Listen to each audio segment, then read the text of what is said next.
Yeah.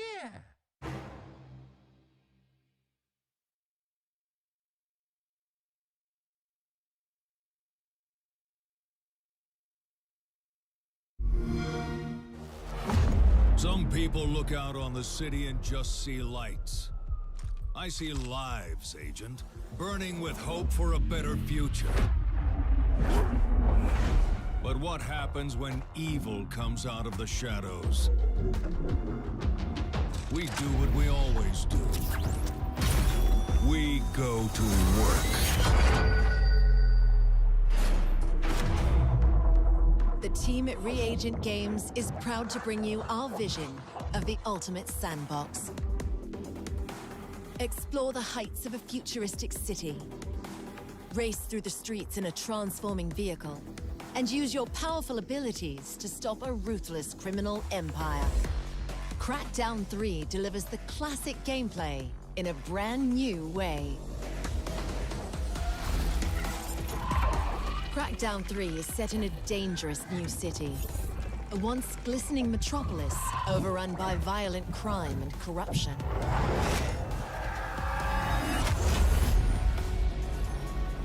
Life in Gangland is an intricate web of dangerous interconnections. A dynamic ecosystem with multiple moving pieces. A criminal hierarchy to be dismantled any way you choose. Crackdown 3 will blow up the way you play games today by introducing a revolutionary new multiplayer experience using 100% destructible environments. By connecting to the Microsoft Cloud, play with 20 times the computational power of your Xbox One and experience unrelenting destruction and mayhem. It's not just what you can do with a gun. It's the opportunities you can create with destruction.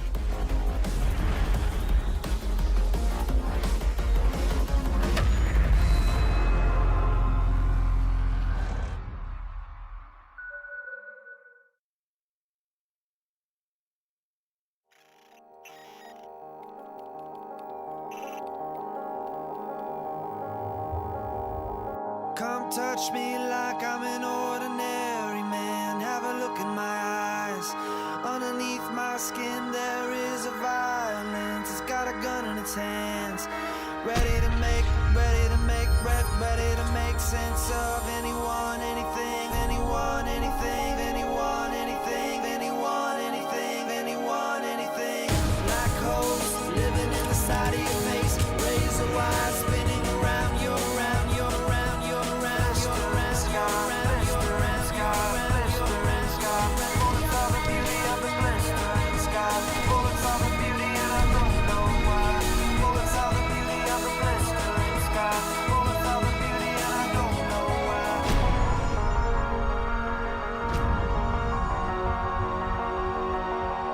Personal responsibility. Personal responsibility. Thanks everyone in medic spec. Taking a 34-year-old male. 14 people are dead, 4 others suffered serious injuries. Police have a suspect.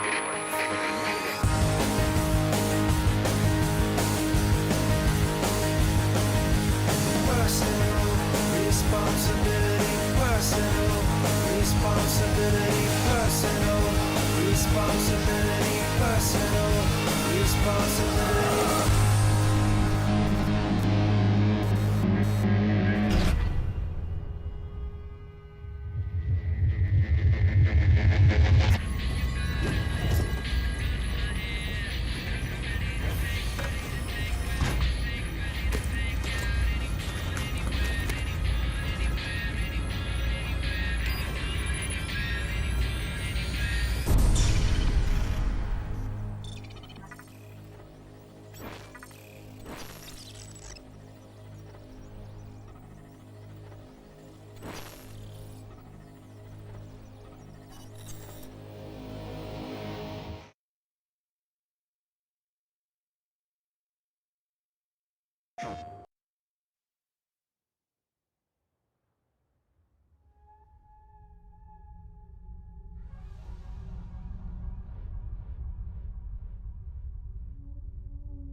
PlayStation.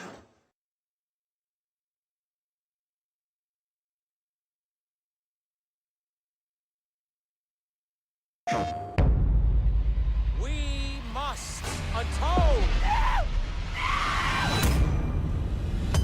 Something is coming. You can feel it, can't you? You can feel that we are creeping towards the edge. And I know that you are out there.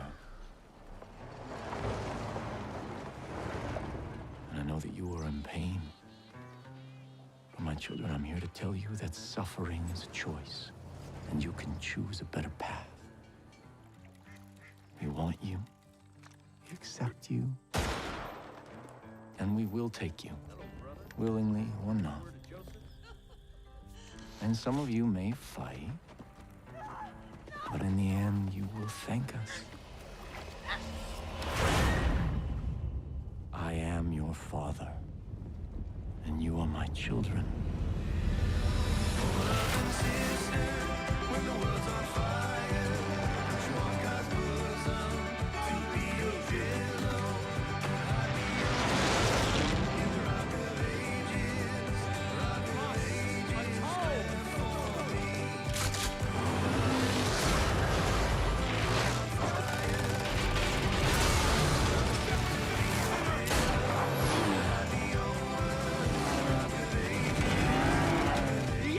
Upon us!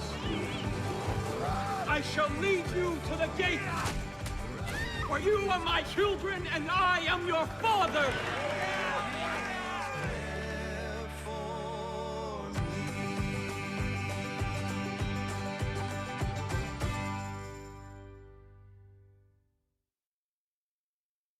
PlayStation, the best place to play.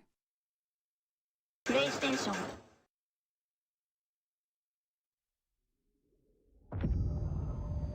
This day have set upon a mighty endeavor. Souls will be shaken with the violences of war. In this hour of great sacrifice, we shall prevail.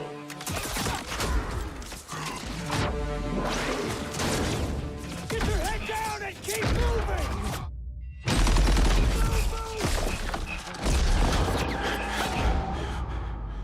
We are all that separates the world from darkness. The enemy is ruthless. We cannot, we must not fail. Duty first. Perez! Won't be enough for you!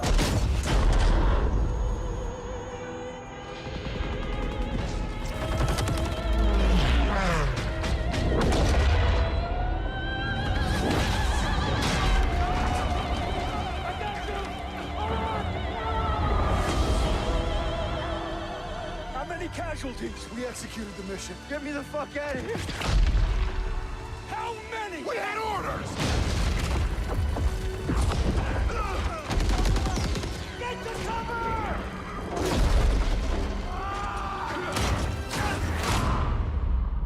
Lieutenant, tell them what we're all about. No mission too difficult. No sacrifice too great. Welcome to the Bloody First. You're a long way from Texas, farm boy.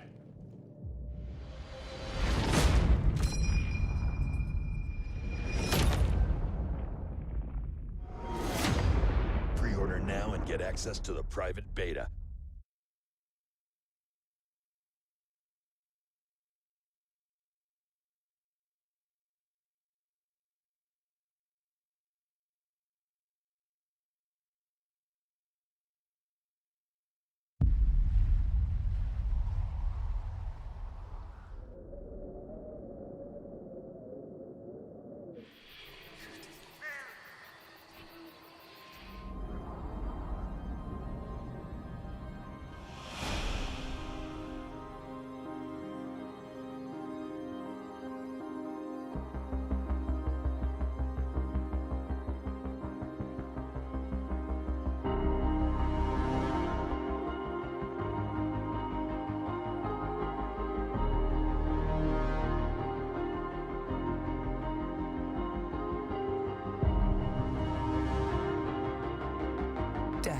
calls to you again, Ranger.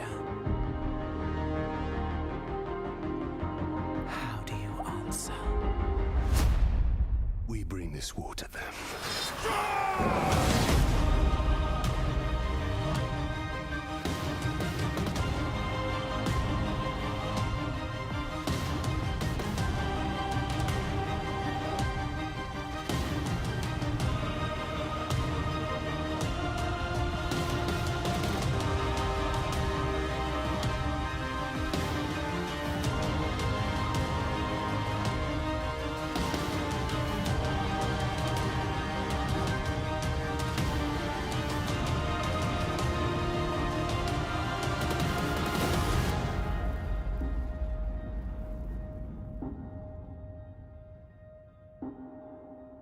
For the Bright Lord.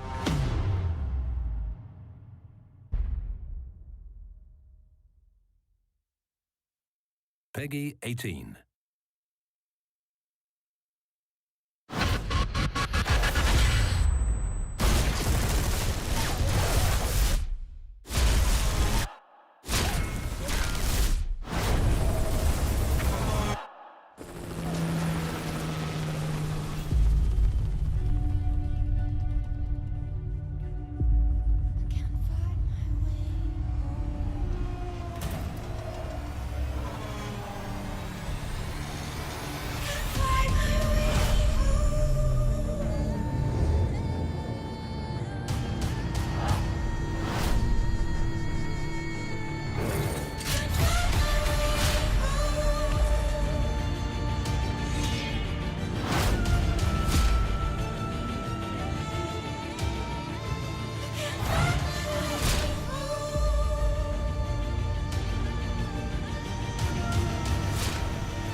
People see me and think they're safer. But it's not really me they're seeing. Probably for the best. Knowing everything hinges on a guy from Queens sounds as scary as it feels.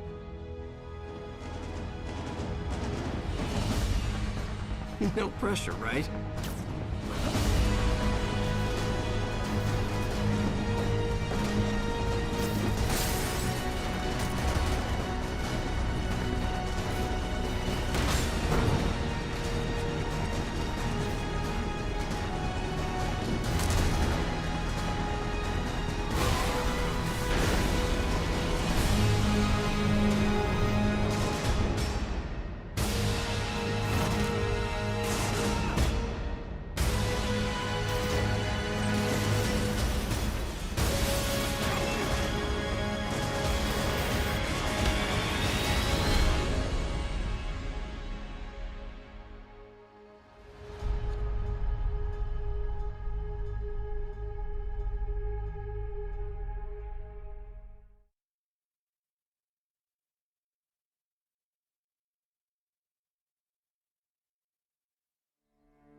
Listen to me.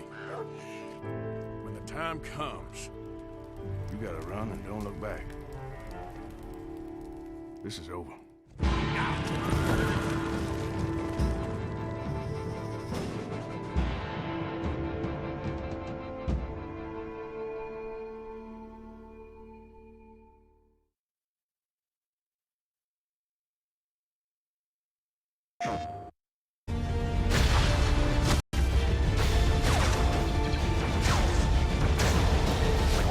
Special forces. That's the...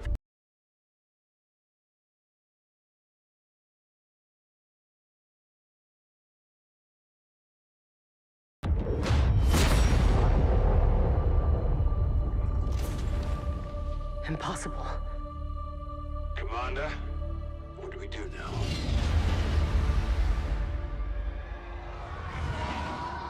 We avenge our Emperor.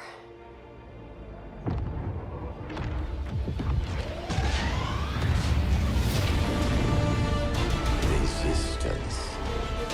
Rebellion. You will burn these ideas away. Halt!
Yeah.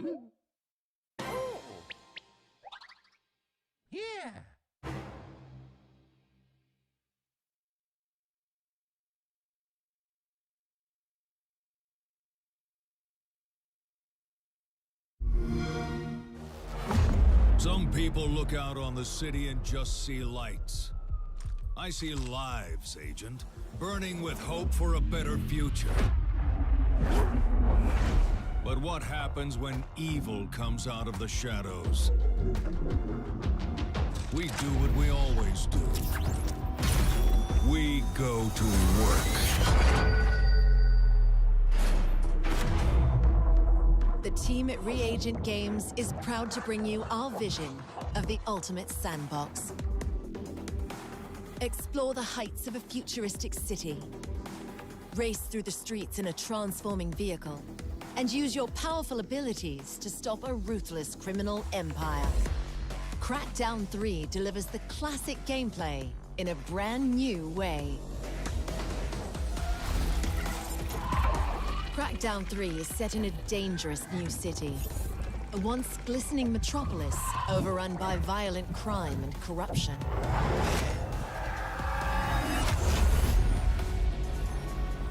Life in Gangland is an intricate web of dangerous interconnections. A dynamic ecosystem with multiple moving pieces. A criminal hierarchy to be dismantled any way you choose. Crackdown 3 will blow up the way you play games today by introducing a revolutionary new multiplayer experience using 100% destructible environments. By connecting to the Microsoft Cloud, play with 20 times the computational power of your Xbox One and experience unrelenting destruction and mayhem. It's not just what you can do with a gun. It's the opportunities you can create with destruction.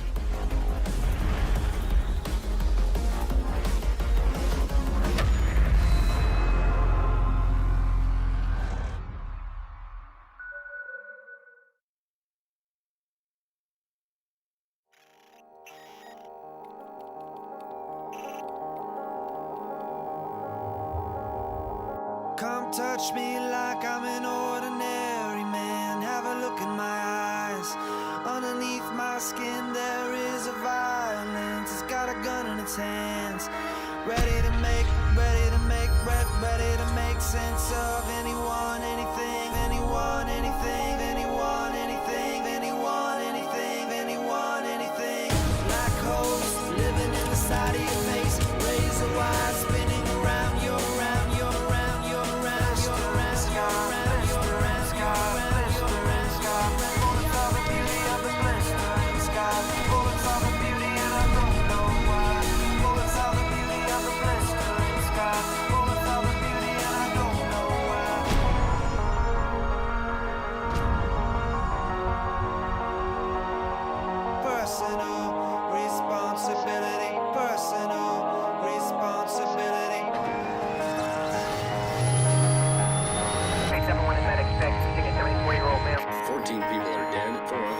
serious injuries. Police have a suspect anyway.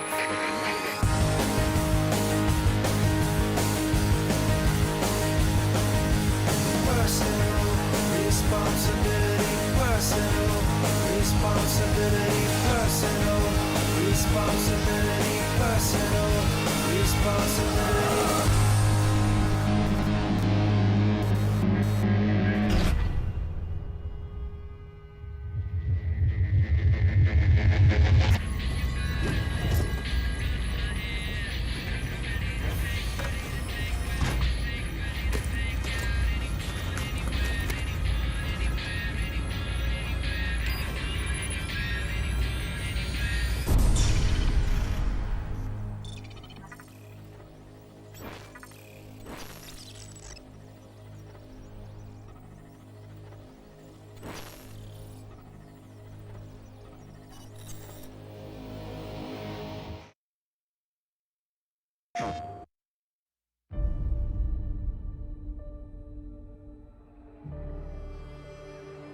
I've waited 30 years for this. still remember my last orders. The day the real war began. The rebellion cannot be allowed to persist.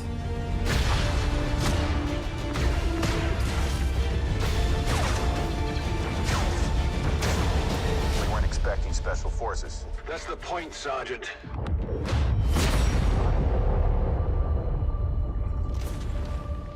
Impossible.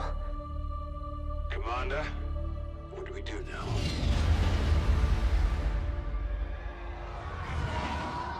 We avenge our Emperor.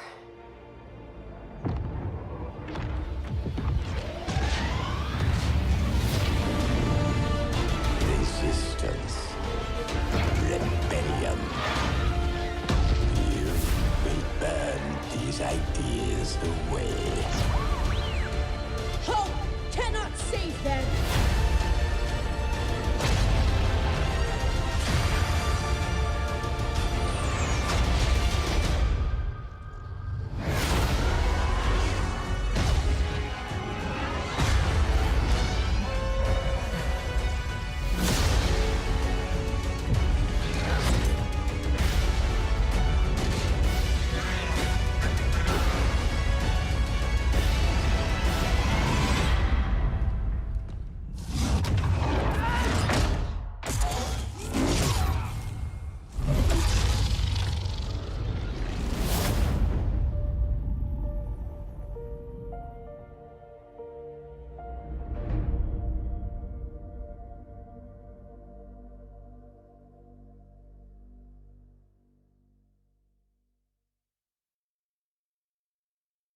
PlayStation.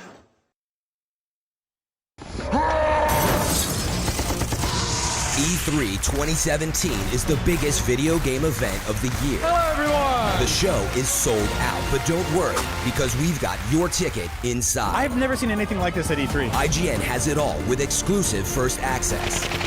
Get a front row seat for every press conference. We're so excited. Jump the lines and go inside the best booths. This might be the biggest booth I've ever seen at E3. Totally fangirling right now. Get breaking news straight from the show floor. I'm excited about our new IP. Hear from the innovators behind the game. Playing with Xbox's own Aaron Greenberg. Crackdown 3 is coming. It's going to be great. It's got a gleam in his eye. We break down everything about the Xbox One's powerful next upgrade. Wow. Be the first to see all the hottest titles. Get your head down and keep moving! IGN Live takes you inside Super Mario Odyssey and the future of Nintendo Switch, and unleashes all the games you want to see. Battle Station! Insomniac's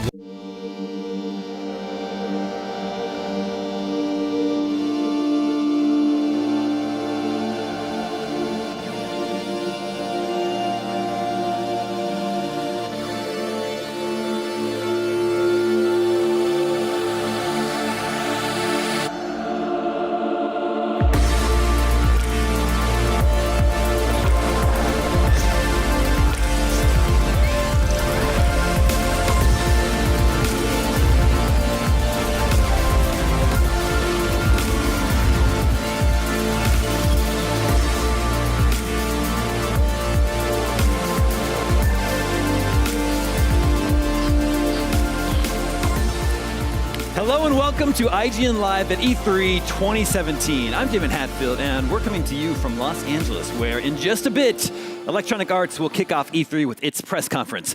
This week, IGN has over 40 hours of live coverage. We'll be at every press conference and on the show floor for 3 days of game demos, interviews, all the latest news, and whatever else comes up. It's E3, so you never know what's going to happen. No matter where you are or what you're doing, you can be part of the action. Get access to IGN Live on your computer, your phone, your console. We're on YouTube, Twitch, Facebook, and even black and white TVs and seedy hotels. We've also partnered with Twitter for the E3 2017 global live stream. We've officially taken over the internet. It's all hands on deck here at E3, and the IGN crew is here to help me do some of the talking because I can't do this alone. Joining me right now, Max Scoville, Brian Altano, Alana Pierce, ladies and gentlemen, good morning. Good morning. Welcome to E3. Yeah. How many E3s is this for us? For everyone? 9, 8, I don't know, something. a lot. A bunch. I mean, IGN's been to all but one, if not all of them. Yeah. This is my 11th with E3, 13 13th overall. So this is going to be an exciting week. So settle in. We've got a lot to cover over the next half hour, including everything you need to know about the most powerful console ever made, the long-awaited Xbox One Scorpio. Plus, we'll talk Super Mario Odyssey for the Switch and break down everything we expect from Sony's press conference, like probably getting really depressed during The Last of Us 2. And that's only the beginning. Our EA pre-show kicks off at 11:30 a.m. Pacific, and then tomorrow we'll be back at 1 p.m. with more coverage, which includes the Microsoft and Bethesda press events. Whew. Okay, let's get this underway. Probably the biggest thing we expect to see a whole lot of this week is the super-powered Xbox One revision Scorpio. Give me your thoughts. How much is this thing going to cost? I think it's going to cost around $499. Yeah. They keep saying they want premium pricing, so they want it to be a more expensive console. I don't know how that's going to work with the PS Pro being a little bit cheaper or where that puts them in the overall console race, but we're expecting the conference to open with it, or at least I am. I think the first thing they're going to show is the way the console actually looks, and I'm really excited to see it. I totally agree with you there. I think the price is incredibly important, but also distancing it from the Pro is important. By the time this thing comes out, which we assume or definitely know is going to be this fall, right? The PS4 Pro will be out for a year already. We'll probably see a price drop for it. This really has to cement itself as something that's incredibly powerful and really, really worth your money. Yeah, Microsoft's been kind of weird this generation. Obviously, the Xbox One launched at a much higher price point than everyone was kind of expecting. But at the same time, they're really leaning into the fact that this being the best, the most powerful console. So if they go a little bit higher, I almost think that kind of makes sense. You know, like it's sort of a designer console. I could be crazy here. One thing I'm just really curious about if they're going to actually call it the Xbox One Scorpio. Yeah, I want to ask about that. There's going to be a brand new name. It's interesting because I feel like they've gotten all of the very technical stuff out of the way, all the teraflops. They've talked about like developer diaries and the really technical things. I want the dumb sizzle fun stuff. Like I want to be blown away by like, here's what it could do, you know, in your face. Like, I think we have definitely not heard the last of the teraflop. The teraflop is coming back hard during their press conference. I'm guessing if you make a drinking game out of it, which you shouldn't because it starts in the morning, that's going to be a rough afternoon for you. Surely we'll also get the release date, which there are some rumors, some inkling that it could be October 13th. There's a little teaser in some videos that Microsoft has released. It's what, between like October 29th and November 17th or something is the Scorpio Zodiac cycle? Yeah. I mean, it would be kind of weird to like, told it's coming out in January of 2018. You're like, what? Yeah, I think later this year makes sense, and I think we'll probably either get Crackdown or Forza Motorsport 7 alongside it. Yeah. So speaking of Crackdown, let's talk about that. It's been a couple years since we've seen Crackdown 3. You know, when they initially unveiled it, they really talked about how it was going to be taking advantage of the cloud for all this extra processing, which would result in all this extra destruction. So, do you think they're going to try to use that alongside Forza to try and really show off what the Scorpio can do? I really hope so. It's been a few years since we've really seen how this game has come along. Whether or not the cloud stuff happens, I want to wreck this city, and I want to be able to do that and just destroy every part of it. I don't know if that's going to make orbs easier. If there's one at the top of a building, you could just knock it down and it falls. I don't know how that works. But this is a big flagship title for Microsoft. It's an exclusive. We saw Scalebound go away this year, which was a real bummer.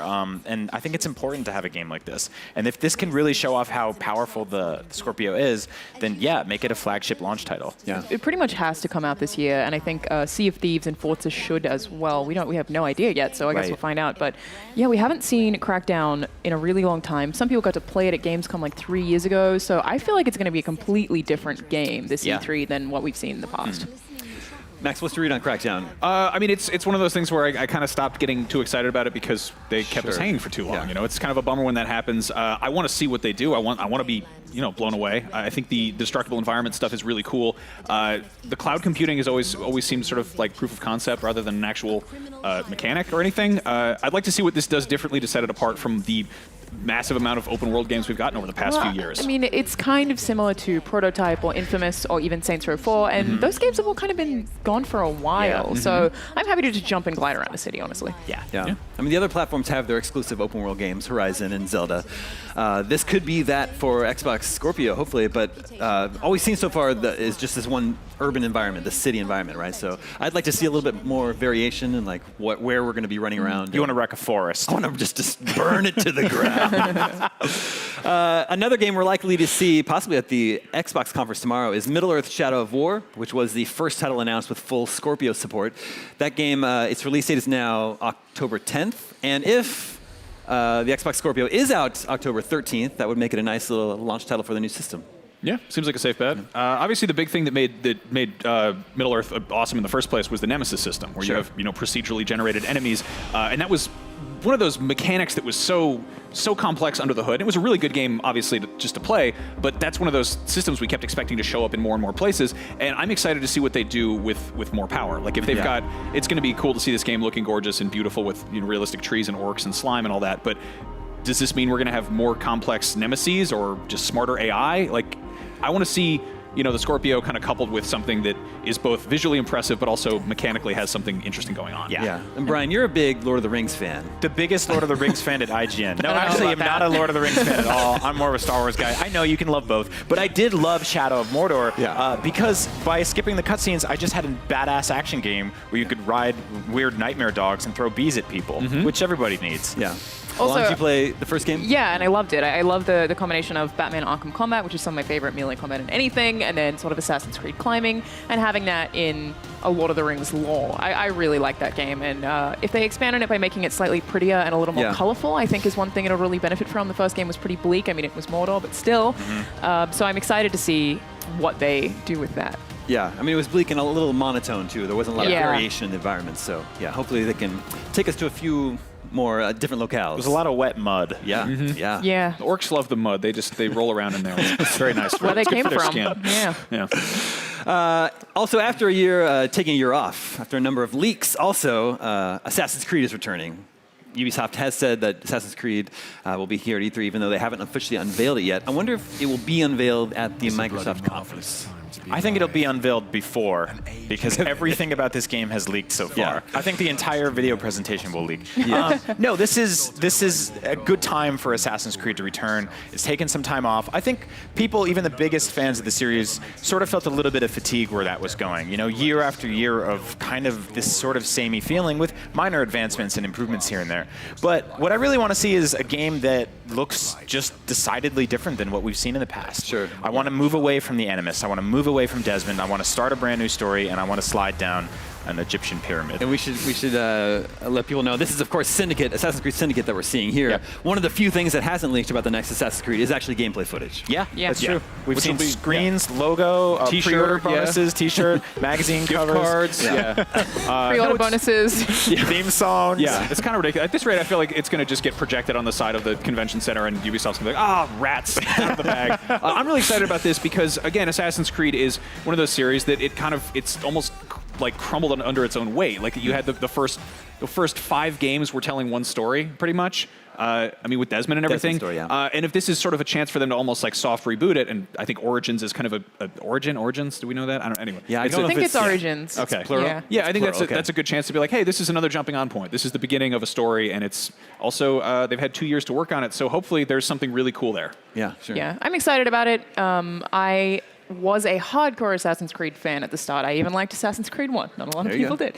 But then I stopped playing after Unity so I didn't play Syndicate or Rogue because I just kind of got fatigued like a lot of people did. So for them to get me back in this year, I was thinking this year on Extra I might jump back into an Assassin's Creed game. They have to show me something very different. Like you said, I want to see changes to gameplay.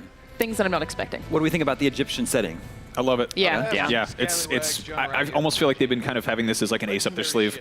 Obviously, there are these kind of archetypal things that everyone learns about in school and everyone sort of loves, and it's pirates and Egypt and knights and I guess the French Revolution. But to have Egypt up there and be like, okay, here it is. I mean, a pyramid looks like the Assassin's Creed logo. It totally fits. I want Japan next year, damn it. Me too. When you think of the Assassin's Creed games, you look at these big sprawling cities, but secretly they've also been about like temples and dungeons and secret areas, and I think Egypt is really ripe for stuff like that. Yeah, for sure. And of course, from Nintendo, we definitely want to hear more about Super Mario Odyssey for the Switch. This is my personal most anticipated game of the show. Yeah, I mean, I think the cool thing is that we know for sure it's going to be here. We know it's going to be playable. So it's almost impossible for you to have a bad E3 because that's there. That's happening. Yeah, we're gonna take success. We're gonna get to travel to New Donk City for the first time in our human lives, where we can answer all these questions like, why does Mario live in the same city as these human men? I don't want to talk about it. And the car. It's creepy. I have a lot of questions, but yeah, I mean, Mario is one of the greatest franchises of all time. I felt some sort of sameness with the last few 2D games, and 3D World and 3D Land were really fun, but I want that open world Mario again. It looks like we're getting it back. I'm interested to see what the hub world looks like, if this game will have multiplayer, and just the sort of diversity in how crazy the level design can get. That's what I really want to see more of, is more different levels, because, you know, thinking about, I spent a ton of time as a kid playing Super Mario 64, and jumping through something and getting something you never would have expected. And that's what I want, that feeling again of just, you jump through a painting and then you're in a completely different world. They're all totally diverse. I want to see more examples of those than we've seen in this first trailer. I wonder what this game's versions of paintings are. Like, that gave you sort of a narrative excuse to jump into, you know, a candy-colored polygon level, and then from there, head back to Spain or wherever he was back there. Yeah, well, I mean, there is a clip of him sort of getting on this thing, of him flying somewhere from New Donk City. Does he just fly everywhere? I think it's a top hat. Well, so I have so many questions. Apparently, Nintendo's booth on the show floor is decked out entirely in New Donk City, much like it was for Hyrule last year. So I wonder, do you think New Donk City is like the hub world?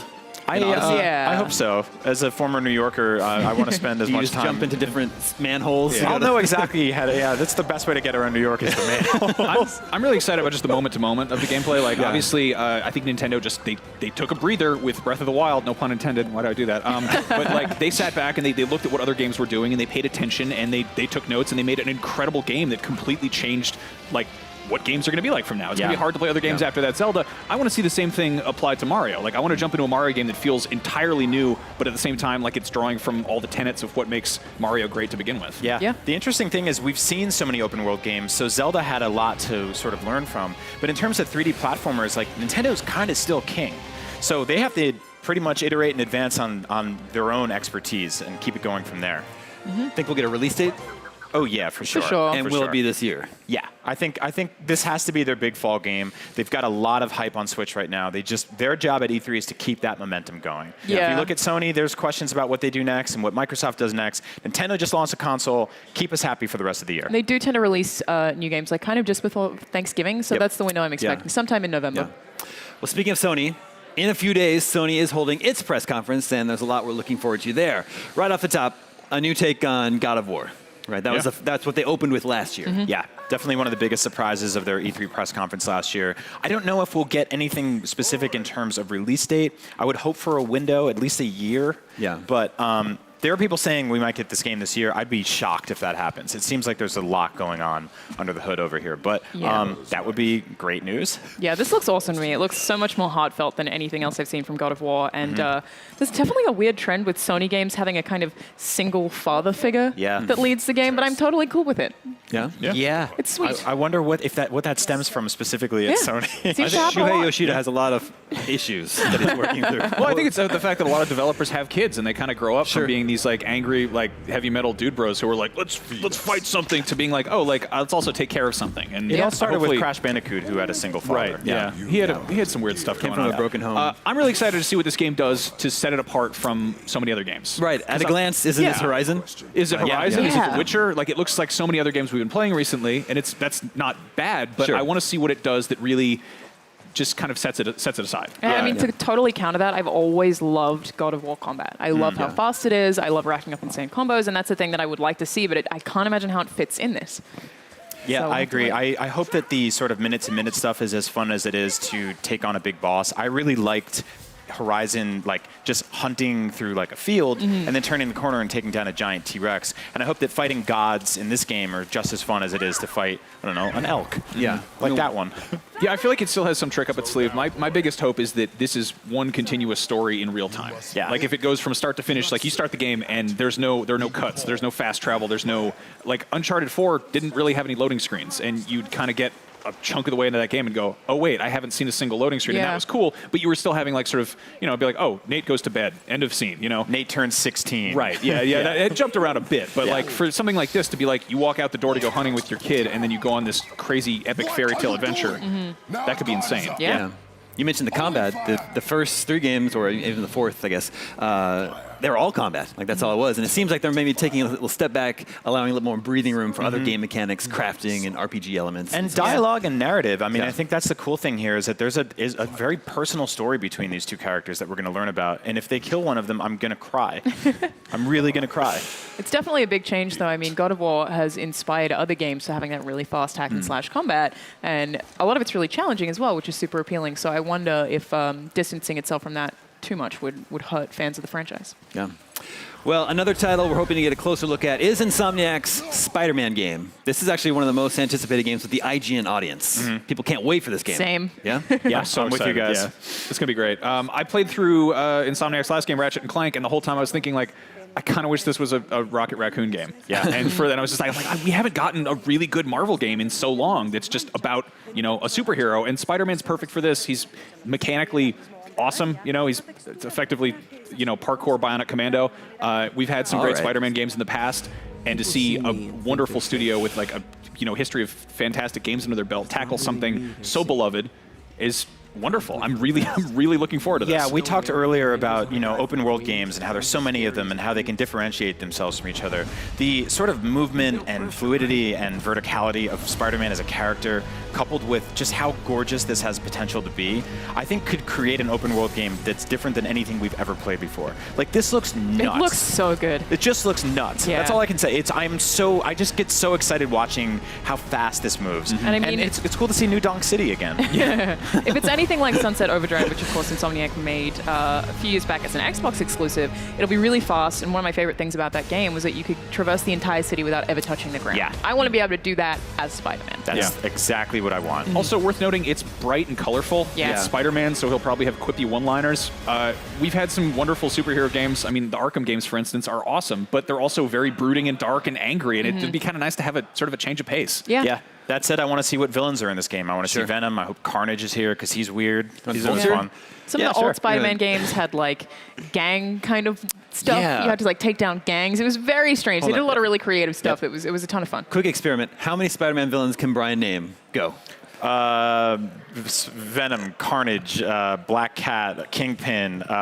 Who's the guy with the leopard print? Craven the Hunter, I think his name. Yeah. That's about. They're the Green Goblins. And I forgot all the obvious ones. Yeah. I would love to see Venom. We were just talking about whether or not God of War is coming out this year. When's Spider-Man coming out? I think next year. Yeah, I want to say next year. Even though there's a new Spider-Man movie this year. They would make a ton of money to get that as close to the movie as possible, but maybe they'll be like, it's out right now. That would be amazing. Well, somebody's got to say that about some Don't game, get their right? hopes up. It's out right now. Even before the press conference. Yeah, I feel like Sony's kind of got this three-card Monty going on with the games that they have in the works. There's God of War, there's Days Gone, and there's Spider-Man. And we all know everything they announced last year, basically. When's it coming out? Something has to come out this year. They have to put something out, I hope. They didn't have a huge game for fall last year, and they still did okay. Yeah. Right? I don't know, maybe the movie comes out this summer. Maybe they release the game this fall with the Blu-ray release. Yeah, it could be. Around there. All right, we've got to take a quick break, but we'll talk more Sony as well as Bethesda and Red Dead Redemption 2 on IGN Live at E3 right after this.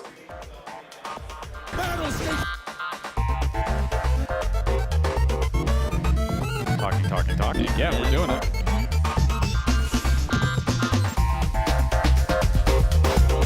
IGN is the world's #1 media brand for video games and entertainment. From breaking news and brand new trailers to reviews, let's plays, and the latest tips and tricks, IGN brings you the videos you crave everywhere you watch. Whether you're on the IGN app, PlayStation, Xbox, YouTube, Facebook, Snapchat, or IGN.com, IGN's got you covered on everything you care about. IGN, the #1 source for video game fans worldwide. The biggest entertainment event of the year is almost here, and we've got your all-access pass. IGN live from San Diego Comic-Con. World premiere trailers and breaking news as it happens. The biggest stars and the world's best cosplay. IGN live from Comic-Con. Coverage starts July 19. Two friends, one controller. IGN's Link Together turned Zelda Breath of the Wild into a co-op experience where Link is controlled by two players via splitting the Joy-Cons. Hyrule becomes a much more dangerous place, and friendships teeter on the edge. Check out Link Together Thursdays at 3 p.m. Pacific. Did you know that IGN has an app that gives you all the tools you love right in the palm of your hands? It's fast, and you can save videos and articles for later, check your personalized feed, or check out all the latest reviews. Download it now on the iOS or Android App Store.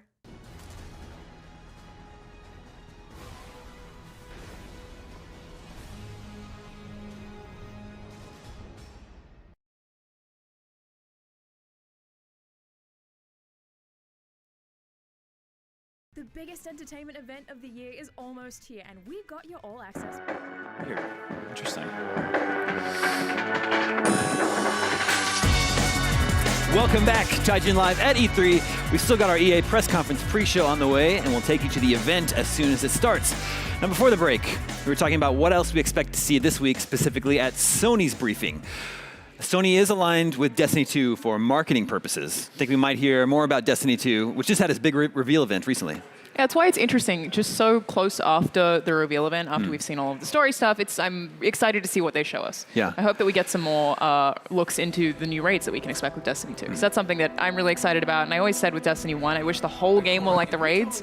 It seems like they're adding the things that people were missing from vanilla Destiny, which, you know, the Taken King kind of helped to flesh out, being a lot of story-focused stuff. We're seeing a whole lot more of Nathan Fillion, which everyone's really excited about. Yep. So I actually don't know what to expect to see more of at E3, though. You're totally right in that we just had this big reveal on all this new information for this game. E3 now feels like it's just a year long. Like we have stuff that happens right before, and then there's stuff that happens right after, and with the leaks and everything. But yeah, I think Sony would be very wise to align themselves as much as possible with this game. It's going to sell a lot, and they need to tell people this is where you need to play it. I think that obviously with the big reveal that Bungie had for Destiny 2, it makes that's them preaching to the choir. That's them talking to the people who are already on board with Destiny 2. I think Sony's conference is a chance to be like, hey, maybe you slept on the first Destiny. Here's where you jump on if you're maybe more casual or a newcomer to the series. Might also make sense to reveal some bundle or something. You know? Well, yeah.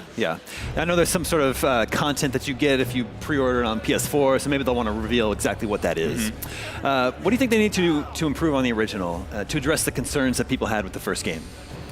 I think one of the things that I felt was lacking was that I felt like even though there were a lot of other players, that we didn't really exist in the same space. All of the other players that were around me, at least this is for vanilla Destiny. I know the Taken King did make a lot of changes, but I felt like I was so alone in that world. And one thing that I really want, which I think that they are looking into, is kind of having a squad, like having people with you who are AI players but have banter and crosstalk and make you feel like you're sort of part of a team. And I think that'll be a really exciting way to just give that world more character and more life. I also want to see dramatically varied environments. I want to see totally different places and things that I would never expect. Yeah, I'm with you on that. I want, you know, a bunch of weird Star Wars looking planets. That's it. Just cool places to go visit that are different than anywhere else. I mean, video games are escapism, so let's escape. Well, on the opposite end of the spectrum, will Red Dead Redemption 2 be making an appearance despite it being delayed to 2018? I think the delay is less the question mark as it is that Rockstar has historically sort of distanced themselves from E3. Sure. We've been proven wrong before, and our industry is full of surprises, so I wouldn't be completely amazed to see something like, oh, and we've got one more thing, exclusive stuff on PS4, and here's what it looks like.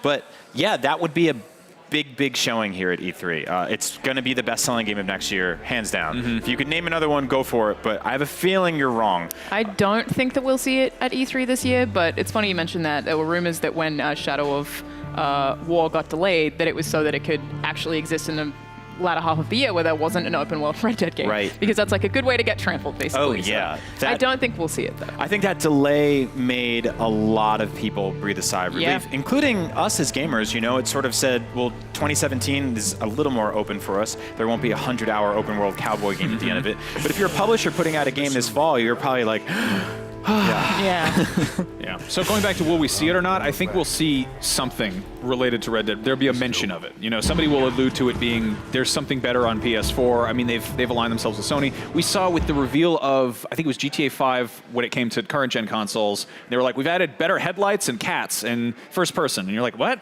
Okay, great. Right. And they showed this cool sizzle reel on the Sony stage.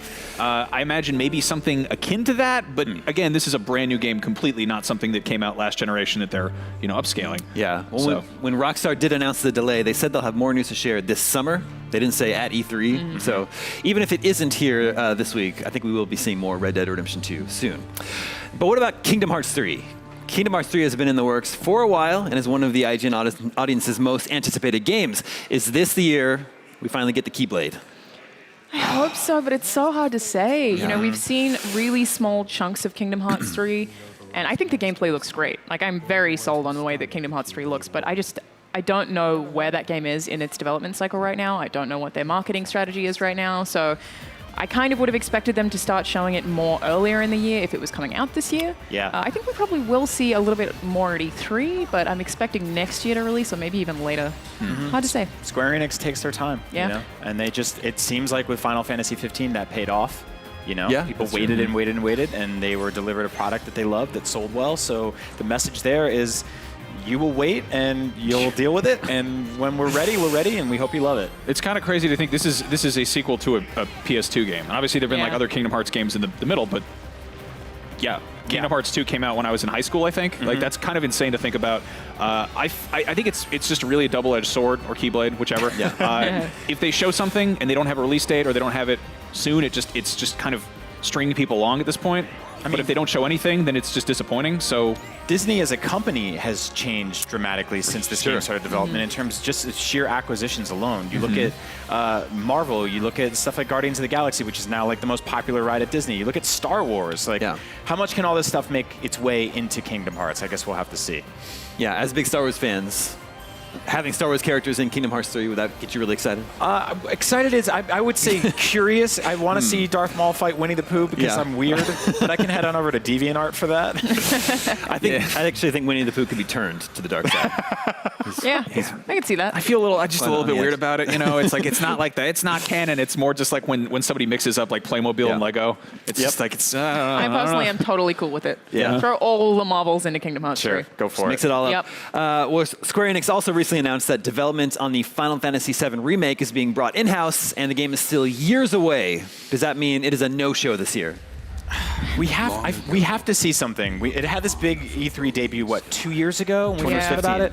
We know it's episodic, so they can at least show us part of it. The weird thing about this game is it's years away, but that doesn't even mean that the entire thing will be released years episodic. from now. Yeah. Right. So years from now, we might get the first piece of it. So we might be playing this game for the next 10 years. Yeah. I kind of wondered if they decided against making it episodic. It's unlikely at this stage, but I mean, with the way that Hitman came out, I really liked Hitman. Yeah. And the fact that it was released episodic meant that a lot of people didn't play it because it didn't have that initial hype. It had like, oh, I'll wait until all the episodes are out, and then they just didn't end up playing it. So maybe they're rethinking that, and that's why they brought it in-house and are changing things. Maybe, but then they also kind of tried to sell off Hitman. Exactly. So That is true. Even But though people did like the how does episodic 7 format. work episodic? I don't know. I mean, that's the big question. There was a massive sort of backlash against that announcement when it first happened, because I think that's not what people want from an RPG. And the question of like, how does your character level and carry over, and decisions you make, and it gets messy. Yeah, I sort of hope that if they are going to do it episodically, they do it in kind of the James Cameron Avatar approach, where it might take a minute to get there, but once they have it kind of lined up, it's not like we finished episode 1. Now let's get started on 2. It's like we've got episode 1 finished, we've got episode 2 60%. That'll be out The in a Avatar year. movies are like a decade apart, Max. Yeah, because the 1 and 2, sure. Anyway, we can't talk about Avatar right now. That's true. Final Fantasy VII. One game we know for sure is going to be at E3 is Call of Duty World War II. Another game that's aligned with Sony for marketing purposes. Yep. This is a very different take on Call of Duty as well, because it seems to be more about vulnerability than anything else. That's a lot of the marketing that we've seen is a young guy who's going to war for the first time, and I already kind of feel invested in that story. Me too. I really hope they do it well. I'm sort of over the Call of Duty era of like neo-futuristic super soldiers who are infallible and can run on walls. And to get back to something a lot more human, I think, is something I can immediately identify with. I want to feel emotion playing a Call of Duty game and not just, hear slurs in my ear and throw the controller down. It's definitely a return to, well, I mean, they're not in the future anymore. Right. People kept complaining about that, so they definitely changed it up. And a lot of people said that they might be copying Battlefield 1. I think that's incredibly unlikely. This game has to have been in development for quite a few years now. Well, both those games were copying actual history, so... Good point. Yeah. Max, you were surprised by how much you liked Battlefield 1, right? Yeah, I think because there's like a lot of very strange sort of just inventions that went nowhere in that. Like you have like a fake paper mache head you use to distract snipers and you chase after pigeons. World War II doesn't have quite as much silliness as that. I'm curious to see what Call of Duty does with this, just because they are a very iterative franchise. They kind of take baby steps in terms of adding features, and for the last I don't know, 5 years, it's been pretty much jumping into the future. And the last one effectively had you flying X-Wings and hanging out with robots. How do you jerk the wheel so hard from the distant future to World War II? I think they've got that scapegoat in the zombies mode to just go buck wild and crazy if they want, and bring in, Jeff Goldblum with a laser gun, and go in like this weird futuristic BioShock territory, and then cut back to the old-timey war if you need to. Yeah. I mean, it'll be something for everyone. Very interesting. What's interesting, though, is I think that the community, I mean, obviously the gamers in general, like, people buy Call of Duty. Yes or yes. There's a huge, it's the best-selling game. It does fine without question. But people are always sort of like snarky about it, and they say bad things. In this case, I haven't seen anyone who is over the top really excited, and I haven't seen anyone just openly crapping on it. I've seen a lot of people being sort of cautiously optimistic, but kind of, fool me once, shame on me, or, shame on you, whatever the hell the expression is. Yeah, they revealed Josh Duhamel is appearing in the game. In recent years, the Call of Duty games have had stunt casting, right? They've got Kevin Spacey, Jon Snow as the villain. So I wonder if they're holding back a villain reveal, and it's Christoph Waltz. Ooh, right? Man, that would be really cool. Yeah. Yeah. Now you just got my hopes incredibly high. Sorry if I just got everybody's hopes up. Also coming up is Bethesda's press conference, third one for them, where we'll hopefully get to the bottom of exactly what Wolfenstein: The New Colossus is. That was hinted at Bethesda's conference last year, which is really cool, right? It's just they just put in plain sight, this is what we're going to be talking about next year. We saw a listing on Amazon.de this morning, because Amazon stays snitching. Oh, yeah. They do leak a lot. Yeah, it happens all the time, right? So this is just on the opposite spectrum of going with a war and going completely nuts with it. This has the potential to have just so much creativity. I think that they set the groundwork with the last Wolfenstein game and just go completely nuts with the next one. I think The New Order is a fantastic game. It was really fun. Such a good game, especially kind of at this point. And it was really difficult. It was a lot of stuff that I really liked about it. And I honestly have to say I love the way that Bethesda chooses to release things. They don't do year after year, and they really change it up. So it doesn't feel like we're getting a new Wolfenstein too soon after the last one. Yeah. So I'm totally down for more of this. Yeah, with both Wolfenstein and with Doom last year, Bethesda's shown they can just make really fun shooters that don't take themselves too seriously. Yeah. Dishonored 2 was my game of the year last year. There's a lot of good stuff coming out of Bethesda, so it's an exciting conference. And Doom and Wolfenstein took very classic formulas and revamped them for a modern generation while still retaining a lot of what we loved about those games originally. And that's not easy to do. Very few franchises have successfully pulled that off. Castlevania failed at it.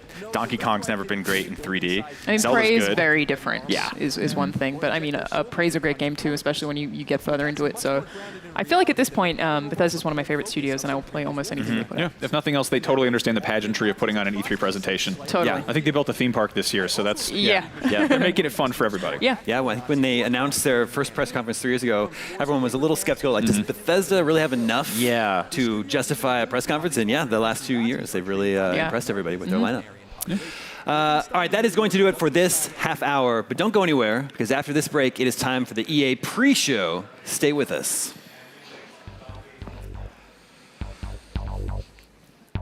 Yeah. The biggest entertainment event of the year is almost here, and we got your all-access pass. IGN live from San Diego Comic-Con. World premiere trailers and breaking news as it happens. The biggest stars and the world's best cosplay. IGN live from Comic-Con. Coverage starts July 19. Two friends, one controller. IGN's Link Together turned Zelda Breath of the Wild into a co-op experience where Link is controlled by two players via splitting the Joy-Cons. Hyrule becomes a much more dangerous place, and friendships teeter on the edge. Check out Link Together Thursdays at 3 p.m. Pacific. IGN is the world's #1 media brand for video games and entertainment. From breaking news and brand new trailers to reviews, let's plays, and the latest tips and tricks, IGN brings you the videos you crave everywhere you watch. Whether you're on the IGN app, PlayStation, Xbox, YouTube, Facebook, Snapchat, or IGN.com, IGN's got you covered on everything you care about. IGN, the #1 source for video game fans worldwide. Did you know that IGN has an app that gives you all the tools you love right in the palm of your hands? It's fast, and you can save videos and articles for later, check your personalized feed, or check out all the latest reviews. Download it now on the iOS or Android App Store.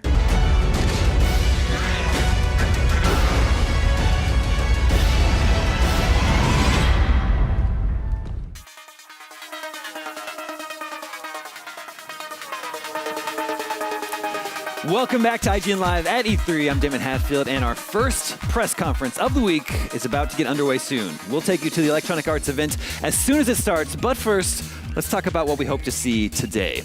Joining me now, once again, for all the analysis and rampant speculation, irresponsible speculation, Max Scoville, Brian Altano, Alana Pierce. EA. Star Wars. Yep. Yeah, Can we just get to the Star Wars, This is basically please? going to be the Star Wars. Over the next half hour, we'll talk everything Electronic Arts, including Star Wars Battlefront II, plus the return of the pause button in Need for Speed Payback, and what's coming from EA Sports. Then on the hour, we'll take you over to the Hollywood Palladium for the EA press conference. Be sure to tune in tomorrow at 1 p.m. Pacific for our coverage of Microsoft's press conference, and plan to stick around all day tomorrow because we're going straight through till 9 p.m. Pacific for Bethesda. But first, let's talk about what games we expect to see from EA today, like Star Wars Battlefront 2. Brian actually broke down everything we know, everything we hope, everything A New Hope to see in this Road to E3 report. Check it out.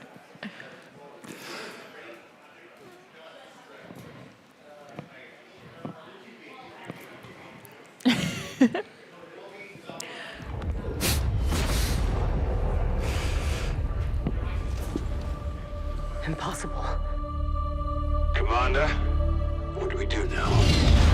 I played about 100 hours of the last Battlefront game in 2015, and I know it was kind of divisive between the single player, or lack thereof, the season pass, and the minimal amount of content at launch, but this game seems like it's going to be fixing a lot of that.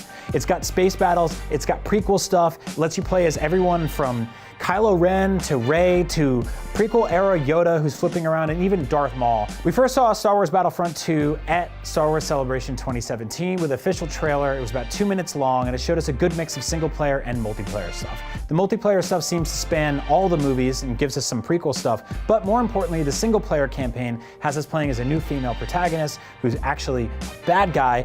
We don't know how long it's going to be yet, but it seems like it's going to span through a couple of different Star Wars movies and let you play as not only a female villain character, but also possibly Luke Skywalker. We will absolutely see new Star Wars Battlefront 2 stuff at E3. I think specifically we're gonna see multiplayer. We got a lot of the single player story looking stuff already, but we haven't actually seen any multiplayer gameplay. So it's a very safe bet that we'll see some of that there. I hope we get to see a good mix of the new hero characters, the new planets, the new prequel stuff, and most importantly, the space battles. I think space battles were sort of lacking in the last game, so seeing a big blowout of that stuff at E3 is gonna be huge. Most importantly, this game comes out 3.5 weeks before The Last Jedi, which is the brand new Star Wars movie. So I really want to see some new Last Jedi stuff playable in this game. Hopefully old man Luke Skywalker on his mountain. It's just this awesome mixtape of Star Wars stuff, all mashed in together, and I can't wait for it.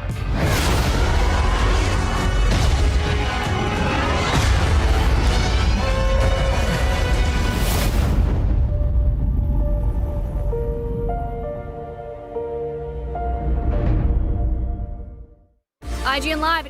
Did you know that IGN has an app that gives you all the tools you love right in the palm of your hands? It's fast, and you can save videos and articles for later, check your personalized feed, or check out all the latest reviews.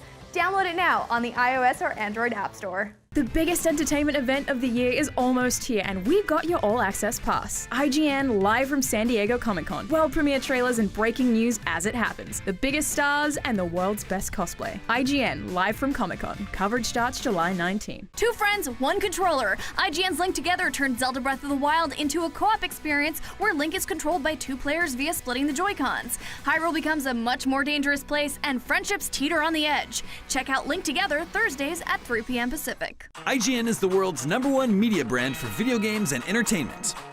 From breaking news and brand new trailers to reviews, let's plays, and the latest tips and tricks, IGN brings you the videos you crave everywhere you watch. Whether you're on the IGN app, PlayStation, Xbox, YouTube, Facebook, Snapchat, or IGN.com, IGN's got you covered on everything you care about. IGN, the #1 source for video game fans worldwide.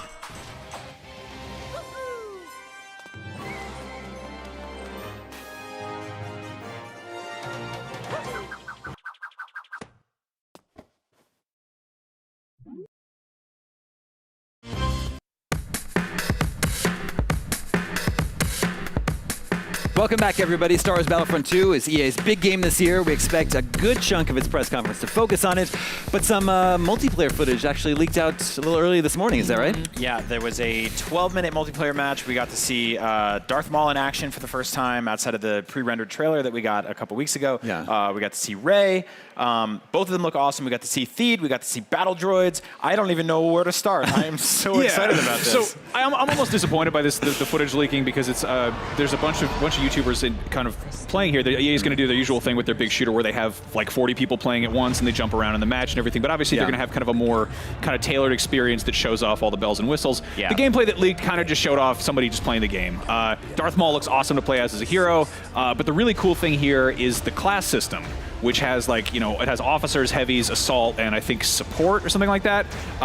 But it's jumping around between eras. So you're playing as like battle droids and clone troopers and rebels and, regular stormtroopers and presumably the New Order. Or the First Order. What am I saying? Star Wars. But yeah, so many orders. Yeah, multiplayer Still is thinking about Wolfenstein. Yeah, it's the main focus of EA. I don't think they're going to be talking much about single player. We might get a new trailer, maybe. Yeah. But obviously, I mean, the first one was a multiplayer first game, and we both fell in love with it, so I'm really, really stoked to see what they're doing with it. Yeah, I think a lot of the feedback for the first game, very, very, very loud feedback, was that it was kind of light on modes at launch. Eventually after the season pass shook out, there was a lot of stuff to do there, a lot of really cool planets to visit, a lot of characters to play as, a lot of heroes and villains. But they really need to go strong at launch with multiplayer. There needs to be a ton of modes, a ton of new places to go, a ton of planets, a ton of stuff, right? And I think getting away from that season pass is going to help them. Yeah, exactly. EA said that this game is not going to have a season pass, but they have something else in mind to keep people playing for longer. What could that be? I don't know, but I hope it's not gross. I hope it's not like weird loot boxes. I mean, I hope it's gross like in the Jabba the Hutt sense and not gross in like the pay for guns type of sense, Yeah, they've said there's a kind of a new emphasis on like a resource system, and it's going to be, I think the way it works is you earn points as you're playing the game, as you're killing battle droids or whatever, and as opposed to unlocking something after a certain number of matches, it's more kind of MOBA-like, and you're unlocking things within the game. So if you want to play as a hero, it's not a matter of a pickup on the map. It's a matter of like earning enough points to unlock that, or you could just kind of save some money and get something cheaper, like just a kind of mid-range. I think they said that. Yeah, but, I personally hope they really fix the currency system, because the one in the first game, you would have to play for basically 100 hours if you were mediocre like I was, just to unlock like a gun or a weapon or something like that. Yeah. And I want that to be a little bit easier. I think after the success of Overwatch, it makes sense to have a skin system. Like if you could buy different outfits for different characters, I would totally be down with that. I think that a lot of multiplayer games that will be coming out in the next few years will take a lot of notes from Overwatch because it was so successful. We got a press release from EA just a few days ago talking about the pre-release sort of like plan for pre-order incentives and all that kind of stuff that usually I shake my head at, but because it says Star Wars on it, of course I'm all over it. And you'll get to play the game a few days early, but the cool stuff in there is that there will be a Kylo Ren The Last Jedi skin, and the same with Rey. So like I said in my video earlier, which I think covered everything, so I don't even know why we're here, I really want to see the Last Jedi Luke, that version of him, the old man Luke. I want him playable. We haven't really seen him do much outside of the trailer and the few seconds at the end of the last movie where he's kind of standing there. It's time for the Jedi to end here. Just based on the leaked footage we saw, it looks deeper, it looks more technical, and I'm excited about that. I think the skins and customization stuff is really cool. I felt sort of just like nickel and dimed with the last game, where it was like, oh, you've got to play for 47 hours to be a Twi'lek, and I'm like, just give me the hat. Like, let me play as the blue person. I think most importantly, obviously the prequels are divisive. We see the comments. We've grown up hearing about them, but it's undeniable there's a lot of really cool art and a lot of really cool designs, a lot of great planets, a lot of great characters. Darth Maul is awesome. I don't care what you say about the Phantom Menace. That is an awesome character. Sure. Yeah. Also, worth noting, the CG battle droids in this are going to look better than the CG battle droids in the source material. Yeah, that's crazy. That's really, really cool. I don't think that's ever happened. I think we're coming back around. When I first saw the battle droids and they're like, Roger, Roger, I was like, that's corny, but now I want to hit them with my weapon. I want to see their little heads spin around and explode. Looks like you have your own droid in single player as well, which I wonder if we can get those as unlocks in multiplayer. That would be really cool. That's a really interesting point. I wonder how much of the single player stuff sort of leaks into the multiplayer and back and forth. I do hope we do get a little stinger of some single player stuff this year. That's the exciting part for me. What do we know so far about the single player campaign?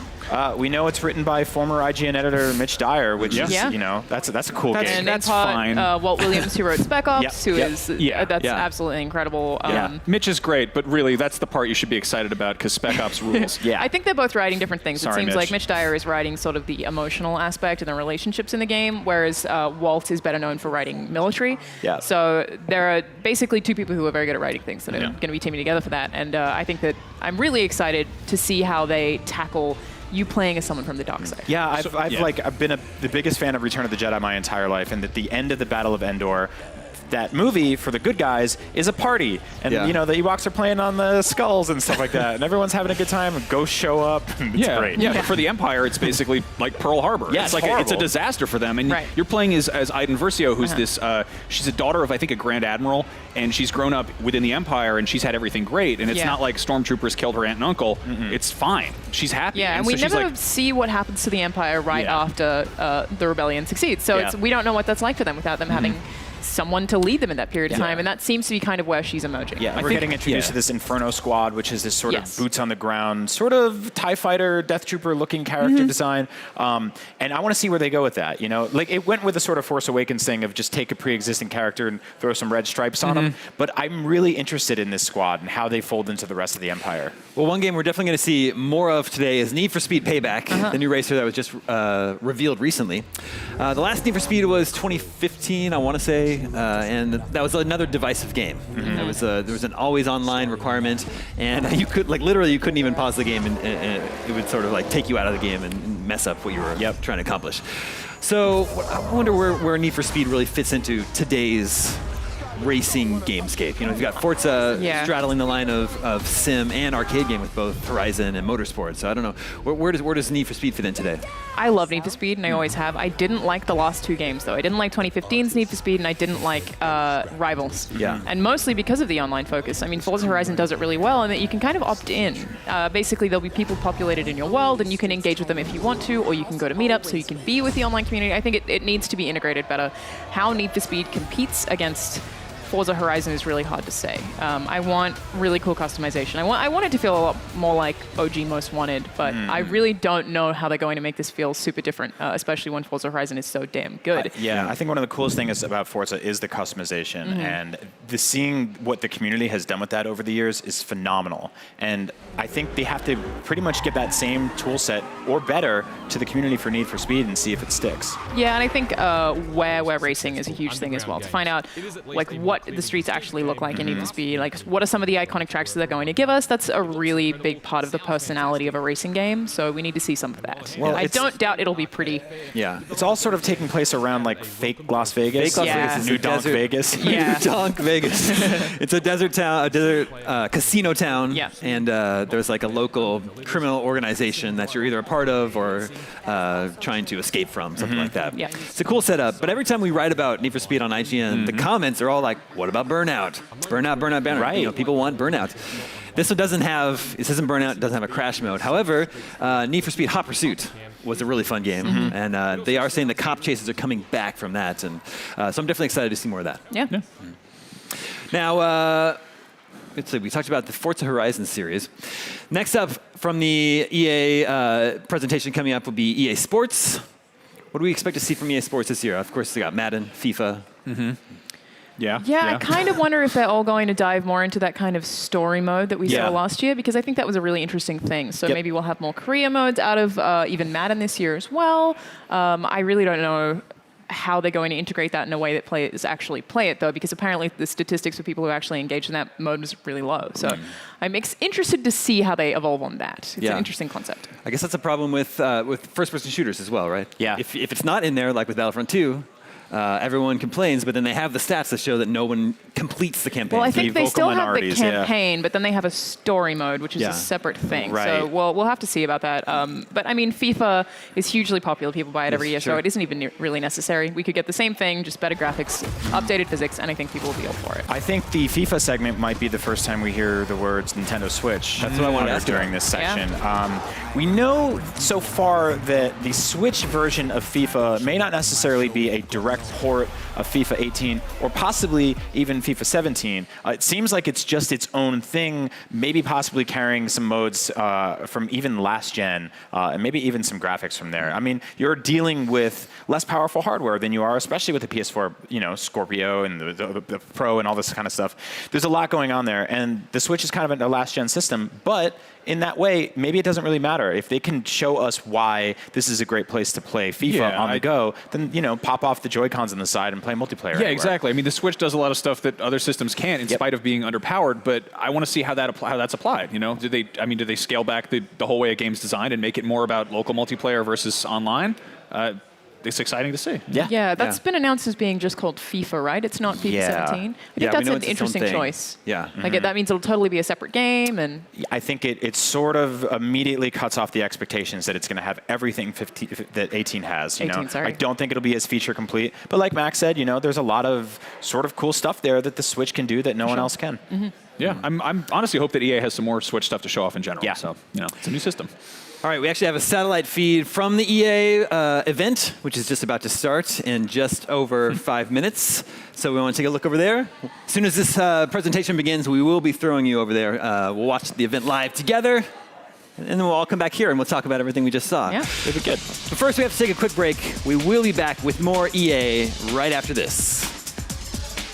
IGN Live at E3 2017. The biggest entertainment event of the year is almost here, and we've got your all-access pass. IGN live from San Diego Comic-Con. World premiere trailers and breaking news as it happens. The biggest stars and the world's best cosplay. IGN live from Comic-Con. Coverage starts July 19. Two friends, one controller. IGN's Link Together turned Zelda Breath of the Wild into a co-op experience where Link is controlled by two players via splitting the Joy-Cons. Hyrule becomes a much more dangerous place, and friendships teeter on the edge. Check out Link Together Thursdays at 3 p.m. Pacific. IGN is the world's #1 media brand for video games and entertainment. From breaking news and brand new trailers to reviews, let's plays, and the latest tips and tricks, IGN brings you the videos you crave everywhere you watch. Whether you're on the IGN app, PlayStation, Xbox, YouTube, Facebook, Snapchat, or IGN.com, IGN's got you covered on everything you care about. IGN, the #1 source for video game fans worldwide. Did you know that IGN has an app that gives you all the tools you love right in the palm of your hands? It's fast, and you can save videos and articles for later, check your personalized feed, or check out all the latest reviews. Download it now on the iOS or Android App Store.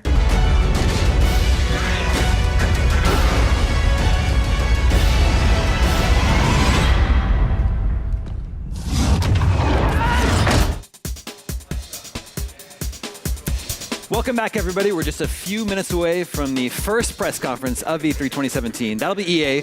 We've talked about Battlefront. We've talked about Need for Speed. We've talked about EA Sports. What else might we see today? We know that BioWare has been working on something big, something new for a long time. It's really hard to say what that's going to be. Yeah.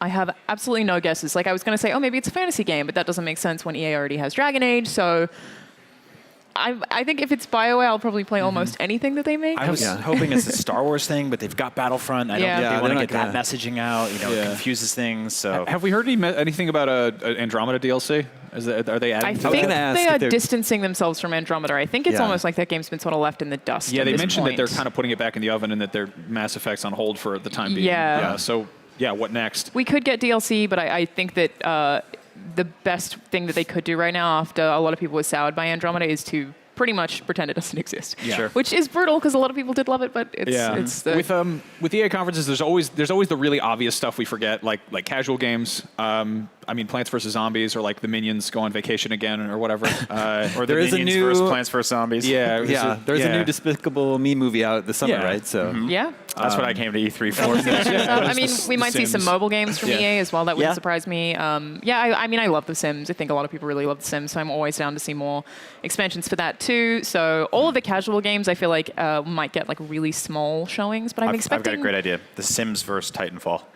Amazing. I mean, okay. You just get a mech? that I sounds would great. play that. Yeah. Yeah. You need to tear down a bathroom wall, you just get a mech to do it. What about The Sims, but there's minions all over the house and you got to get rid of them? The Simians? Yeah, the Simians. No, thank you. But I'm kind of wondering if, we know they had Unravel, if this year there'll be another kind of nervous developer on stage that everyone just falls in love with a cute mascot. Yeah, Like, their nervous, darling indie game. I love I'm down with that. Yeah, and I love like UB Arts used to do that kind of thing, and they made some really great games. And I'm hoping that EA like keeps up with that, even when UB only did it 2 years basically, and then dropped off with Child of Light. I totally agree. There's that notion that EA is this like evil, monstrous, monolithic company, and like they make a lot of cool games. And I think with Unraveled and Yarny especially, they're like, hey guys, we're not about season passes and DLC. We've got this little animal man. He's adorable. Touch him. I think it's pretty unlikely that we'd see an Unravel 2, but maybe something similar to that. That's a more heartfelt, shorter game. I think so. Behind us here on the video, while you are seeing the live feed from the EA event, we're just minutes away from that beginning. As soon as it does, we'll hand you over there. But first, let me know, each of you, what does EA have to do today to really impress you? Jar Jar Binks. Yeah? Playable? Yeah. Yeah. He's a hero.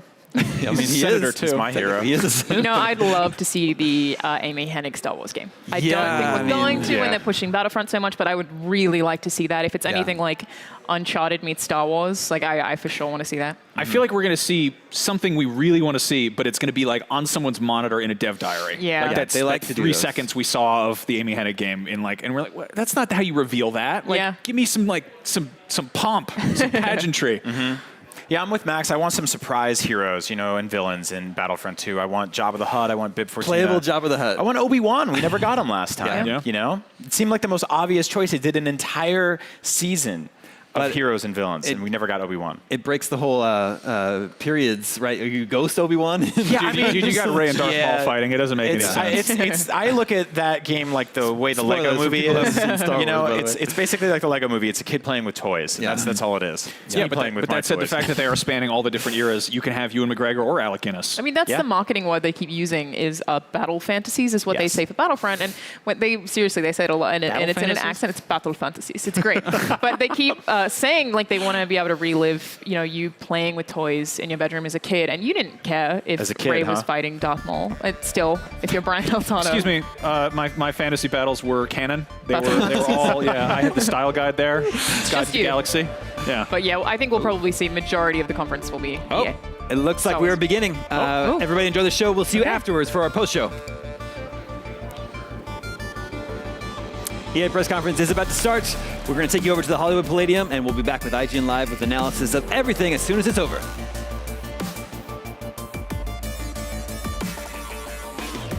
I like that rated M.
disappear to? Today is the day that we put Mathis on the NFL map. A long shot from the depths of the unknown to being drafted by an NFL team. All the eyes on you. What's to stop you from hightailing again? Let me ask you something. Why are you here? Because Football's my life.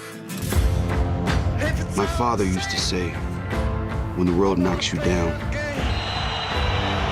get back up again. Wade is miles behind. Long shot. You gonna get hit today. You're not the only one trying to get drafted. No, man, forget you.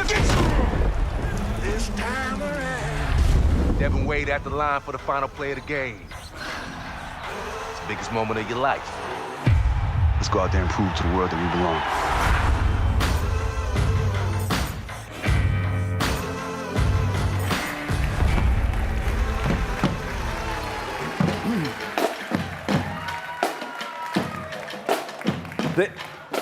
Round of applause for the drum line, guys.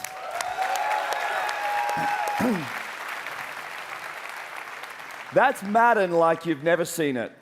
And I might be biased, but I'm pretty sure that's the most innovative Madden we've done in well over a decade. Welcome to EA Play 2017, coming to you from the Hollywood Palladium. This is our second year at EA Play. Last year we went out on a limb, tried to do something a little different with a view to changing the way you interact with products before they launch. We wanted to do something that put the games in your hands earlier, and it showed us how much further we can go. As you can see, we've built a creative space here. We're right in the middle of it. This is going to be where it all goes down over the next 3 days, playing, creating, and sharing with the rest of the world. We've built it this way for a very simple reason. We want more of you to be able to experience this moment.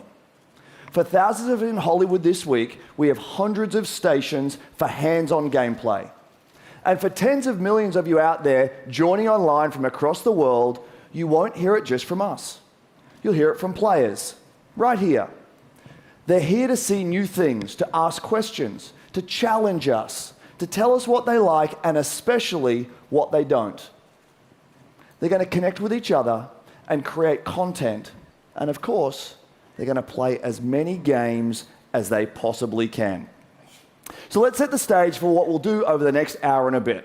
We're going to go deep into 8 new experiences, each with major reveals, massive innovation, and stories that'll pull you in. 2 years ago, we launched Star Wars Battlefront, and we got a lot of feedback. A lot of it positive, and a bunch of it constructive. That's a euphemism for not as positive. So today we're going to bring you 30 minutes of Star Wars Battlefront II. And what we hope you'll see is that we've addressed all of the feedback and gone even further. We've got a mix of everything here for you. A look at new IP, some killer new trailers, demos, and a bunch of live gameplay. This is going to be a lot of fun. And it should be, right? Because we're all here for one simple reason. All of us share one fundamental belief, and that's that games are the best form of entertainment on the planet. Yeah! They connect us like nothing else. They bring us together across cities and countries. They inspire us. They ignite the fires of competition inside us. Games allow us to do extraordinary things and to be extraordinary in our own ways. Games enable us to be our most creative selves, whether that's as game makers trying to pioneer new ways to play, or players making each game a unique expression of our own passion for what we do. Games put the power of play in our hands, to do with it what we want and to make it our own. So let's celebrate. For the next 3 days, we're here to celebrate play with all of you. And what better place to start than with a game that has taken the world by storm, Battlefield 1. There's more than 20 million Battlefield 1 players out there today, and we've got a lot to share about a revolution that's coming to this great franchise. So let's jump to Battlefield right from the creative heart of EA Play.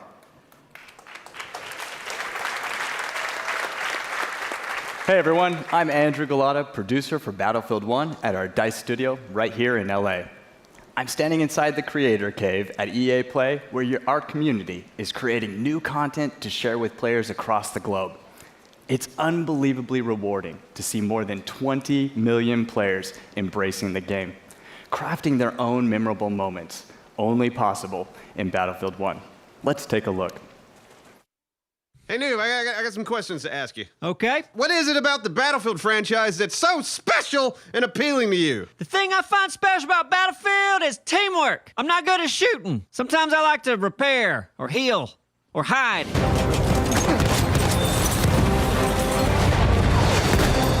Oh, I just shot an airplane out with the cable! I'm most definitely proud to be a part of the Battlefield community. I've never been a part of any other gaming community where people are just so passionate about their game. Everyone in this community is focusing on making this game as best as it can be and expanding on the experiences that we've already had. No way! Was mich an Battlefield begeistert, ist die schiere Bandbreite an Dingen, die ich in diesem Spiel tun kann. Player versus tank versus plane versus environment. My most memorable moments is what I do with my community. A 64-man army that just does massive, crazy things. I have made so many amazing friends who have become more like family. It's something that brought a whole lot of people together who will squad up and go and tear it up. Boom! You got it? Oh, I killed them all! I killed them all!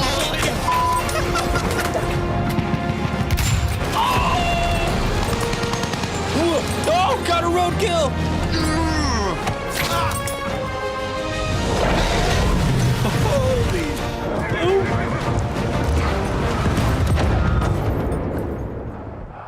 I'll never be able to do that again in my life! I'll never be able to do that again in my life. Never, ever. That's it. That's as good as it gets. I should just stop playing.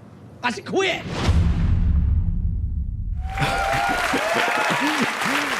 He just disabled a moving truck with a grenade while jumping off a horse. Incredible. We love these only in Battlefield moments, and we want even more of them. So we're bringing more ways for you to play. First, night maps debut this summer. In Neville Nights and Prise de Terreur, you'll need to deploy tactics as you fight through the night in a massive network of trenches.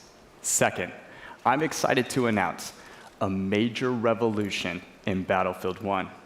We're bringing epic battles to the Eastern Front of World War I. In the Name of the Tsar expands Battlefield 1 to the blistering winter in the East. This is the biggest front of World War I, and with it, we're bringing you 6 new maps, the Russian army, including the mighty Hussar cavalry, new vehicles and weapons to expand your arsenal, and the iconic Women's Battalion of Death. Finally, we're introducing a richer gameplay experience in both progression and operations mode. By bringing deeper player progression through all new assignments, the ability to tailor your playstyle with specializations, and new multi-battle experiences woven through the fan-favorite game mode, Operations. All of this coming in September as part of In the Name of the Tsar. And for the next 3 days, the Lupkow Pass map from In the Name of the Tsar is right here at EA Play. For those of you tuning in, you'll get a glimpse of it from these guys when they share it on their channels very soon. So there you have it, 8 new maps in total, opening up the largest front in World War I with new ways to play. There's never been a better time to be part of the Battlefield community. Now enough of me. Let's give you a first look at In the Name of the Tsar. A revolution is coming.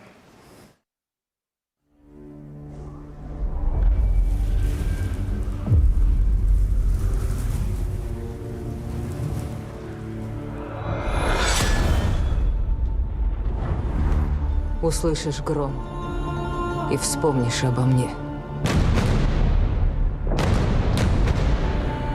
Полоска неба будет твердо алой,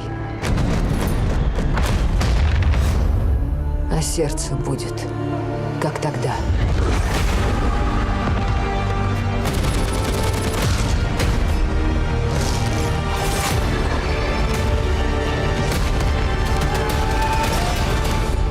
В огне.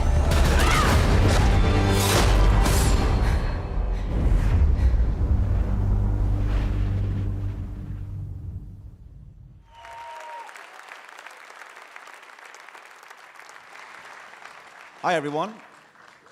I have the privilege of leading our global development teams. 6,000 of the most creative people making truly amazing experiences, including Battlefield 1. Now, this summer is going to be huge. So much new content, so much more to play, and so many new ways to play. And there's one more thing we'll bring to Battlefield. Later this year, we're going to give you a new competitive Battlefield experience. We've heard you. You want a smaller, tighter experience focused on team play. You want all-out war built for competition, and you want it accessible to players and to viewers. And it's coming. I can't wait to share more with you guys at Gamescom in August. Now, competition is at the center of EA today, and we've always thought about it a little differently. We believe in making stars of all our players. Let me tell you something really cool. Last month, I was watching an amazing competitor, Shells. He made it to the FUT Championship finals in Berlin. 6 months ago, this guy was an unknown. Now he's a worldwide star. And he'll be competing with the best at the FIFA Interactive World Cup final in August. Now, we want to find more stars, so we're doubling down in competition in ways only EA can. This fall, we're launching the largest FIFA championship ever, with many ways to compete. The best FUT players will compete in the FIFA Ultimate Team Champions Cups. And in our official Football League competitions, you can represent your favorite real-world team. It's true, you can. We'll have much more to share, including our Madden plans later this summer. As developers, your passion is what fuels us. Your stories inspire us, and competition like nothing else brings them to life. Magnificent goal! If anything happens in this tournament, at least he has that. This is my first time. My first time. This is my first time competing. I just thought maybe this is something I could do. So many good players. I want to beat them just like they want to beat me. Oh, wow. I just don't understand how people think I'm the underdog. That is confidence right there. This is the highest level that you can play. There is a real thin line between success and failure. How nervous are you right now? It's going to be a really tough game. I'm never going to lose ever in my life. Wide open! He's just a person you can hate. He is an absolute beast. Loves it up to Thomas! I wonder if we're going to see a handshake. Nope, not going to see it.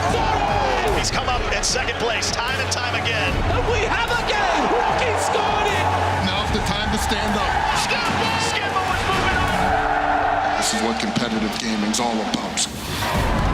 Oh, my word! We're about to crown a new king. There it is! It's Rocky that is your champion! And Michael Skimbo is your Madden 17 champ. He's come out of nowhere. Were you ever in doubt in that game? I was in doubt the whole time. These guys are going through something special right now. Ladies and gentlemen, sitting on your couch, this could be you.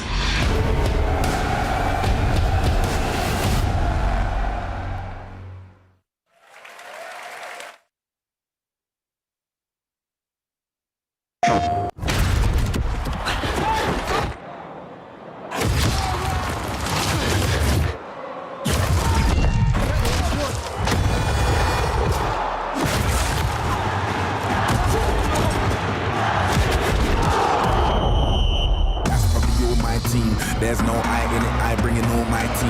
Who'd you wanna holler, who'd you wanna never know? Don't be a sheep when you can be the goat. Greatest of all time and you never know. Don't show up to my show if you've got no. Yeah. Loud at you, he's a hater, I don't want no bad energy.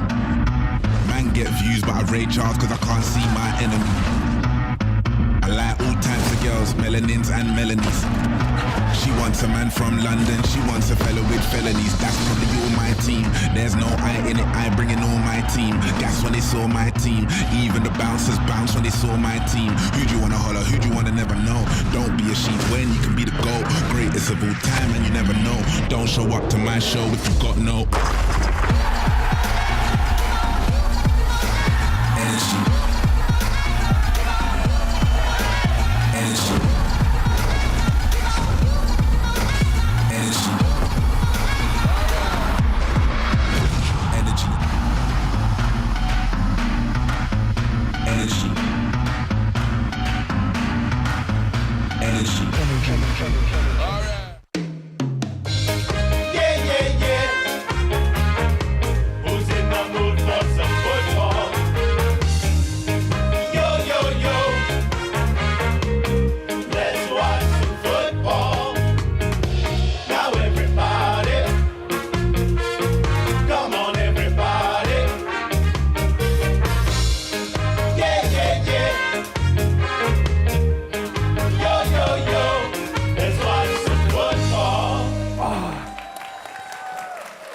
I went early, Rog. I went early. Ladies and gentlemen, we are the Men in Blazers. That's Rog, the bald one. I'm Davo, way less bald in person. We are delighted to be here. Oh, we really are. Some of you will know us as the hosts of one of the top 3 most popular football shows ever to be produced in the panic room and the crap part of Soho. That is true. Somehow, we convinced world leaders like Will Ferrell to come talk to us about the 5th best sport in the world. Oh, we've tricked them all, Davo. Yep. And the common thread for us is always football and FIFA. And when I speak to players around the world, they all tell me their experience with FIFA runs so deep, it actually impacts the way they play on the field. That is art influencing life. It's Davo. all melding together. Rog, look at this. Look at how the world's game comes to life in FIFA 18. Player personality that differentiates even the talls from the smalls. They've even perfected the inimitable run style of Raheem Sterling and developed with detail Anton Griezmann's technical ability to suavely fly past all defenders. And so suave. And these atmospheres, Rog, take a look at this. They make it feel like you're in the Argentinian sun with your pasty white legs. And this is massive, Rog. They've now got the ideal athlete helping to develop the game. Is there anyone better and more genetically sound than Cristiano Ronaldo? Could you get anyone better than that? That man doesn't have a 6-pack, he's got an 8-pack. You're right. And EA Sports know the only way to make Cristiano look better is to jam him in spandex and capture his data. That beautiful man. He's done it all. Let's hear it. Back-to-back champion of Europe, the La Liga title, Ballon d'Or winner, literally every trophy. And most impressive from our perspective, that beautiful head of hair. He has hair, Roger. But as huge as Ronaldo has been this past year, there's one story bigger than them all. Oh, yeah. Peter Moore becoming CEO at Liverpool. Good luck with that one, mate. No, Rog. No, Rog. The biggest story in football is, of course, Alex Hunter, the new hero of the virtual pitch and the star of The Journey. The Journey. Alex would go on to score more than 360 million goals in his first season. Wow. That one's true, and so's this one. Whenever our good old English national team take the field over the past year, the single name most tweeted, even more than Sir Harry Kane, Alex Hunter. Yeah, we could have used him today, Rog. We could have won it all. Yeah. Talking about winning it all, though, what a storybook year Alex Hunter's had. Yeah. Winning the FA Cup, just 18 years old, barely passed his bar mitzvah. He's experienced more in his first season than I will in my entire life. That is true. It was quite the start to a truly amazing journey. But the life of every footballer is a journey filled with victory, defeat, glory and conflict, dreams come true, and challenges that lie ahead. So, everyone wants to know, what is next for our man Alex Hunter? I don't know, Davo, but it seems like everyone's got an opinion. There is one question on everybody's lips. What next for Hunter? Everyone's hunting Hunter. Alex Hunter has been talked about. I think all this Alex Hunter talk, I think that's just paper talk, if I'm honest. Sehen wir Alex Hunter bald in der Bundesliga? Seine Spielweise ist atemberaubend. Alex Hunter is a global talent, a huge talent. He needs the right club and the right manager.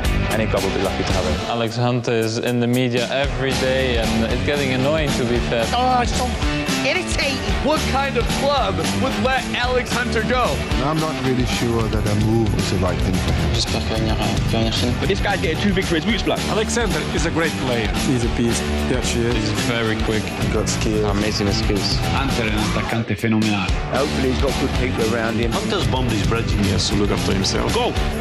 I would move. Rumours have got to stop. Go, Alex. Alex Hunter, you really are wasting time. Will Alex Hunter stay or go? Are you sure this is what risky? Not about this tour of the US. What does your heart tell you? If I stay, it will be double.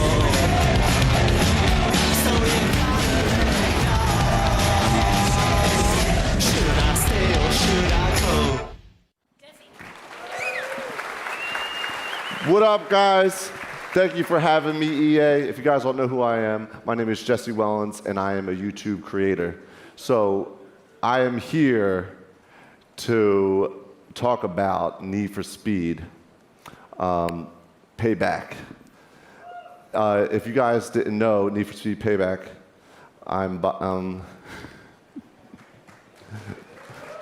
yeah, it's a great game. But all right, all set aside, I'm a YouTube creator. Need for Speed Payback, it's coming out. I got my boy Marcus, executive producer here. He is the producer of the game. Thank you, Nick, for having me. Hey, man.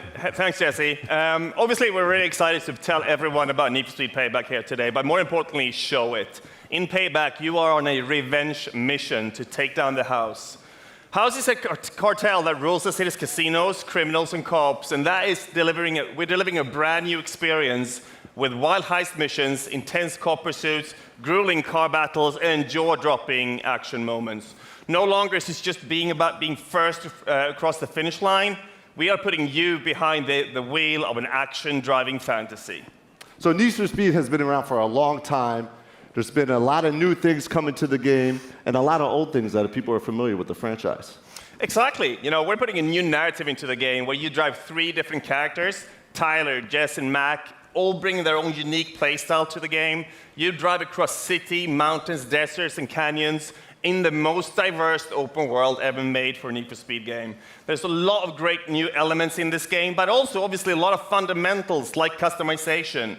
We go way deeper when it comes to visual and performance customizations, as well as introducing something on top of that, something we call derelicts, which are abandoned classic cars that you transform from scrap to stock to supercars. Speaking of customization, my homie Nick, AR12 Gaming, he looks like he's customizing a classic Beetle. He's going to be doing a lot more of this customization and gameplay at 1:30 on the stream if you want to come back. But enough talking about it, I'm trying to see it. Yeah, you know, we're absolutely very excited to show you the first, one of the blockbusters from Need for Speed Payback, called the Highway Heist, that shows that intense action driving experience. So let's turn around and take a look.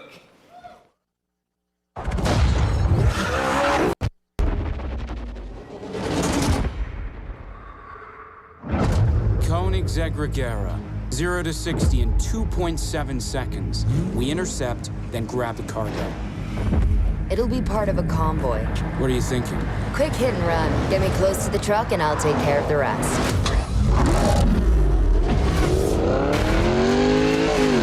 Get me close to that truck before it hits the tunnel. The House won't let us anywhere near the truck. We gotta take out those cars.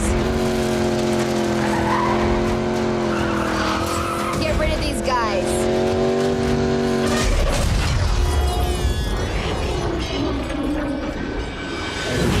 That's what I'm talking about. Let's get that truck.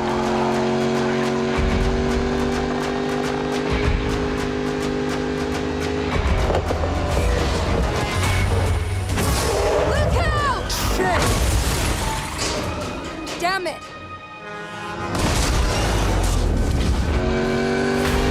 What the hell? This guy's out of his mind. There's something much bigger going on here. What's the play? Forget the tunnel. We get him before he reaches the city. Guys, more house cars headed your way.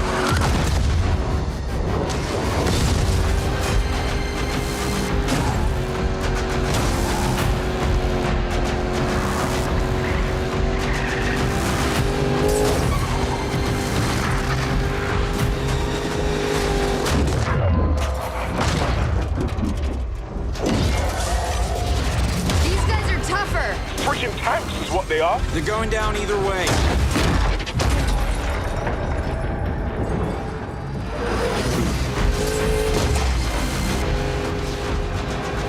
Take him out, Ty.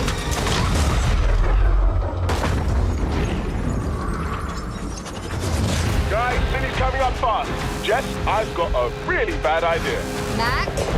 Ladder on the side. You can get up on his right. It's now or never, Jess. Do it! Keep it steady! Jump!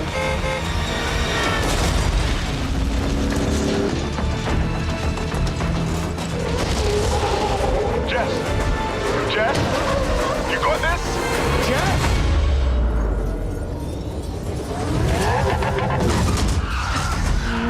I got this. teams. Let's take this baby home. Let's see what she can do.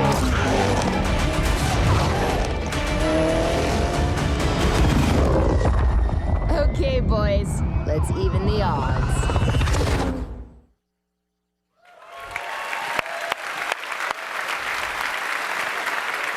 I can assure you that plays as well as it looks. Last year at EA Play, we unveiled EA Originals. The program was something we created to support small, independent studios, to help bring experiences that are unique, gorgeous, innovative, and memorable to the world. We are partnering with game creators through the process from development to marketing to publishing.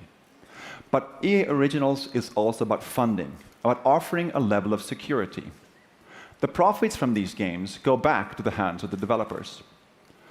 We have been overwhelmed with the indie community's reaction to this. I can tell you, we've received hundreds of pitches, many of them brilliant, and as a result, we now have several new titles in development. Today, I want to introduce you to our next EA Originals title, one that I've been very close to from the beginning. This game tells a story in an entirely new way. Now, a few years ago, I played the indie hit, Brothers, A Tale of Two Sons, with my oldest daughter. I loved how different the game felt. The mechanics and storytelling were really cool, and we both loved the emotional story. So I decided to contact the game's creator, Joseph Fares. When we met, we instantly realized we shared the same passion for games and how to bring new experiences to players. I also found out that he was building a new studio called Hazelight. Now, we're thrilled to be working with Joseph to bring his new project to all of you. What started out as a wild idea on paper has now turned into a groundbreaking, one-of-a-kind game called A Way Out. Take a look. What's your plan? Stay the hell away from me, okay?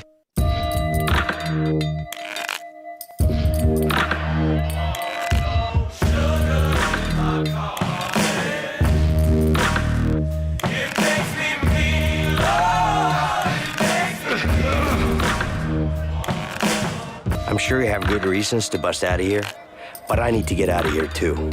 Yeah? Not my problem. Well, you can trace lines in your face, but it's the way that your spirit makes you walk. It's pitch black. We need a light. Screw it. I'll go first. Oh, crap! You okay? Your hands up high.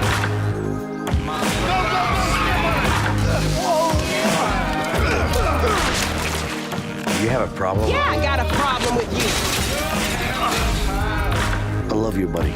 Vincent, what are you doing here? She's my daughter, too.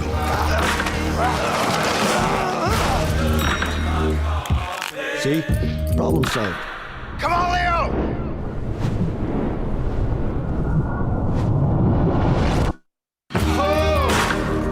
Your hands up high. My love, I'll see.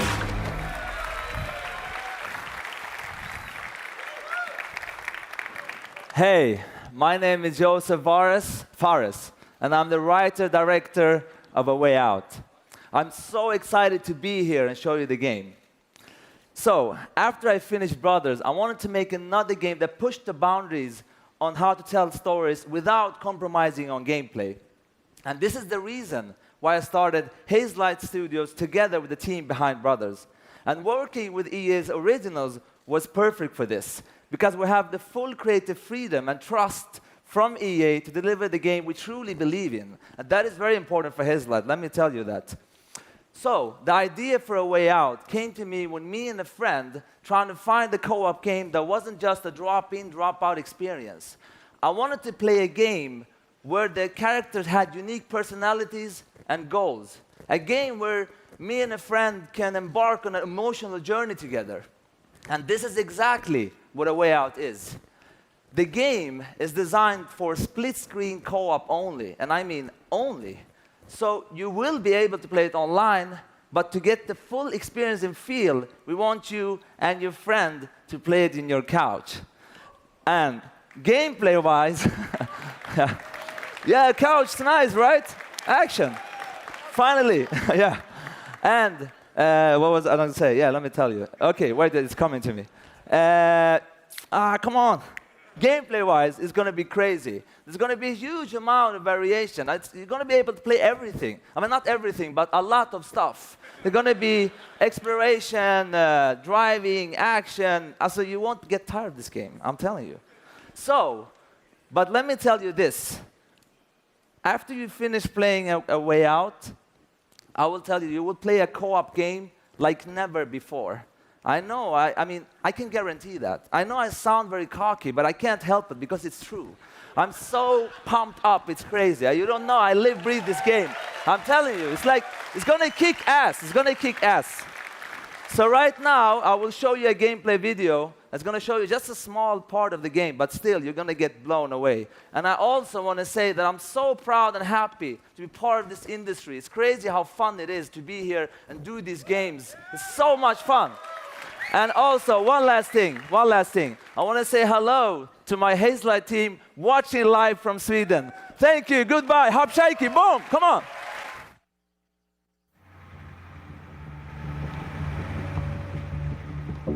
A Way Out is a story-driven co-op game. It is designed, played, and experienced only in split-screen co-op, which means you have to play the game with a friend, either online or on your couch. The game starts in a prison. You play as Vincent and Leo. You and a friend will get to know your characters and unfold their story together. You don't know anything about me, man. Maybe not. But Harvey killed someone very close to me. With or without you, I'm going after him. Let me show you some of the scenarios in the game.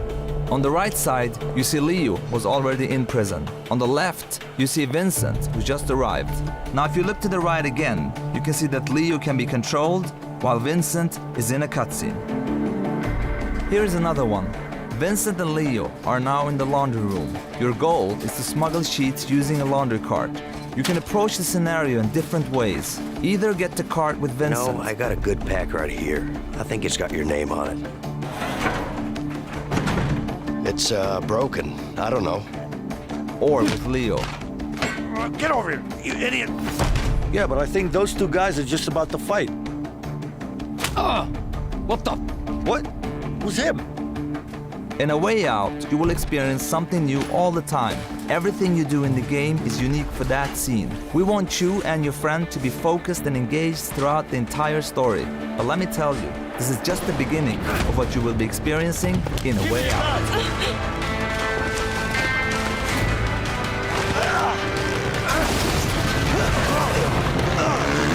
Get him! Run! Relax, man, I got this.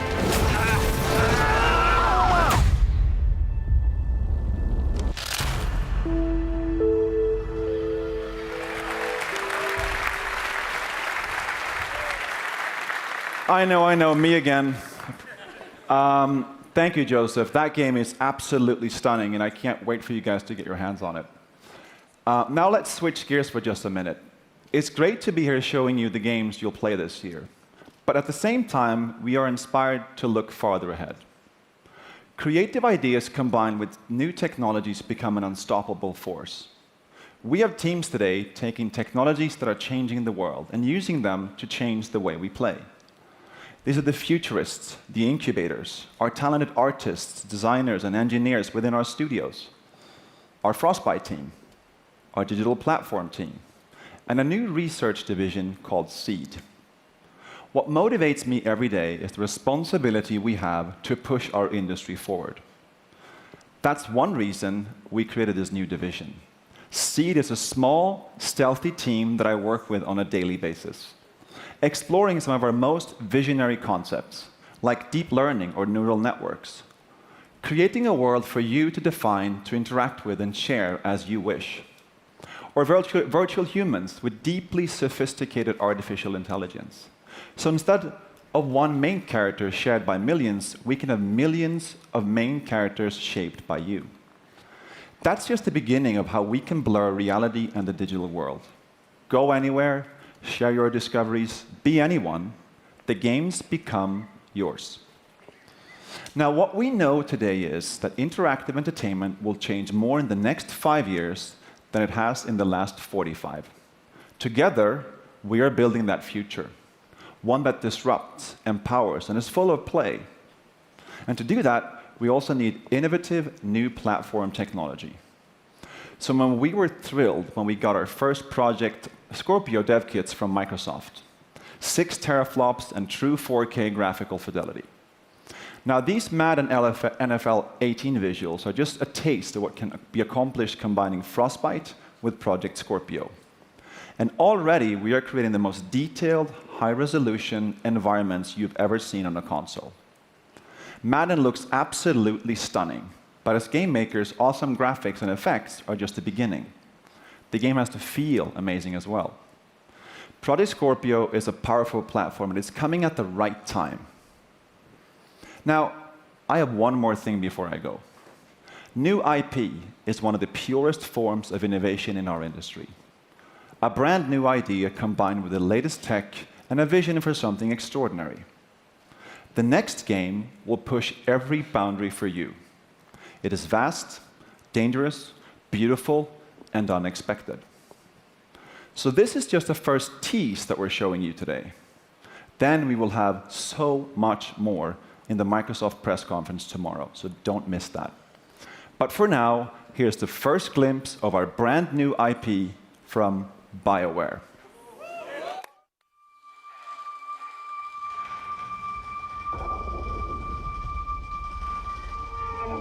The wall. It's our armor. It protects us from what lies beyond.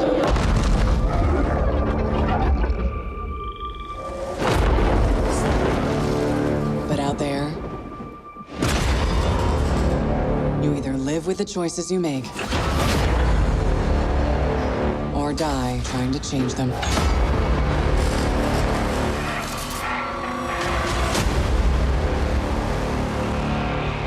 The story doesn't end here. It's just the beginning.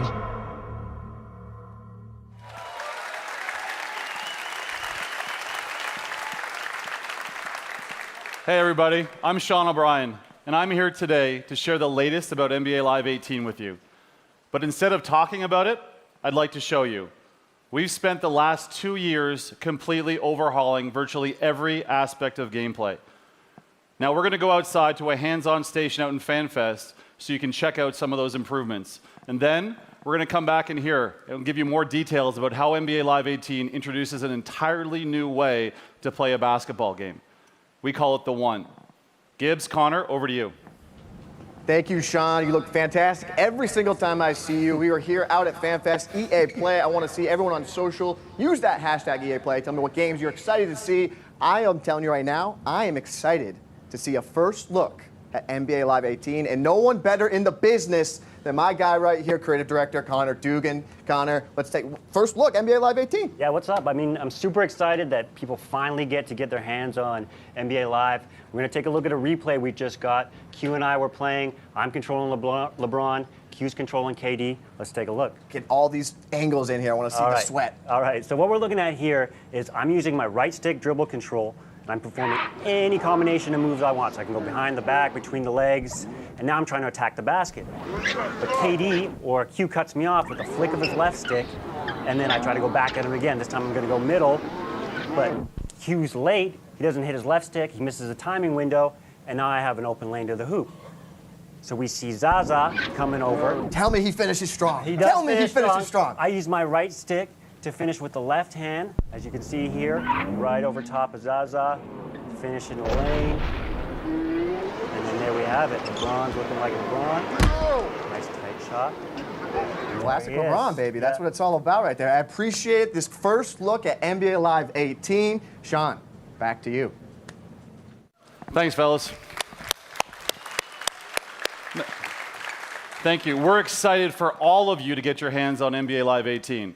And everyone will have an opportunity to do so through a free demo coming in August. Now, this demo will give everyone the chance to start the One and be introduced to this new basketball world. Jumpstart your own legacy through solo, co-op, and multiplayer experiences and carry all of your progress over to the full game. Now let's take a look at the one.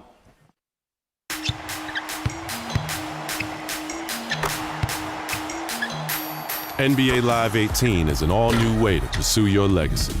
Centered on you, your journey is defined by the choices you make. Welcome to The One. The One unleashes the freedom to play how and with whom you want.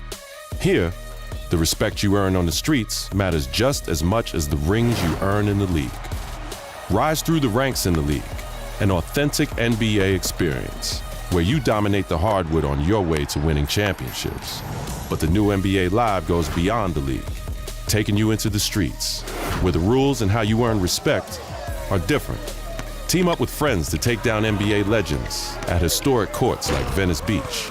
Throughout your journey, your on-court performance leads to increased skills and new gear as your hype builds in both the streets and the league, from Venice to Rucker Park and everywhere in between.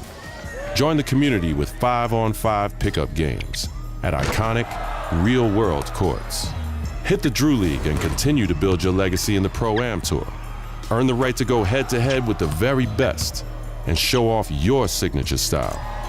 From East Coast to West Coast, from the streets to the league, everything you do matters. Your legacy is defined by you and how you choose to play.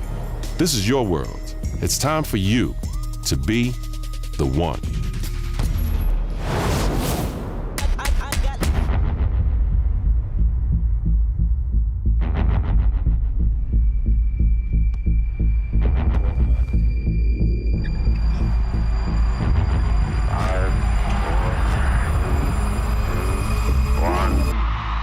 I got realness, I just kill cause it's in my DNA. I got millions, I got riches building in my DNA. I got dark, I got evil that rot inside my DNA. I got off, I got trouble, some heart inside my DNA. I just win again, then win again like Wimbledon I serve. Yeah, that's him again, the sound that engine in is like a bird. You see fireworks and Corvette tires skirt the boulevard. I know how you work, I know just who you are. See, use your hormones probably switch inside your DNA. Problem is, all that sucker shit inside your DNA. Daddy probably snitched. Thanks, guys. And thanks to all of the teams here sharing games today. And a special thanks to Joseph and Hazelight. How about that for some passion? Now, we've got a massive finale coming up here in just a moment. 30 minutes of pure, unadulterated Star Wars. But before we get there, I wanted to pause for just a moment. Last week, we did something pretty amazing together. We held our annual EA Play to Give campaign, celebrating the importance of inclusion and play in our communities and in life. We partnered with 3 outstanding charities, the United Nations He for She, and anti-bullying organizations, the Pacer Center and Ditch the Label. We donated $1 million to these 3 great organizations in support of building a more inclusive world. And here's where play comes in. All of you, our millions of players out there, joined us in support of inclusion. You came out in play in 9 in-game challenges. And by coming together, we are showing the world what a positive force that games can be.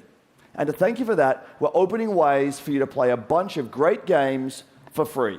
Starting today for the rest of the week, Origin Access, as well as the Vaultlin EA Access, are free. For PlayStation 4 players, we'll also have a bunch of free trials running all week. We're talking FIFA, Madden, PvZ Garden Warfare 2, Star Wars Battlefront, and much more. So jump in, bring your friends, have fun with some great games this week while you're getting ready and excited for what's to come. Now, without further ado, we bring you Star Wars Battlefront 2.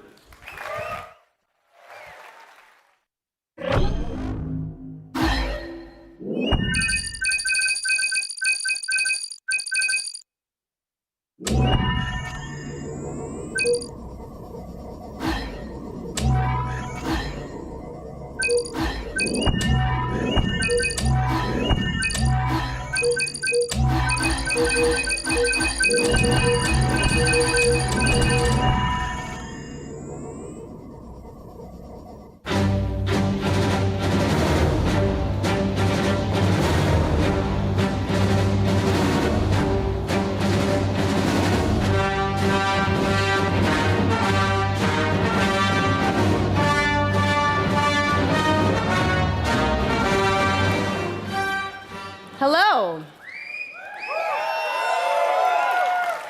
I'm Janina Gavankar, and I play Commander Iden Versio, leader of the Inferno Squad in Star Wars Battlefront II.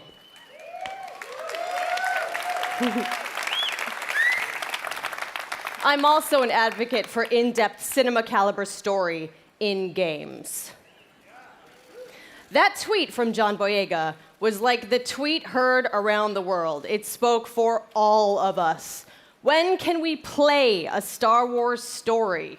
We don't want to just relive the movies. We've watched them a million times. What we want to do is have a new and authentic, untold story. A story that delivers new perspectives and enables us to play as some of our favorite Star Wars characters while also introducing new ones. And just like Rogue One tells an essential Star Wars story ahead of A New Hope, Star Wars Battlefront II will tell a new Star Wars story that helps bridge the gap between Return of the Jedi and The Force Awakens. It's good. But EA didn't just stop there. We loved the previous Battlefront of 2015, but we wanted more. Star Wars Battlefront II is much bigger than the previous title, with more than 3 times the content of the first game. Yeah. Now, I'm all about that couch co-op, and they're bringing it back with the return of Skirmish, so I'm going to be cuddling up with someone playing me some Battlefront 2. In multiplayer, there are more heroes, more vehicles, more planets. I've been to some of them. More space battles and starfighter assault, and deeper progression and customization, as well as content from across all eras. But, as we know, Star Wars is not just some checklist of great features. How does Battlefront 2 play? The team at DICE in Stockholm has some of the most talented multiplayer designers in the world, and they've been working with the EA Game Changers to make sure Star Wars Battlefront 2 has the multiplayer we're all looking for. These Game Changers, they basically get tapped on the shoulder because they're the best Battlefront players in the world, and then they get secretly flown out to Stockholm. As long as they provide valuable feedback, they get an early look at the game. Sounds like an awesome program, and if I didn't suck at multiplayer, maybe I'd get an invite. That's true. So let's hear more from them about their time at DICE.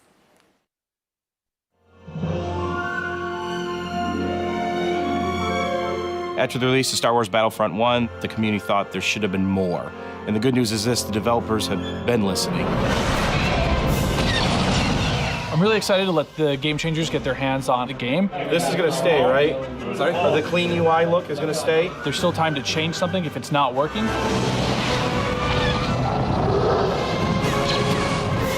Oh my God! My first impression with the game is upgraded. All 3 eras are going to be in the game. No! Earthbound's coming at me! Oh, okay, Battle Squad! We've got a whole bunch of new features. One of the biggest ones that a lot of fans are excited about is the class system. They split the characters up into different classes. They have different weapons, special abilities that you can customize. It affects your health. It affects how you are going to support your team. There's going to be more content. You're going to have to get used to a lot of new different techniques on how to play. The gunplay and the weapons have completely been redone compared to the first Battlefront. Now there is a lengthened skill gap in it. It feels a lot better and go, oh, okay, this gun feels kind of more real, less floaty. Which is your favorite hero so far? We're introducing a system called Battle Points, which will allow you to become not only heroes, but other things on the battlefield. As you're helping your team play the objective, you gain these points. There's such a plethora of things to spend it on, vehicles, or even coming in as a hero. And the coolest thing, I think, is a level of customization, not just from a weapon standpoint, but the actual character's own abilities.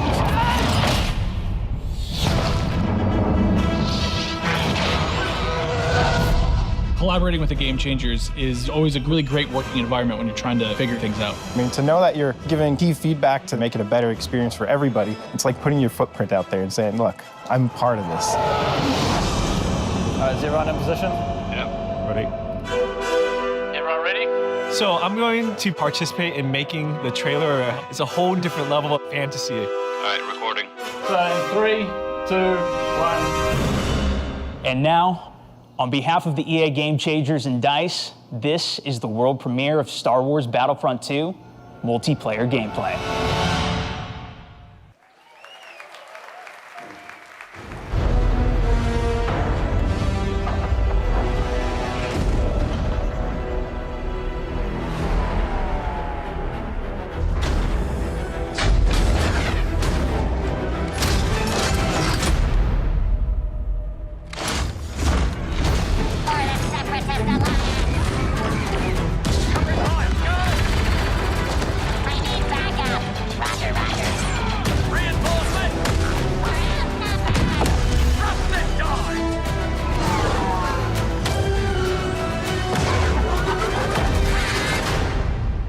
Sector is clear. Not clear! Not clear!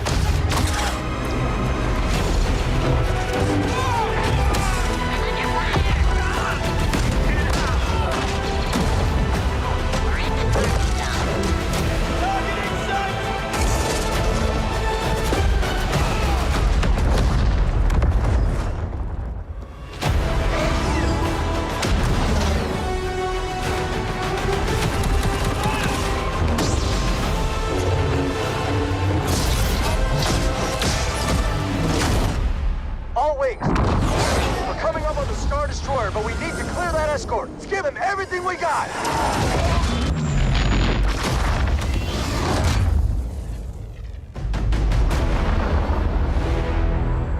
Your next assignments, they are unusual. Grab onto something! I'm trying!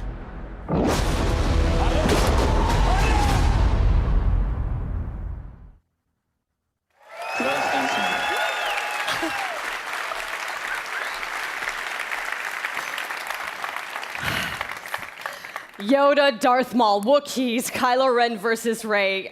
I watched that thing like 20 times backstage with my mom before this even started. My mom's here, yes, it's a big day for me, I'm sorry. So,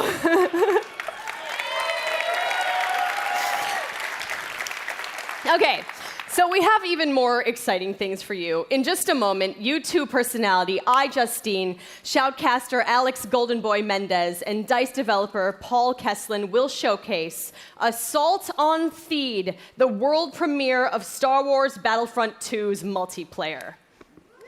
Yep. We've got 39 game changers ready to go, head-to-head in a 20 versus 20 match, Battle on Theed, and I'm going to take the 40th slot. We'll see.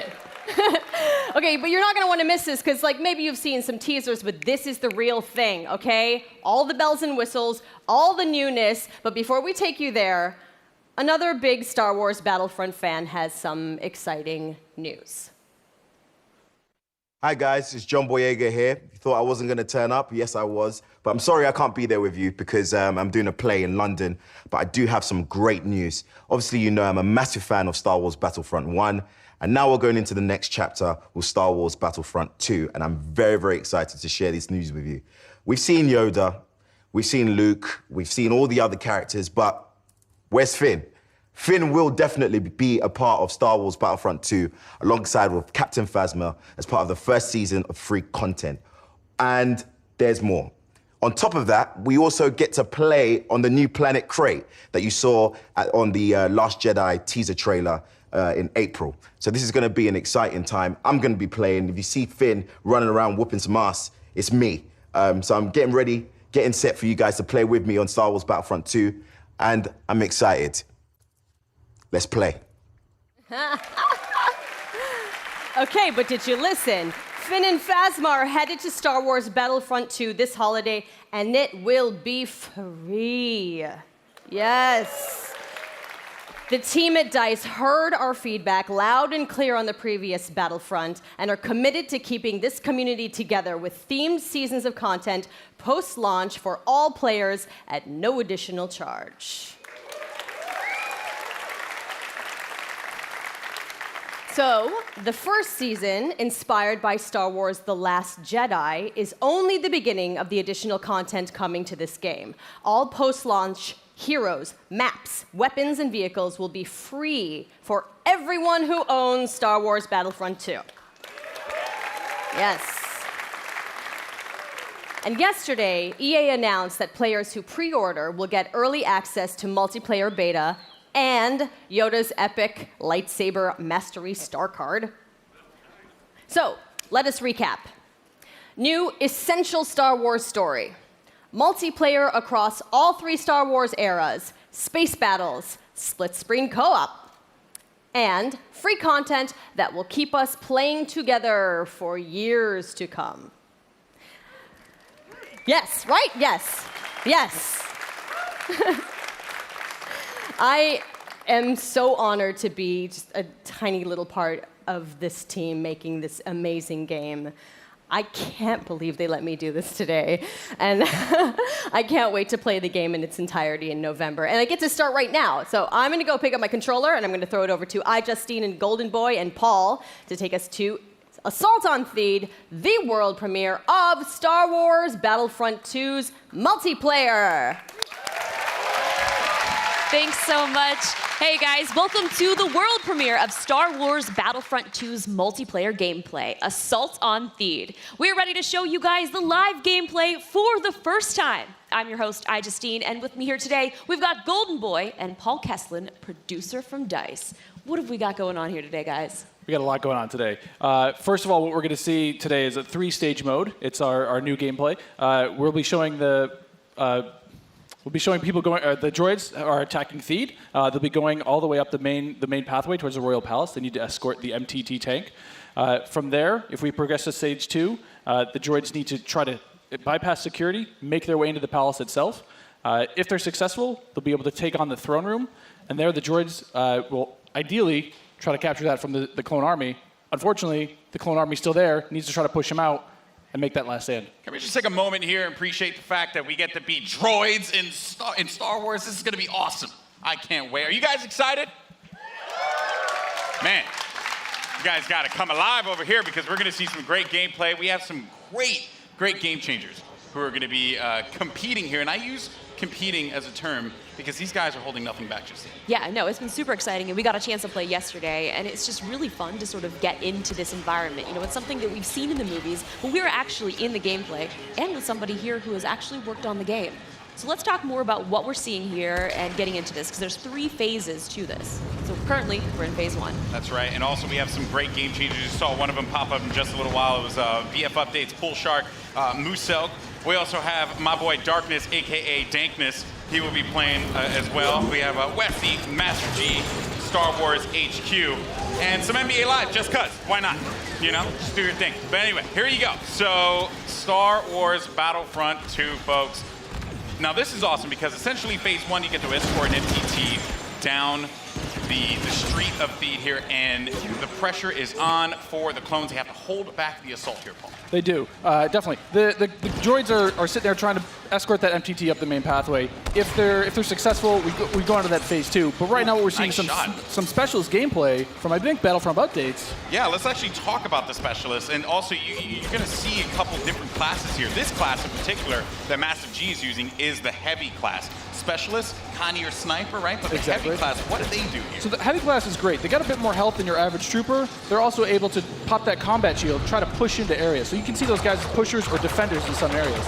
But it looks like we got one of our Vulture droids right now. Not sure who's flying this guy, but these guys are great at air-to-air, trying to take out those other ships that might be coming in, that Naboo N1 Starfighter. Otherwise, they're there to provide some great ground support like we're seeing here, trying to get some strafing runs in on those clones. Oh, no! Oh! Come on, man. Missed that tower. You just did it wrong there, buddy. So it's Sorry great about that. because we also do have the air support, but we also have ground support as well. We do. So another thing that those air vehicles are great at is trying to take out some of the ground vehicles that you may see. The droid army has the AAT tank, something that's really great at troop suppression. But we see here a little clip of the V-Wing doing that. Oh, man, he's just mowing some droids down there. Yeah, just absolutely shredding. You're going to see this happen quite a bit, especially in this phase, because there's a lot of open field here, right? And you can just come through for some great great bombing runs, really, and eliminate as many people as you possibly can. And also, you put the presence of an air vehicle out there.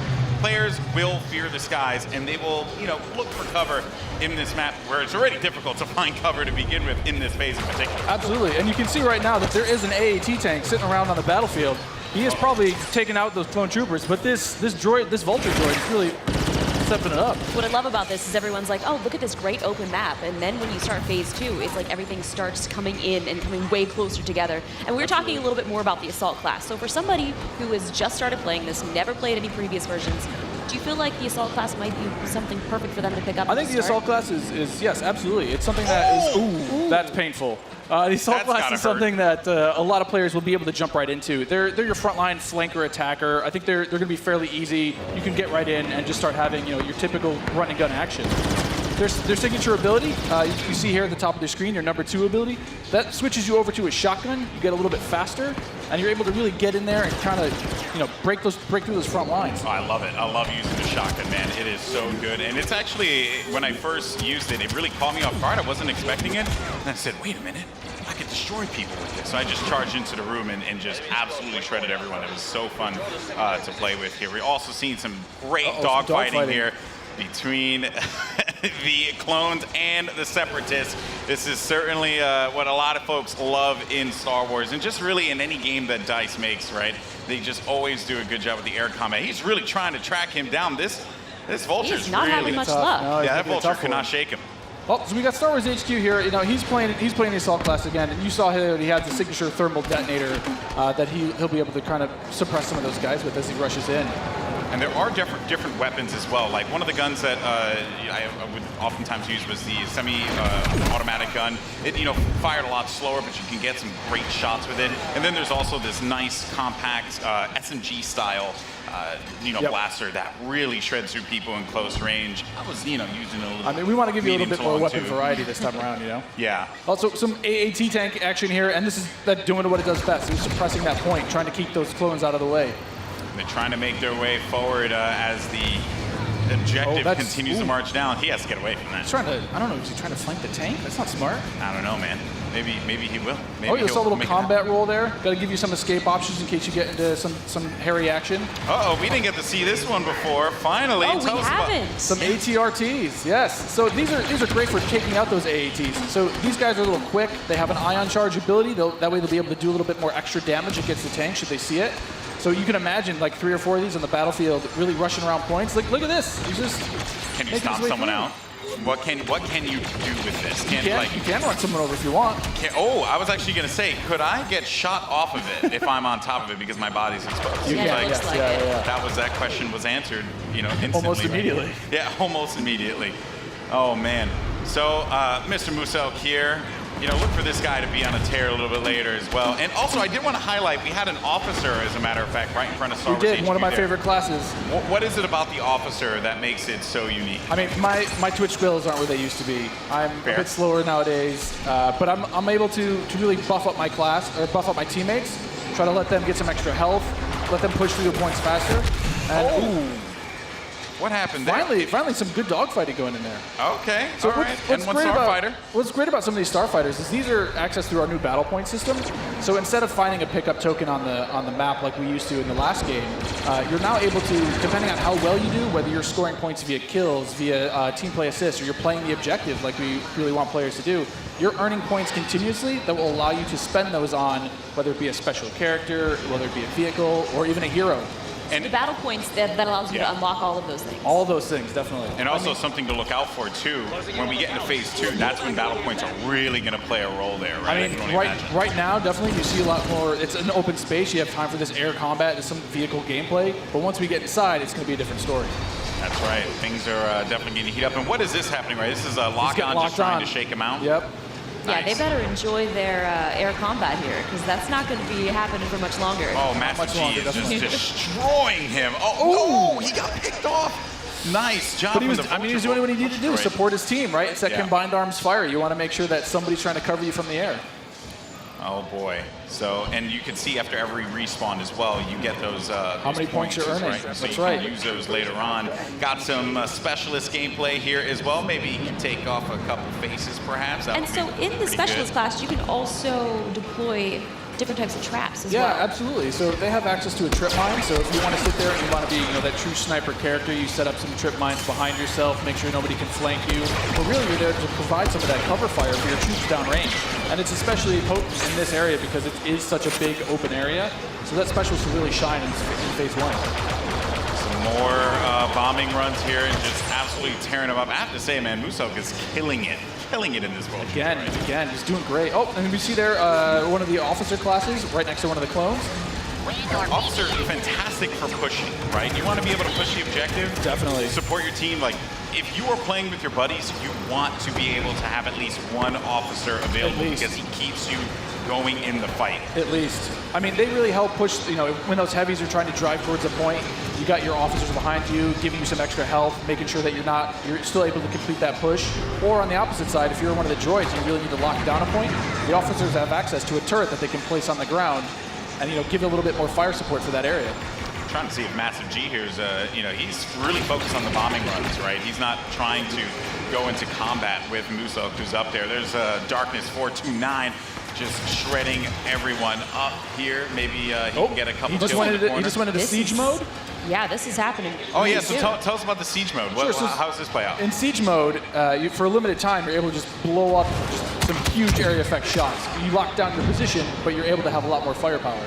We also just saw the B2 Super Battle Droid there as well. That's something you can get Another with one of my Battle Points favorites. as well. Another one of my favorites. Yeah, you can grab those guys via the battle point system. Those guys, great at pushing points again. They have high health, a lot of rapid fire. Oh! Here we go. Oh, there it is. And this big explosion indicates phase 1 is over. Now we start phase 2. And this is when the action really begins to pick up here because it gets really tight inside of that building and players need to be mindful of that and look for this B2 to just shred through everyone, especially with that cooling ability that he has, to be able to keep him just constantly shooting in the fight. He's gonna make a huge difference here as the fight moves inside. I mean, there's gonna be narrow pathways. He's gonna be able to just shred as soon as anybody gets in his way because it's those narrow corridors. It's gonna be trouble. And just waiting for the prime opportunity to push up here. Players falling, got White Boy there, and there. Oh, here we go. This is some Darth Maul action. Here we go, folks. This Darth is where Maul. it starts to get interesting. This is gets scary. Darth Maul will excel in phase 2 and phase 3 as you're inside. I mean, he's a great mobile attacker. He's going to sit there with his such lightsaber. close quarters too, so he's absolutely perfect for that. Absolutely. I mean, some of his abilities you can see here. He's got that spin attack. He's able to just rush in and out of combat and just take guys out in the process. It was funny. I was talking to Musok earlier, and he was using Darth Maul, and he was saying how there's Boba Fett as well. But he was talking about how he wishes Darth Maul could reflect. I was like, if he could reflect, he'd be too strong. He'd be way too strong. This is a good flank. That was a good flank by Boba Fett and Maul. Just shredded the clone army, unfortunately. So what role does Boba Fett fill in this battle? Boba Fett is definitely a hunter-killer. So if the clone army is able to get some of their heroes in play, like this is where Boba Fett will really shine. Is with that jetpack of his, he's able to kind of float above the battlefield, fire off some rockets, and really just take out an individual target. And so what difference does he have from the last game? From the last game, we've given him a bit new tricks. He's got a new concussion rocket that will really disorient players completely. But he also has this rocket barrage instead of just one rocket. He's able to really just lay down some suppressive fire. Nice. Also, one thing to keep in mind, we saw the B2, here we go, but on the clone side, there are specialist, characters that you can pick up as well. We haven't seen much of it yet, but that would be the clone jump trooper. That's right. Very different from the standard like assault class or heavy class. It has the jump jets that you love from Battlefront, the original. That's right. Brought back here, but now focused on the central class. Exactly. Yeah, we're back to Boba Fett here with the Look at rocket that. jumps there. He's shredding through Able to everyone. just lay down so much firepower. It's intense. Oh, they got him goes though. Down. Jesse was able to find him on that one, but here comes some officer gameplay here. Oh, good. Finally, somebody playing some support.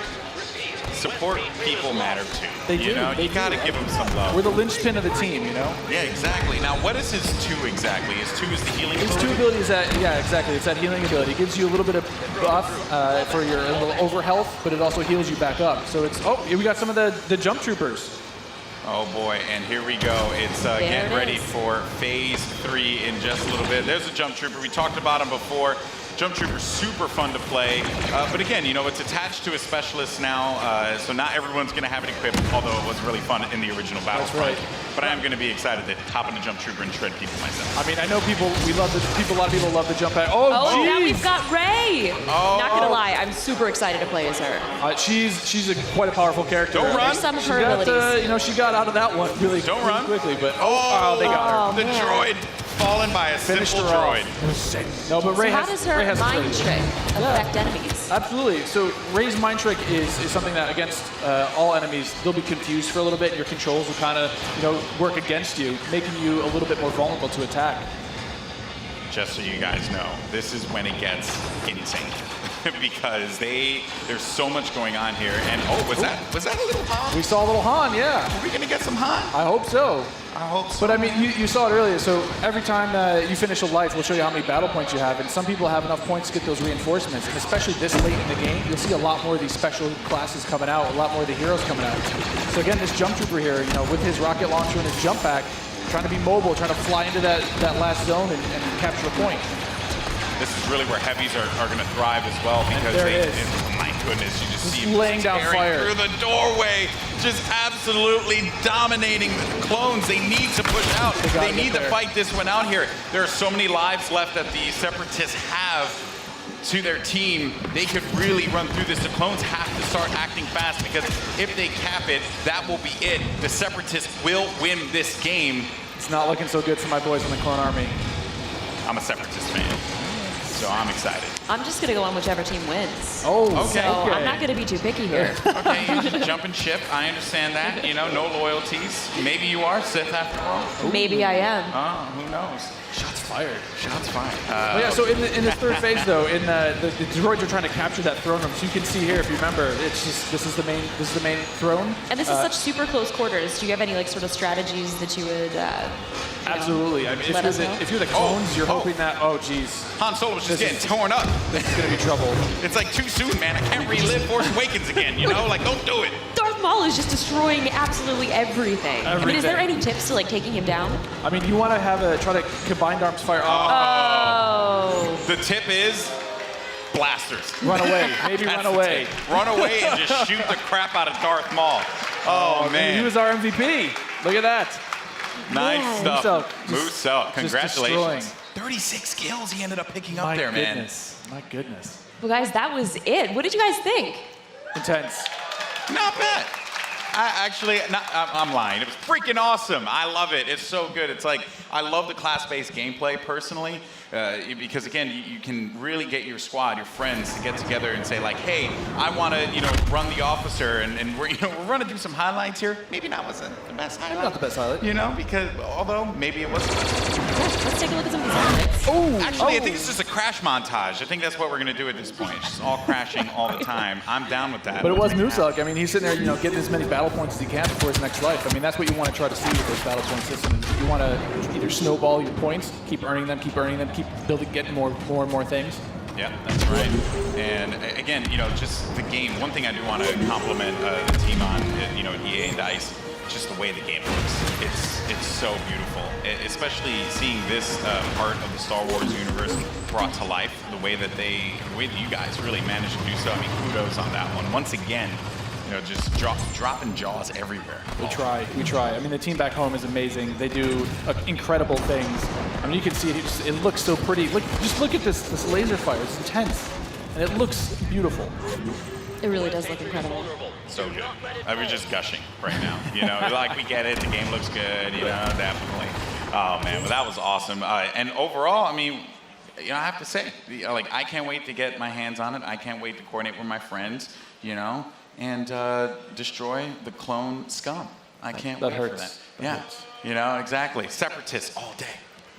Well, guys, that was so awesome. Now, if you guys are in LA, you can come join us at FanFest this weekend. And if you come down on Monday, we've got a chance for you guys to win a trip to Gamescom in Germany this August. All you have to do is come and play, which is, That's not asking too much. And you have to be the best player of your match, and you guys will be entered to win a trip for 2 to Cologne, Germany, and a full pass to Gamescom. You've been before. Yeah, I've been there plenty times. It's one of the most ridiculous conventions ever if you happen to go. It's insane. It's massive. So you're not, if you don't get the trip, you're going to be really sad. But if you do get the trip, you and a buddy, oh, you're going to have a good time. It's a fun time. Hopefully I'll see you there. Well, if you guys like Star Wars like we do and you guys want to play as your favorite heroes and villains, you guys can download Star Wars Galaxy of Heroes right now on Android or iOS. And you can play as any of the iconic characters that you guys saw today and many more.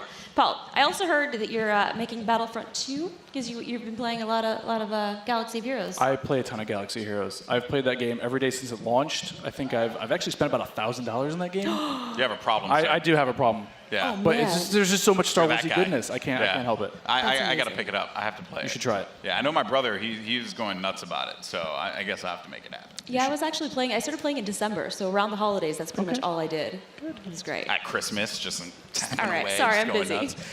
Well, thank you guys so much for joining us here. Stay tuned to battlefront2.com for more about the game, and we'll see you guys soon. Thanks, Paul, Golden Boy. This was incredible. And now I'm going to send it over to Patrick for more.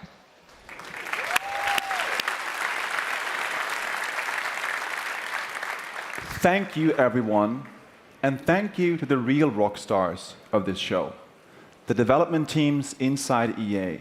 You are truly amazing. Now, we can't wait for more of you to play, and there's more coming. Stay tuned online for a closer look at some of our biggest game. And remember, EA Play is for all of you, our players. Thank you all for joining us. Now, let's play.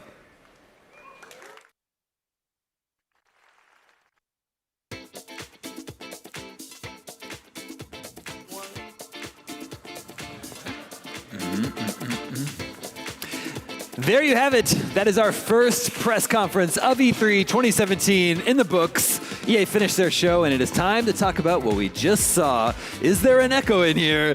I'm David Hatfield. I'm joined now by Max Scoville, Brian Altano, and Alana Pierce. Right off the bat, Battlefront 2. Star Wars. Star Wars. Battlefront 2. We saw a really long multiplayer match there. First of all, let's talk about whatever we saw of the single player first. I know it was very little. I thought they were really setting up a big reveal of the single player campaign, but then they focused all their time on multiplayer. Yeah, we got some teases here and there. I mean, and to be fair, like EA from the jump said, this is what you're going to get at E3. We did hope for little glimpses, and that's pretty much exactly what we got. They did focus mostly on multiplayer, but you know, I think that single player, they have to keep hammering that home. People really wanted that in the last game, and it looks fantastic. Yeah, but I mean, the multiplayer looked absolutely amazing. Graphically, it looks super impressive. It's like you're actually there, and I'm really impressed by how much more dense it looks. The environments look a lot more populated. There are things everywhere. I feel like you're going to feel like you're actually in those cities. It just looks busier in a good way. Yeah. It looks like everything you do is going to be working towards getting new stuff and unlocking things, as opposed to that feeling of jumping out there and getting killed and being like, well, that didn't get much done. Yeah, like I was saying, seeing the prequels in a movie form, you're like, well, that looks like CG from 2003 or whatever, and seeing it in Frostbite looks stunning. Yeah. Like the Super Battle Droid looked awesome running around. Like obviously I'm original trilogy first, but I do have love for the prequels, and to be like, I want to kick some ass as a dorky little battle droid. I think it's also really impressive that the maps look really dense, like you said, busier in a good way, but they're also really colorful, but also have a lot of verticality. Like they look really big as well. I feel like they ticked pretty much all the boxes for stuff that I want to see in multiplayer. I'm super satisfied. We've got jump troopers. We've got Boba Fett with his jetpack. We've got Darth Maul flipping through the air and jumping in the sky. There's a lot of verticality to it. There's a lot of movement to it. It's fast. It's fluid. Seeing Darth Maul run through enemies in the indoor environments was especially impressive to me, because in the first game, to be honest, that would have looked kind of weird and janky. The heroes and villains in that game were really cool on the surface level, but when it came down to actually controlling them and playing them, they felt a little out of place. The ship battles, the way that works congruently with cool things like the new ATDPs that we've seen in the prequels, ATRTs that they're running around on, the different variations in droid classes, it all just looks like so much fun. It doesn't seem like you're just playing playing these different color skins. And, yeah. like everything really has a purpose. It looks like a real just a variety and just kind of in weaponry. It looks weightier. I like that the Jump Trooper is a proper class right now. I think it was kind of hard to tell exactly how upgrades and stuff work because they were jumping between. Yeah, you get Chewie and Kashyyyk. You get to go to the Death Planet. I'm sorry, I'm getting distracted. But yeah, like we've got ARC Troopers with like heavy Gatling guns. You've got battle droids with shields. There's so much I want to know about this game, and it looks like there's just. It looks like there's way more content, and that it's spaced out more. Yeah. You know, it's like it's you get to pick and choose right off the bat as opposed to having to grind away for hours on end to unlock a new hat. Yeah, I mean, so, like Rey looked amazing. Even classic heroes such as Boba Fett and Han Solo, they're coming back. They look great. We heard from John Boyega specifically that Finn's going to be in the game along with Captain Phasma as playable heroes and villains. I think it really is a matter of how they trickle out that content, how much of it is there day one, and what the pricing on all that is. It seems like it's all free right now. That's what I said. All the added content is going to be free to everyone who owns the game. Yeah. So I keep waiting for that other shoe to drop then, right? Where's the part where we're like, you're going to rip us off at some point. They're going to reach into my wallet, and I'm going to go, here's my Star Wars money, right? Eventually, somehow. I think it's going to be stuff that you'll want to buy, like skins. It'll be stuff like extra customization. Like I would totally be down with getting a ton of different skins, and that's like it's such a good way to make people spend money. Like it works for Dota, it works for Overwatch. Yeah. One of the first things I thought was like I would probably pay an embarrassing amount of money to play as the 3PO's body with the battle droid head on it, or vice versa. Yeah. Die Jedi dogs, like that kind of stuff sounds really fun to me. And one of the things they keep saying is more customization. So if we can see customization in your aesthetic as well, a lot of that I think would be really cool. Yeah, and I think there's that impulse to look at the multiplayer and be like, Boba Fett and Darth Maul are fighting. That doesn't make any sense. That's not canon.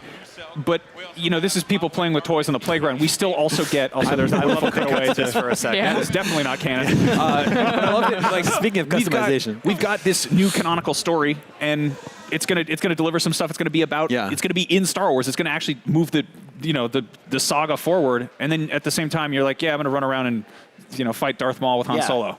I thought Darth Maul was totally my highlight of that whole thing. He looks so flippy and so cool. Yeah. Can we talk about what was going on with Palpatine? Yeah, So I forget the name of it right now, but basically Palpatine, that's what he uses to work from home. Like that's a robot that's got a sort of Skype interface on the front. Wish and so I he'll had send one it of around. those. Yeah. If you check out the comic Shattered Empire, it actually shows up. It's existing in the Star Wars canon already. Okay, so it's not something they made just for this. No. That's awesome. There will be some stuff though, but I love that they're. He's very dead canonically by the time that robot shows up to do his Skyping for him. So we'll see how that all plays. Look, if there's anything we should take from this, it's that there are a lot of explosions and we are destroying the canon, and I am all for it. Yep. All for it, and just flying ships right into that tower right there. The last Battlefront game was one of the most beautiful video games ever made. Endor is just stunning. I hope we get to see a lot of those classic levels return. I'm sure we will. But seeing stuff like this is even better because I've never, like Max was saying in the pre-show, the prequels never looked this good before, and they do now. I think the UI also looks really nice. It doesn't cover too much of what you're seeing. Like, God, the map is so dense. Yeah, we saw a lot of vehicles that are not familiar to me. Yeah, that's a V-Wing. I think that first showed up in Revenge of the Sith. There's also AT-RTs walking around, those little kind of mini AT-ATs. I'm excited about flying the Naboo fighter. Like that's the the one that Anakin steals. And so what feels legitimately cool about the ship battles in this game so far, or at least getting into vehicular combat, is that in the last game it sort of felt weirdly power-up based, and you would find an icon on a map, you jump into a ship, and it would, chances are not, blow up pretty soon depending on how well you could fly it. This seems like it's baked into the game a little bit better. There might be a little more consistency with the way your ability to control those things and last a long time in them. I usually just blow up a ship in 2 seconds, so yeah, we've all been there. Man, I walked right into that one. It's going to be a lot of fun. Also, this is again like tip of the iceberg. We know there's going to be original trilogy stuff. Yeah. We know there are going to be Tauntauns running around. I don't know how they play. They're like weird kangaroos. What are we doing with them? And I think we got confirmation that there's a Crate, the new planet from The Last Jedi. Yep. That was confirmed by John Boyega, which is that scene we saw in The Last Jedi trailer with those weird new sort of pod racing looking skimmers, things, I think they're called. Yeah, like coasting along this like kind of dusty red. The planet. red, it's supposed to be like something to do with minerals. Or, So that's really cool. I mean, I really liked some of the stuff in the last game that wasn't directly attached to something in the original trilogy. So it'll be cool to play that stuff again. Like that's a planet we've never seen. seen, and now we get to run around it, blow So stuff up. Does it seem to you that EA is addressing the concerns that people have with the first game? I think they're tripling and quadrupling the addressing of the concerns. They are repeatedly saying we're putting in more content. They're repeatedly saying we're staying away from the season pass pricing. Repeatedly saying the words free for all these things. They're saying you'll play it for years to come, and they keep saying single player, which is the thing everyone wanted. I would say just across the board for this whole conference, it seemed like EA was really addressing the fact that, yes, we know people buy our games, and we want to continue to support them, as opposed to sort of trying to peddle new people. I mean, obviously they're like, yeah, buy our new games, but at the same time they're like, hey, here's our Battlefield 1 community. Here's stuff that people want in Battlefront. Like here's the FIFA community. Like it's really being like, hey, I mean, it's kind of fan service. It's true. It's good stuff. Yeah. So coming out of the EA conference, what are you most excited about for Battlefront 2? Playing it. It comes out this year. That's cool. I think Maul. That was the highlight for me. Awesome. Yeah, I think to me, it's just the sheer amount of Star Wars in it. Like, I think that the last game, they were like, we have to make a Star Wars game before this new movie comes out, and we have the license. Okay, here, it's done. This one, it really feels like they love Star Wars. They really care about it, and they're just packing it with all my favorite characters, weapons, ships, environments, locations, sounds. Every single detail from Star Wars will be in this game. All that photogrammetry, all those words EA uses as buzzwords. Love a good photogrammetry. Yeah, they did mention teraflops in their conference. Time to that was drink. the first teraflop of E3 2017. We also got our first look at a new IP from BioWare. What did we think of Anthem? Who knows? A lot of mumbling of Destiny in the war looks room, a lot obviously. like Destiny. Yeah, I think the one thing that really sets it apart is we get this cool creature shot. This thing that sort of creeps into the corner. It also feels a little more sort of shoestring, like it feels a little more haphazardly thrown together from stuff that's like natural. It feels like something bad happened here, and sort of like Horizon was based on like this, found future sort of thing. Right. Also, you're getting into a mech, which I'm like, everyone's like, yeah, Destiny, but I'm like, yeah, but what if it's like Titanfall, but with some RPG stuff going on? Yeah, I mean, even a little bit of Halo thrown in there. Like I'm getting all of those kinds of sci-fi vibes, but it's so hard to say what it is based off of this. Yeah, I like that shot of that sort of Evolve monster creeping out. I thought Evolve too. Yeah, so we're getting so Destiny, Titanfall, Evolve. Yep. I think gotta have some RPG. It's hard to make something new these days, and people do love that games as service moniker that's getting thrown around. It's probably, aside from teraflops, will be the #1 drinking game at E3. But people want to make a game that lives and breathes and continues and grows, and everyone wants that Destiny money. Well, yeah, I want that Destiny money. Yeah, it's under the table. Speaking of Destin Legary is in the IGN newsroom. Destin, tell us, what was your take on Anthem? So Anthem, you guys hit the nail on the head with the Destiny vibe. I mean, it starts with a big shot of a wall, like in the Cosmodrome in Destiny right now. We've talked about this game a lot on Unlocked. It's going to be a sort of shared world experience similar to Destiny. And I'm really interested to see what they're going to do on the Xbox stage, because it seems like they scored a really good partnership there with BioWare and Microsoft. What do you think, Alana? We talked about this on Unlocked before. Alana. Yeah, so I definitely think having it revealed at the Xbox stage makes a lot of sense because, as we said before, we're expecting amazing things from Scorpio graphically, and this alone looks gorgeous. I'm assuming all of this is cinematic. I can't wait to actually see some actual gameplay, hoping that we have some there, because it is pretty early. Just announced. And we're seeing PlayStation align with Destiny. We talked on the pre-show about how Microsoft needs to make some of those moves, and you mentioned that that's not really their style, but it's cool to see them at least sort of eke out something that they can put in there and say, this is ours. We watched the end of this trailer, and they said, hey, it's going to be more there, so that'll be cool to see. But Destin, BioWare is known for story. Destiny is maybe not so much known for story.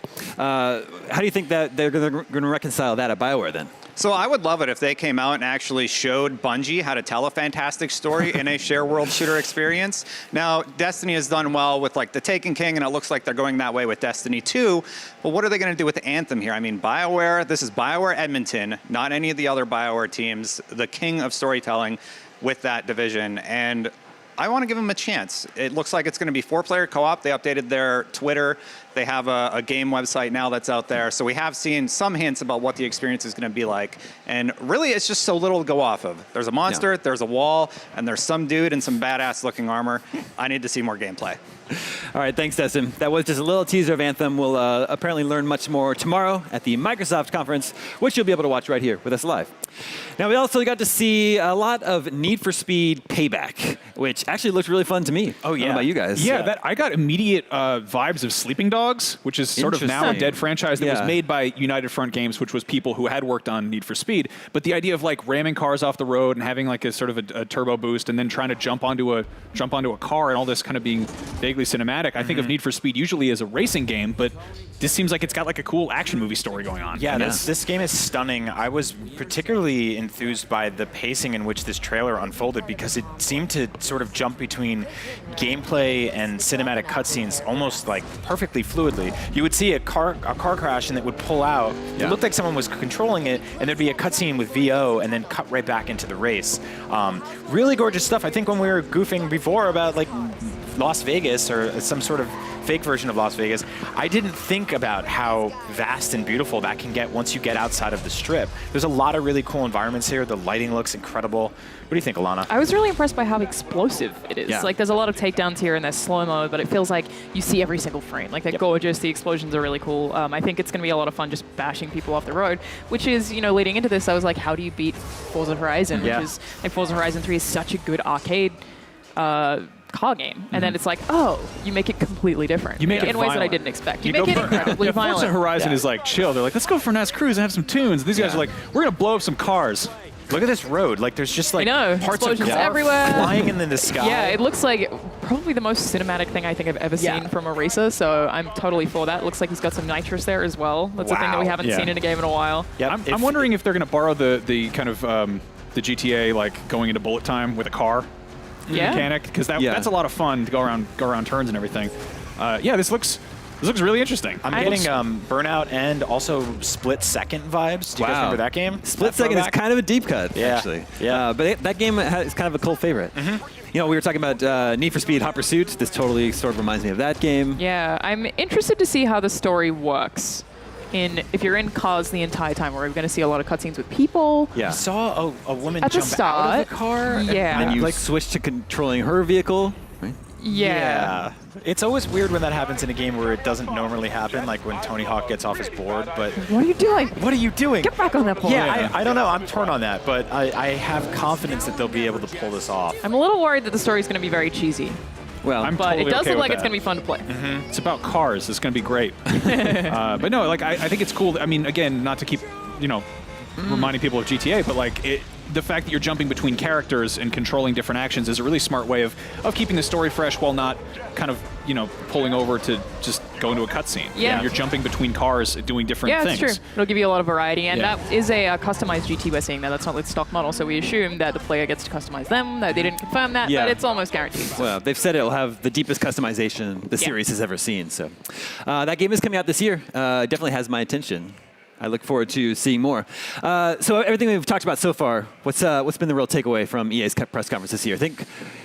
How would you rate them? Well, it's such a strange press conference to start E3 with, right? Because it's so completely all over the place. Yeah. Like, the Star Wars fans are sitting there during the FIFA parts being bored to tears, and I'm sure some of the FIFA fans are watching the Star Wars stuff, and then in the middle there's a game about jailbreak, and it's just bizarre. I would give it, a C if it didn't have Star Wars, and a B+ because it does. Okay. The old Star Wars bump. Yeah. They call it. I'd say it's really good for an EA conference. They frequently will just get weirdly self-indulgent, and it feels more like a presentation they would show internally, and they're like, hey, we've got GoPros, and we're working on an extreme sports game that may or may not ever come out. R.I.P. Steep. Yeah, and they show a bunch of people working in a studio, and you're like, well, that's cool. You guys do good work, but like, show us the games. Yeah, I feel like I thought it was fine. I thought it was more or less what I expected it to be, especially knowing that they were going to lead into Battlefront a lot. We got what we wanted, so I didn't think it was amazing. I'm not blown away, but I'm feeling pretty good cruising into E3 week. Yeah. Cool. All right, we've got to take a quick break. Don't go anywhere. Our EA Post Show continues right after this. The biggest entertainment event of the year is almost here, and we got your all-access pass. IGN live from San Diego Comic-Con. World premiere trailers and breaking news as it happens. The biggest stars and the world's best cosplay. IGN live from Comic-Con. Coverage starts July 19. Two friends, one controller. IGN's Link Together turned Zelda Breath of the Wild into a co-op experience where Link is controlled by two players via splitting the Joy-Cons. Hyrule becomes a much more dangerous place, and friendships teeter on the edge. Check out Link Together Thursdays at 3 p.m. Pacific. IGN is the world's #1 media brand for video games and entertainment. From breaking news and brand new trailers to reviews, let's plays, and the latest tips and tricks, IGN brings you the videos you crave everywhere you watch. Whether you're on the IGN app, PlayStation, Xbox, YouTube, Facebook, Snapchat.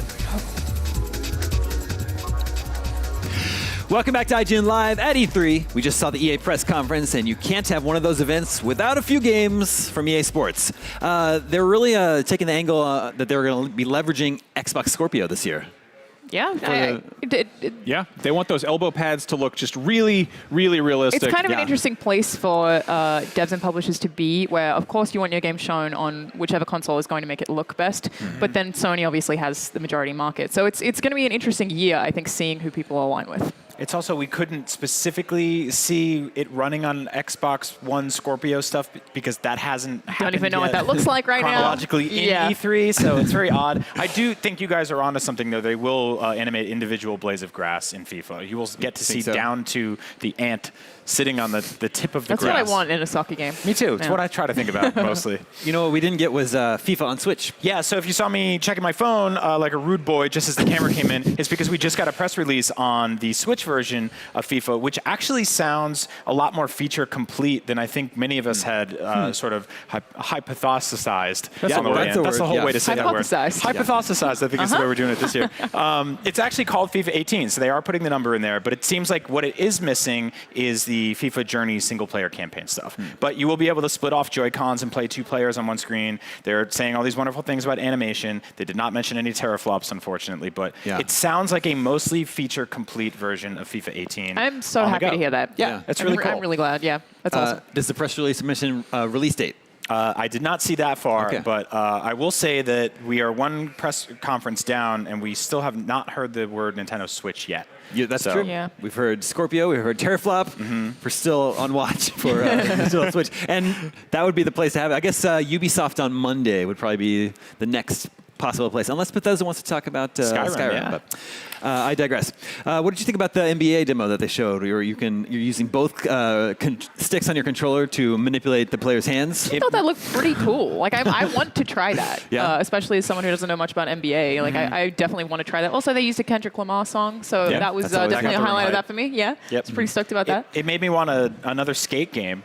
It's like, remember the last time we did that? It was with the skateboard. That's the other thing. You guys owned that, right? You remember that. Just make it again. That's the other thing IGN commenters always say. They want another Burnout and another skate. Yeah. Yep. EA disappointed on that front. But I mean, I think it's got to be terrifying with something as much of sort of a known quantity as making an NBA game every year. Is like, you can't really shake up things too much because people will get very angry. They're like, this is too different from the last one. But at the same time, you know, reinvent the basketball a little bit. Like, get weird with it. You know, try something new. So, like you were talking about earlier in the pre-show, there is that sort of manager single-player stuff that they keep trying to shoehorn into these games that a small group of people play and you know they love, but there's really not so much you can do. I remember reading a couple years back where they were like, "Hey, our EA hockey game has like new Zamboni physics." And it's like, well, those clean the ice between the like. Yeah, it's hard. It's I hard can't to keep help but that wonder. growing every year. It might be a small audience, but it probably is sort of a gateway drug approach to get people on board with the multiplayer. You know, people like that gets my attention as someone who doesn't play these games. I'm like, wait, you're telling me that I can open up my own NHL rink and paint the bleachers pink and charge people $2,000 for hot dogs? I'm curious about a hockey game for the first time in 10 years. Well, to talk about Madden, I am Australian. I don't know anything about NFL at all. And then I was thinking, okay, this has a... I'm Australian too. this has a story mode in it. It's called Long Shot, I think was the name of it. And the idea that could introduce me to how to play NFL before playing the game itself, like I think that would be like a soft way to throw me in, because I can't just go play Madden straight away online. I would get destroyed. You could. It would just be really funny. It would annoy everyone. So. Well, on our pre-show, we were wondering what will be this year's Unravel, this year's adorable dev moment, and we got that with A Way Out. Yes. Developer of A Way Out up there. Just incredible sort of like optimism and energy coming out of that whole sequence. I like how we were like, oh, we're going to have another awkward developer, and we got like a car salesman. He was incredibly confident. It was great. We were all clapping for this guy. So this guy's fascinating. I've actually been kind of paying attention to him for a minute. He made, he worked on was it a Brothers? Yeah. Brothers. Tale of Two Sons. Yeah, Tale of Two Sons. Yeah, Another it's always co-op game. Which is also a fantastic game. Interesting thing about this guy, if you pull up his Wikipedia page, I'm drawing a blank on his name. It's Joseph something. He also drew a blank on it at the start of the conference. That's true. That's a good point. He forgot it too. But he's a director. He's a film director. Oh. He made a number of films that got awards and did really well in festivals, and then he kind of just switched horses midstream and decided to start working on games. And I remember him talking a really big game ahead of Brothers, and then that was received really well. And I think that he's been working on this since then, and it looks really ambitious. Looks really cool. Two things about this game. Number one, I love games that are made out of the sort of necessity of a lack of things in that genre. He said specifically, I wanted to play a co-op game that wasn't, drop in, drop out. And I couldn't find one, so I'm making one. Number two, like the sort of like prison escape genre is incredibly cool. Going back to Escape from Alcatraz, which we got major notes from there, just sort of digging behind the toilet to rip out the old wet wall and go rustling around in the pipes and stuff like that. To Prison Break, which I will, admit on this stream, I've seen every episode of, unfortunately. It's really cool, but what really separated it is this is not a game about a prison break. It is for a little bit, and then you're out in the world, and then you're climbing mountains and you're driving cars, and it started to feel a lot like a co-op Naughty Dog game. Yeah, like totally. I'm kind of wondering if you play single player, if you get an AI companion, but based on the kind of Hitman vibes of actually escaping or getting out of certain scenarios, it doesn't seem possible, and I'm fine with that. Like, there's so few games that have split-screen co-op these days, so I'm totally cool with that. What if it's sort of mandatory couch co-op the entire time? That's what I'm kind of thinking. Yeah, and I like the idea that sometimes there would be a cutscene while someone else is playing, so it's definitely unique. Yeah, I think they said it's local-only co-op, right? Yeah. There's no online. Yeah. Which is interesting for 2017. I was also trying to figure this out. When do you think this game takes place? Is this a modern day game? I was thinking the 80s or something. This looks kind of late 70s to me. Yeah, I just went with the sideburns, but then again, if you're in prison, I mean, there's nothing to do but grow sideburns, so why not? That's true. The number one activity in prison, sideburn growing. Oh man, Marty Sleva is standing by, and he has some thoughts to share on a way out, I believe. Marty! Hey guys, how's it going? It's going great. Thanks for asking. Yeah, thanks. No one ever asked how we're doing. No, that's the big thing right now. And I like how we get this narrative-based, sort of pretentious indie game. They're like, let's just grab Marty and pull him up here. Yeah, exactly. So yeah, it was. I thought this was super cool. Joseph Fares, like Max mentioned, worked on Brothers, A Tale of Two Sons a couple of years ago, which was an just incredible game. Just sort of a co-op game that you play by yourself, which I was like, oh, that's interesting. I wonder what this guy's going to do next. And then Hazelight was founded a couple of years ago, and then all of a sudden they sort of went dark, and it was really cool for them to come back, and you see this co-op game that is mandatory co-op, and not only mandatory co-op, but local mandatory co-op, which I think is kind of super interesting in 2017. Do we have any idea on the voice actors in this game? I was trying to pick them out. I couldn't tell if it was actually somebody who is well known. Marty, do you know anything about the voice actors? I didn't catch any of the voice actors. One of the guys kind of looked like Sean Penn, but I don't think that was Sean Penn. I think it's Sean Penn. It's probably Sean Penn. I definitely got some Trevor vibes from those guys. So. Marty, I was trying to figure out, what do you think the gameplay is like in this game? Because it feels like there's a lot of different scenarios. Yeah. It almost seemed David Cagey to me. Like, I feel like you're going to play through this, and depending on what you and your partner do, you're going to sort of get a different story, like a choose your own adventure. So I feel like this might be like a shorter, 2-3 hour game, but you can replay it and get a completely different narrative, which seems really cool. That's something I was definitely thinking about. Is it looks really big in scope, so it seems like it has to be short because it's an indie studio. But I mean, they had the backing of EA. That's no mean feat. Yeah, absolutely. I mean, if it's a 3-hour experience that you play with somebody else, like a movie that you play through together, that has multiple different kind of endings or ways to go about it, that sounds awesome. Yeah, sort of like Until Dawn or Heavy Rain or something. One thing I found interesting was, obviously we had Unravel 2 years ago. We're getting Unravel 2, but last year we had Fee. If you guys remember that game with the fox. Yes. And that was nowhere to be found We're this year. still waiting on that, yeah. Yeah, so I hope that's still in development. Maybe we'll hear more at Gamescom, but as of right now, I'm super excited for this. Yeah. All right, thanks, Marty. Stand by just in case any other artsy-fartsy indie games are announced. Not going anywhere. That about wraps up EA's press conference at E3 2017 for us. Feels like we're all pretty positive on it. Yeah, especially about the Star Wars stuff. Yeah. That's, you feel like they delivered? Still got you excited and you're on board? Absolutely. I think if they had shown and teased half as much, I'd still be invested, but I can't wait. It's Star Wars. Cool. All right, we're going to take a quick break, and then we're going to take you back to the Hollywood Palladium for the EA Play stream in progress, where they have deep dives on all the big games you saw today, so stay with us. Did you know that IGN has an app that gives you all the tools you love right in the palm of your hands? It's fast, and you can save videos and articles for later, check your personalized feed, or check out all the latest reviews.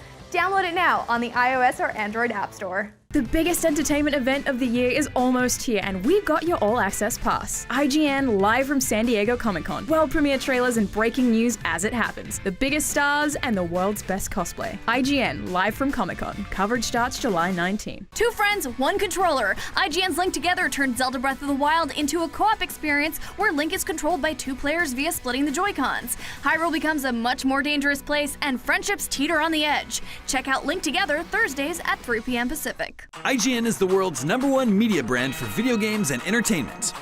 From breaking news and brand new trailers to reviews, let's plays, and the latest tips and tricks, IGN brings you the videos you crave everywhere you watch. Whether you're on the IGN app, PlayStation, Xbox, YouTube, Facebook, Snapchat, or IGN.com, IGN's got you covered on everything you care about. IGN, the #1 source for video game fans worldwide.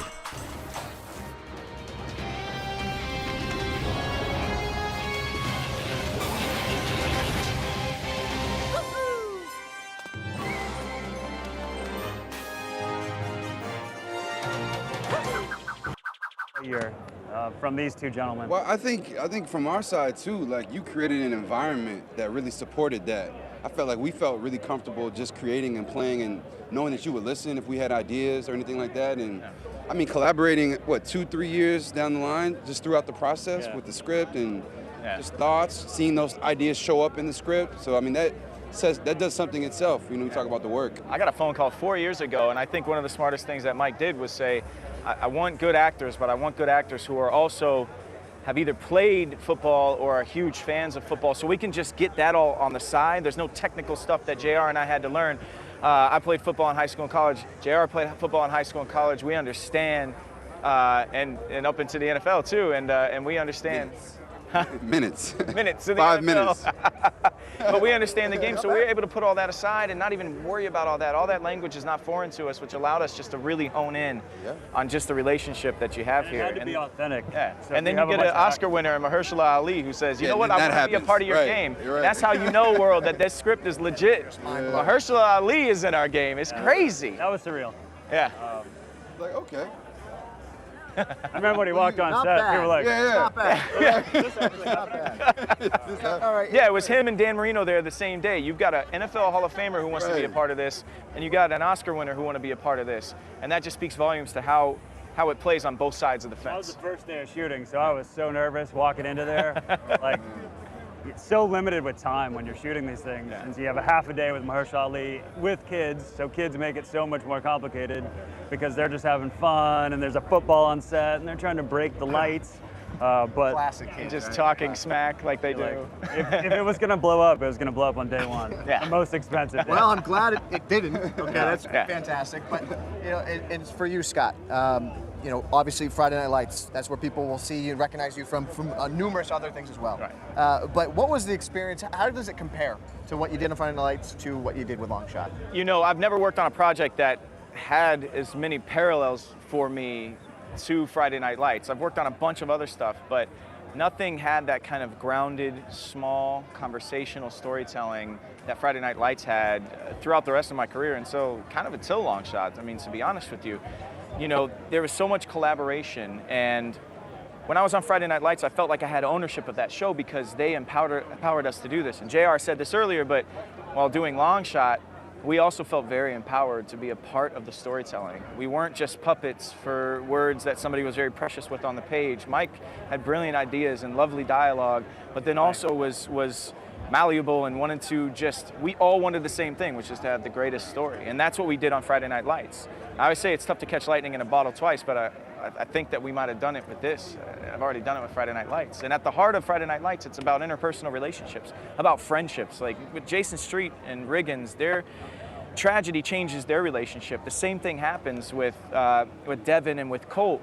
Tragedy really kind of changes and adjusts their relationship, and it's how they rebound from it that is the beauty of this story, and it's how they overcome. And adversity is used way too much in sports, but when you find out what they both go through, it's true adversity. It's not losing a game, it's losing a part of your life, and how they join together and forge their friendship going forward and push each other to try and achieve the biggest accomplishment they ever could heading towards the NFL draft. It's just a wonderful, beautiful story, and storytelling's where it's at. Just like Friday Night Lights, Longshot does the same thing. And I think that's, you asked the question about how it's relatable. I think that's what it is. It's not just a story about football. It's a story that all of us have been through in some capacity. Yeah. Trying to overcome with people that we love. And trying to, jump over obstacles. It's the human story, right? It's I the mean, it's human something that story, we all go exactly. through. We're all trying to accomplish different things, accomplish different goals. How do we get there? The ebb and flow of all that. And I mean, that's what I'm taking from what you're saying. But both of you guys. Are we willing, when we're most down, are we willing to look in the mirror and face that and do something about it, essentially? I mean, in the trailer, you have that moment where Devin's, walking towards the window, looking at Lucas Oil. Are we gonna be strong enough to actually get up off the couch, look in the mirror, and take action? Now, be honest, JR. When you're watching yourself in that scene, are you looking at Lucas Oil? Or are you just looking at your reflection in the hotel window? I know what you're looking at, JR. I know what you see what I'm dealing with. So right, man. This is what I'm dealing with every day. That's fantastic. I mean, I got to know, have you guys ever played a game of Madden against each other on the sticks? No, he doesn't want to get on. He doesn't. Because here's the thing. He doesn't want to get on against me. He doesn't want it. I haven't picked up the sticks in a while, yo. Here's what I've heard. This guy really only took the role just so he could get free MUT packs. Yo, this is true. This is 100% true. I went to high school with one of the producers on Madden, and I've been hitting him up for years, like, hey, can I get some? Hey, can I get some coin? Can I get some coin, in-game coin here? He's like, my hands are tied, man. My hands are tied. I'm like, I know they're not, but now you got no excuse. No excuse. I know Somebody shows up with a full-on guy. team overall rating of 99. You're gonna be like, oh, that guy. He's even That's gonna have Porter. a card. He got 28 billion credits and has all rubies. You just heard that right there from Mike Young. He's going to have his own MUT card. That's going to be fantastic. Oh, I get my own MUT card? Yeah. Wait, Cole Cruz is gonna be in Madden on the team? What? Be ready to play with the Cruz missile, baby. All right, now it's coming. Guys, it's time to bring in the game changers. Awesome. It's time to bring in our YouTubers. We have Anto the Boss, and we have iMavic. They're going to ask the tough questions. I just gave the layups. I just gave you the easy ones. Okay. These guys are going to ask the tough ones. All right. So let's bring them in. Anto, iMav, come on in, guys. Yeah. What's up, man? Yeah. How you doing? How are you? Good to see you. Gibbs. Gentlemen. What's up, bro? Good to see you. What a time to be alive. All right, we have a nice wide set here. We could basically start our own team right here, almost, right? But, all right. Anto, Mav, take it away. Well, I saw the trailer. I noticed a lot of familiar faces, and I wanted to ask Mike, what other stars did you work with when creating Longshot? Well, we mentioned earlier Mahershala Ali. That was pretty insane. It was before he won the Academy Award. What was cool about the role at the time is I think we were mostly familiar with him being this like tough military guy and things like Hunger Games or a tough character in like House of Cards, but we got to bring him in and he's playing this father, and I think everyone on set that day was like, I wish he was my dad. He was so warm with the children, and it was a way up until obviously Moonlight he plays a father figure, but we hadn't seen that yet. Yeah. So it felt like, wow, we're seeing a different side of him, and it was so amazing. We had the Dan Marinos, the Chad Ochocinco's. Wow. Those days were super fun. Everybody was geeked out. Chad Johnson took everyone to sushi. At the end of the Afterwards, day, he wow. was like, who wants to go with me to get sushi? We're like, what? There's a 40-person That's crew actually awesome. standing around. We're like, what, all of us? He's like, yeah, let's do it. I mean, he had a blast. That was pretty cool. I mean, we had film legend Barry Corbin. I mean, there's just that was a good moment. so many people and so many stories from set. It was incredible. I think people will love the cast because it feels grand. I think a lot of the gaming stories feel small, like not very many characters, not many sets, but I think this is an epic story with an epic amount of places you see, epic amount of cast, all just so much variety to it. Women, children, 80-year-olds, 8-year-olds, so it was really cool. That's awesome. It's fantastic. Nice. Nav, your turn. So I guess my question would probably be for the stars here, all right? Oh, that's easy. Step up. So I know it was a 4-year process, right? Putting together Longshot. What would you say was the biggest challenge for you guys? Oh, man. Tough ones. Waiting. Making them think, yeah. Waiting. To get a phone call from Mike 4 years ago, say, hey, we want to make this game in Madden, and we'd love for you to be a part of it, and then not hearing another word from anyone for like 9 months, and I'm just like, did he change his number? I get a text back. It's like, sorry, new phone, who this? I'm just like, am I still a part of this thing anymore? And then 2 years ago, we end up in Vancouver for just a week, just JR and I, and I walk in and I'm like, they've already got all this footage of other people playing our roles, like stunt guys and stuff. They had done like some test footage. I'm like, I got recast again? Right. And then I couldn't make it down to Orlando. I was shooting something in New York, and then there's a table read in Orlando, and some guy texts me, because I went to high school and college in Orlando, and I knew this cat. He texts me, he's like, yo, I'm at this table read, and I was like, they cast me again! They recast me again! It was just like the waiting, I'd say, was like my biggest problem, was like, because it takes even double the time of a movie or a TV show. Like sometimes you'll shoot a movie or a show and you know next year it's coming out. But with the game, the cycle to build this thing from the ground up takes so long. And it was just shifting my brain that way. I mean, sorry. But yeah, Scott mentioned the 4 years ago, he was the first person to verbally commit to this thing, which was great because I got to make the script him. You know, think about his specific talents, his personality, and really custom the role for Scott, and having somebody like Scott commit early was definitely a lot of confidence that this thing could be real, and people were excited by it. And then we went on the long journey of trying to get it greenlit and all that. Okay. Oh man. So mine isn't as deep at all. My biggest hurdle was getting over this doggone camera that you have in your face. Right? Like, so we're having arguments. And like we forget this camera's there, and we just like clashing the camera. And every time it clacks, like we got to start over. Yeah. And like, every time you got to start over, you got to do. Yeah, you got to do the T-pose and. Okay. That was my biggest one. Okay. Just like the. Have you ever seen like the motion capture shoot where they have have. the thing and the dots all over your face? Yeah. You can't put your hand in front of your face. You might want to wipe your nose. Can't wipe your nose. Can't wipe your nose. So it's more have a takes little than you're used to scratch. doing. Yeah, like if you want your character to rub his eye in the scene, you got to do this. Yeah, you're like. You got to like reach, but not actually touch your face. Exactly. It's like so strange. So that was one of mine. Yeah, we got really close because we spent in effect 6 weeks together in wetsuits with each other. For real. It was just me and him in wetsuits. That was some man Bunch moments. of shiny balls all over ourselves in face makeup that looked like we were a cat's reject. Tight, yeah. Yeah. That made it fun. Way more challenging. What's amazing about the cast is that they're in the same white wall room every day with these suits. They don't have costumes. They don't have props. It's all in their mind. And these performances are so believable and natural. And I'm just so proud of what these guys did. And I think with those cameras and how unnatural it is to have 40 people staring at you and then these weird outfits and all these rules in addition to just being present in the acting, I'm just blown away by them. Yeah. Thanks, Mike. I think we all just had a moment. I feel like we're all becoming friends, like closer. Without I'm the excited suit, about it. yeah. Hug this one out. Without the suit. If we can hug it out, we'll hug it out. But The same emotion you'll find in Long Shot. Hey. I got a Look at question that. for you guys though. Are you excited about Long Shot? I am excited. I am. It's like the Definitely. first time we've seen something like this, so I think a lot of fans are going to be excited as well to play it. Nice. Right, yeah, it's a new experience to Madden. So Yeah. I feel like we're going to reach a whole new audience, bring a lot of new people in, and hopefully that carries over to the other modes as well.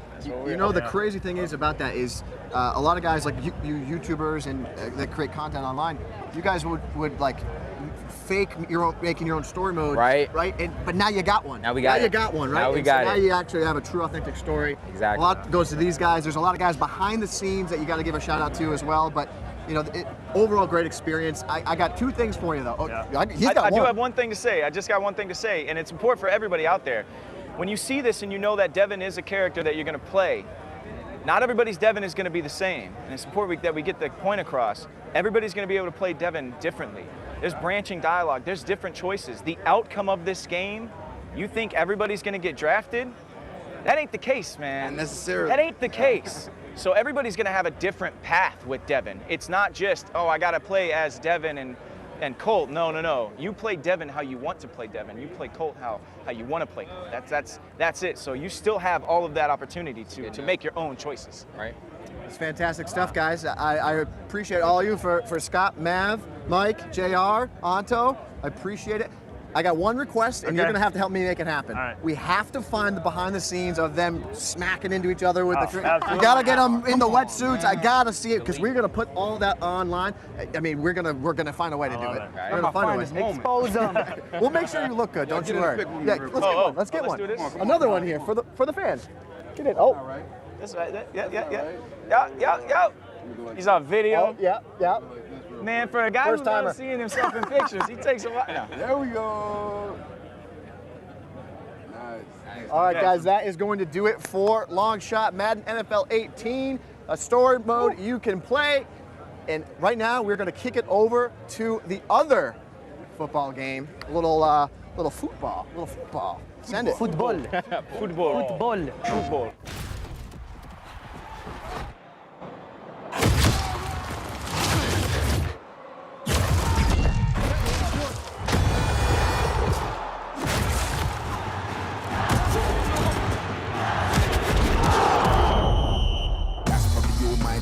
There's no I in it, I bring in all my team. Who'd you wanna holler, who'd you wanna never know? Don't be a sheep when you can be the GOAT. Greatest of all time and you never know. Don't show up to my show if you've got no. Yeah. Loud at you, he's a hater, I don't want no bad energy. Man get views but I rage hard cause I can't see my enemy. I like all types of girls, melanins and melanies. She wants a man from London, she wants a fellow with felonies. That's probably all my team. There's no I in it, I bring in all my team. That's when they saw my team. Even the bouncers bounce when they saw my team. Who'd you wanna holler, who'd you wanna never know? Don't be a sheep when you can be the GOAT. Greatest of all time and you never know. Don't show up to my show if you've got no.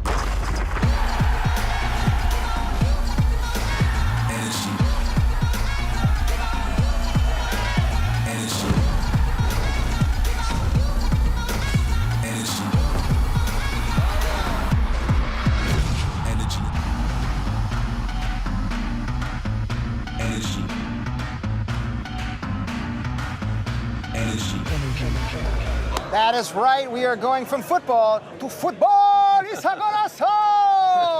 hottest game known worldwide. Absolutely. FIFA, and it's back. It's bigger than ever. FIFA 18. I'm here with Sam and Matt, the creative director and the lead gameplay designer, talking about a brand new FIFA, guys. Now, last year, FIFA 17 blew the world away. How are you guys doing up in Vancouver, knowing that you have to top that and make it even bigger and better this year? Yeah, I mean, it's always what drives us, right? We always want to bring the best game to market, and yeah, last year was a massive year on many levels. It was the transition to the Frostbite engine, which was huge.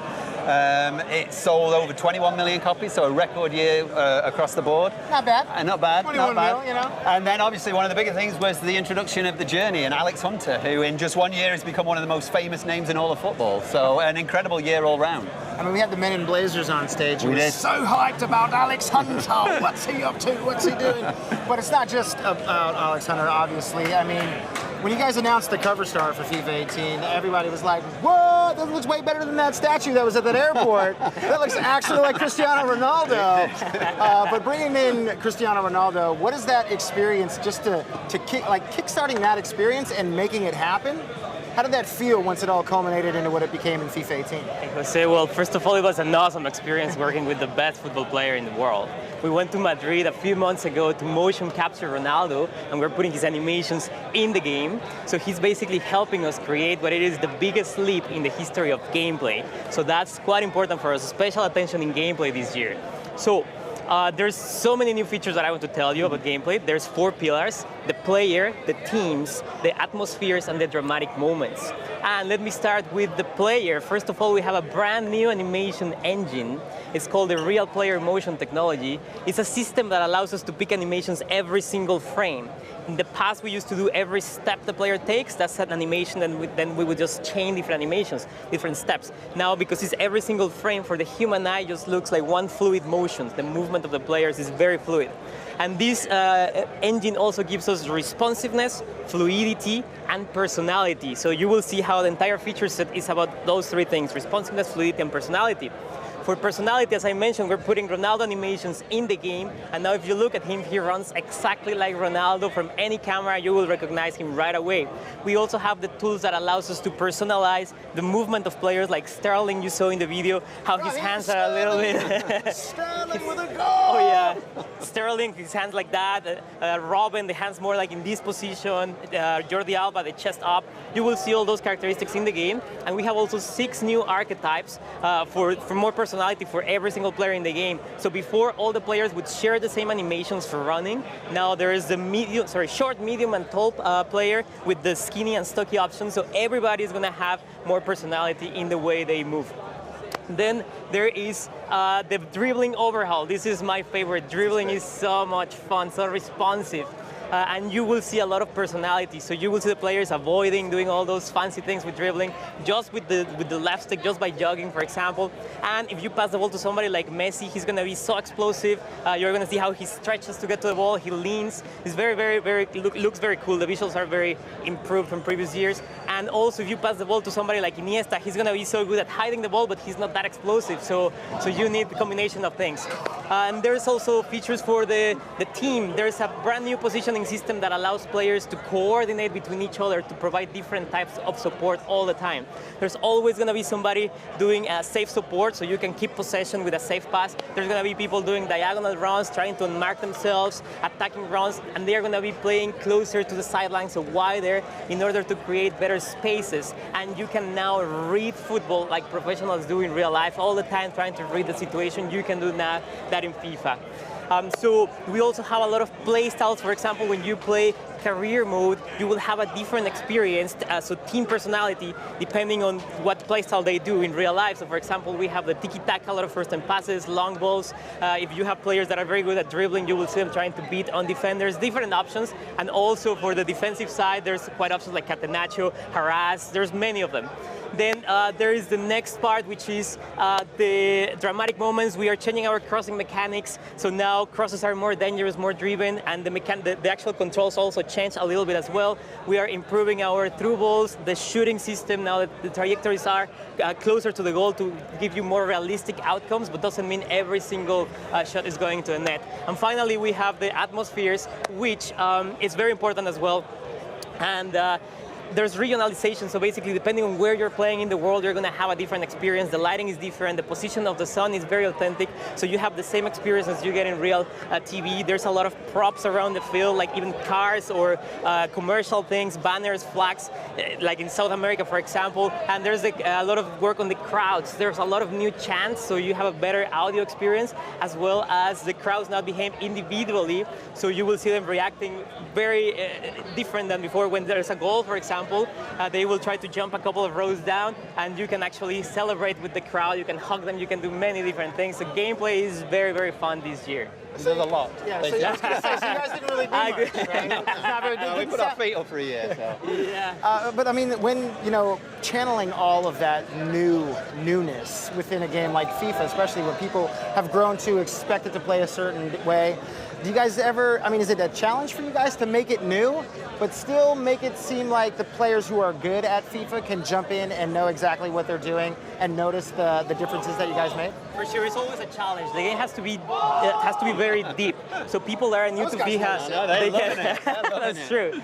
People that are new to FIFA, they need to be able to play it easily, and then people that are very experienced, there needs to be a lot of depth in the mechanics. But we think that fluidity is the key this year to be able to have the entertaining game for everybody that tries to join the game.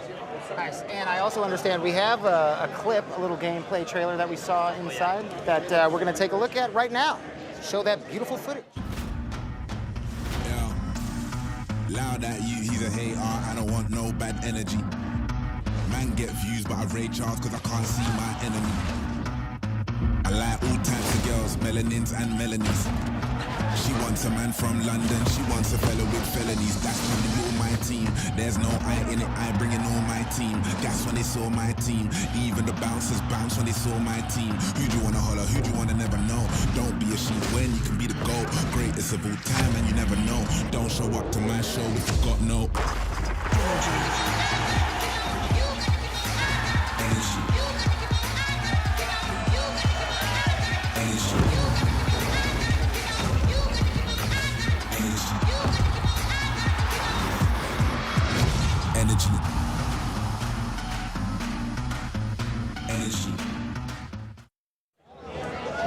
PS4 for the players. I mean, obviously, come on. I want that in my life. And obviously, introducing The Journey last year, I mean, we talked about it earlier. Alex Hunter, the most tweeted about footballer in the history of the world. He scored like 32 million goals last season. 36 million, sorry, Alex Hunter. 360 million, I think, actually. Yeah. You know what? Come on, don't undervalue it. He scored over 1 million goals. There's no need to talk about how many over hundreds of millions of goals. And now we see a new iteration. Absolutely, he's back. The journey's continuing. He's back for his second year, so it's one of those modes where we can't really divulge too much because we don't want to give it away. But no, we can't. Those guys aren't listening. They're deep into the pitch right now. But yeah, we're bringing him back. It's bigger and better. We're taking him to a wider world of football. So obviously, within FIFA the game, we have a global appeal with football. We represent the sport globally. For the Journey 1, he was a lad from London, so we said it in the EPL. That was his breakout year. So again, without divulging too much, he's going to spread his wings a little bit. So there's some surprises in store for Alex, and he's going to kind of spread his wings around the global world of football. So he's possibly not locked to England this time. So lots going on in his life. It's a tumultuous year for the young lad. Well, if you weren't one of the 21 million players who played FIFA 17, break it down a little bit about what the journey was when you guys kicked it off last year, and how you would like to see it go from here on out. Yeah, so the journey was a cinematic mode, which we were able to do through the power of Frostbite. So it's one of the benefits of the Frostbite transition. And what it allowed us is to really kind of give a window into the world of football that we've never had before. So we've always done a great job of focusing on the 90 minutes on the pitch. We've never kind of gone behind the curtain and taken it off the pitch. And in this modern world, that's something that people have an interest in. You know, with Twitter, you can kind of have a window into the lives of footballers like never before. So we wanted to really bring that kind of what makes the footballer tick, what's his, you know, family, background, all that kind of stuff. And obviously it resonated spectacularly with the, you know, over 13 million people played it. A whole bunch of those completed it through to the end and replayed it in many cases. So it really offered us an opportunity to show a side of football that we'd never done before in FIFA. And in terms of where we want to take it, obviously year 1 was his breakout year. Year 2, he's now a bit of an established star. What he won was entirely up to the users, so you could have won the FA Cup, you could have won the EPL, you could have even got relegated. That was one of the beauties of it. It wasn't on rails, there was a lot of choice, and basically his career was in your hands. So we pick up from where we left off. So if you played Journey 1, you will start on the team you were in. He will have the personality you created through the cinematic moments, and then we'll kind of kick it off. And I will give you a little bit of an insight. We start with him on holiday in Rio, connecting with some of the locals, which you can probably imagine how he connects with locals in Rio. Rough life. Yeah. You know, rough life. So, you know, when creating that story and cultivating all this, how do you go about creating this lore for a character who's going to be going on this journey that you're taking him on, but make it resonate with people who might have been a professional football player, or if they just wonder what that life is like? Yeah, well, one of the other challenges is making it resonate with people around the globe, because it was set in England, so it's important that the story is fundamentally about football, and it resonates with a football fan. So even if I'm from South America, I can connect with this story on a footballing level. And then the other part of that is just making it an interesting character, just fleshing out the character, giving him an interesting background, interesting support system. So the family, they're all back. So good old Grandad, everyone loved Grandad. He's back this second time round. Mum is back. So just creating not just an interesting character whom you control, but the support system and the characters around him is key, that they resonate with users and are interesting as well. And that obviously happens. And what do you think was the most crucial sort of piece of feedback you received from people who did complete this journey, or just from fans in general? Was there any sort of comments that they made that you were like, oh yeah, we should sort of go in this route or maybe try something like this? Yeah, absolutely. We have a great relationship with our fans, and we value their feedback because they're the most important guys. They're the ones that play it. So the good news is they loved it. They really resonated with the fact that they controlled his personality. You know, like I say, it wasn't on rails. One of the things we did take from the feedback was they wanted more big, major decisions in his life, some key decisions that will change Alex and those around him. So keep an eye out for those, some big decisions that you have to make as Alex that will affect the story and the characters and etc. So again, it's one of those hard things to talk to because I don't want to spoil it, but there's a lot of good stuff in there. I'm thinking like downloadable DLC, a villain character comes into his life. That villain is played by me. Right, okay. Mocapped in Ronaldo's suit, so I run like Ronaldo, I'm ripped like Ronaldo, and it could just create some tension. We'll put that on the ideas board. I mean, if there is an ideas board, I'd like that to go right to the top. Well, I was thinking more of the bottom board. Obviously, a lot of people are excited about the journey. We do have a trailer explaining what's going down in the second part of this journey coming in FIFA 18. There is one question on everybody's lips. What next for Hunter? Everyone's hunting Hunter. Alex Hunter has been talked about. I think all this Alex Hunter talk, I think that's just paper talk, if I'm honest. Sehen wir Alex Hunter bald in der Bundesliga? Seine Spielweise ist atemberaubend. Alex Hunter is a proper talent, a huge talent. He needs the right club and the right manager. Any club will be lucky to have him. Alex Hunter is in the media every day, and it's getting annoying, to be fair. Oh, it's so irritating. What kind of club would let Alex Hunter go? I'm not really sure that a move was the right thing for him. J'espère qu'il n'y aura rien. But this guy's getting too big for his boots, blood. Alexander is a great player. He's a beast. Yeah, she is. He's very quick. He got skills. Amazing skills. Hunter è un attaccante fenomenale. Hopefully he's got good people around him. Hunter's bombed his bridge. He has to look after himself. Go, go. I would move. Rumours have got to stop. Don't go, Alex. Alex Hunter, you really are wasting time. Will Alex Hunter stay or go? Are you sure this is what risky? Not about this tour of the US. What does your heart tell you? If I stay, it will be double. So should I stay or should I go?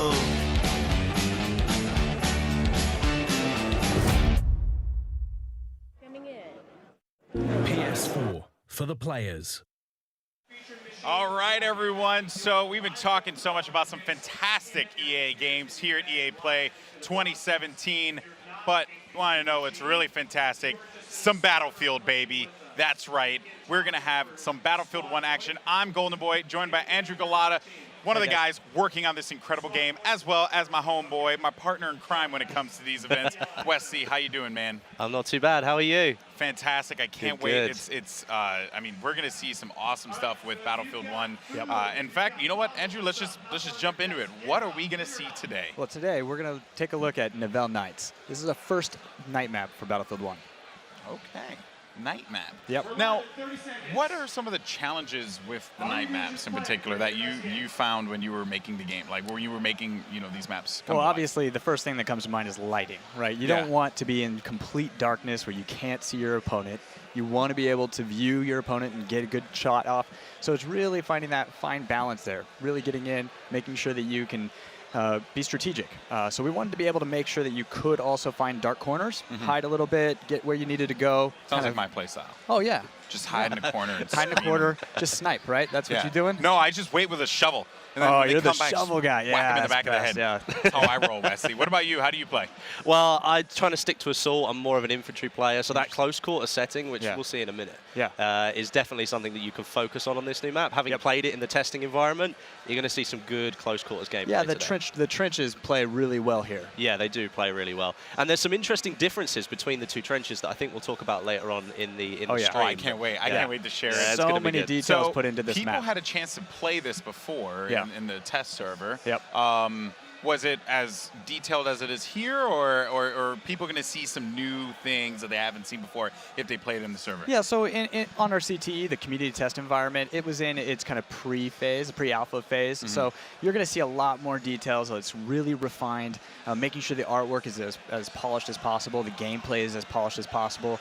So you might find a few little areas for cover that you probably didn't have on the CTE. Okay, I like that. I like that a lot. And, it's very exciting because I think when a lot of people thought about World War I, and it's exciting for some, and for others it's also concerning, which you'll see in a little bit. They have nothing to be concerned about because everyone thought, World War I, trench warfare. Right. That must be so boring. And Yeah, obviously you guys didn't do that when the game first came out.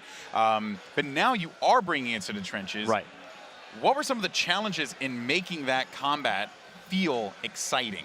Well, when you think of World War I trench warfare, it's one trench on one side, one trench on the other, and you wait, right? Who's going to storm the other? And then the guys who get up out into the open, they're the ones that die first.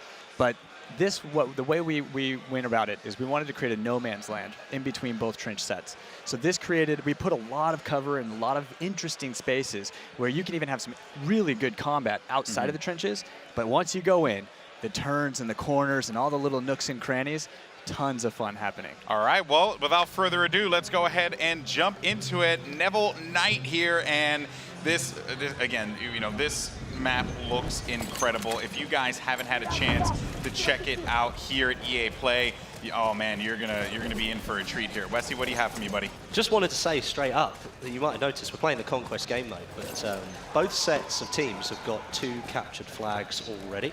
And then in the no man's land in the middle, that's where you've got 2 neutral, uncontested flags. Yeah, that's something really unique to this.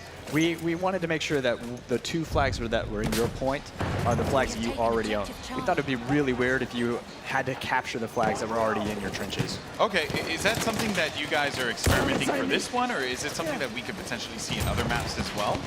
Yeah, I think that you might be seeing some more of this in the near future. Yeah, because it is a little weird, right? To like start the game off and you're like, okay, well, we know what we're gonna get, right? So you might as well just get to the action quicker, by just giving those 2 spots there, and it also makes that encounter a bit more intense for C and D because you want to be able to push up right in the middle. The no man's land, as you guys had mentioned before.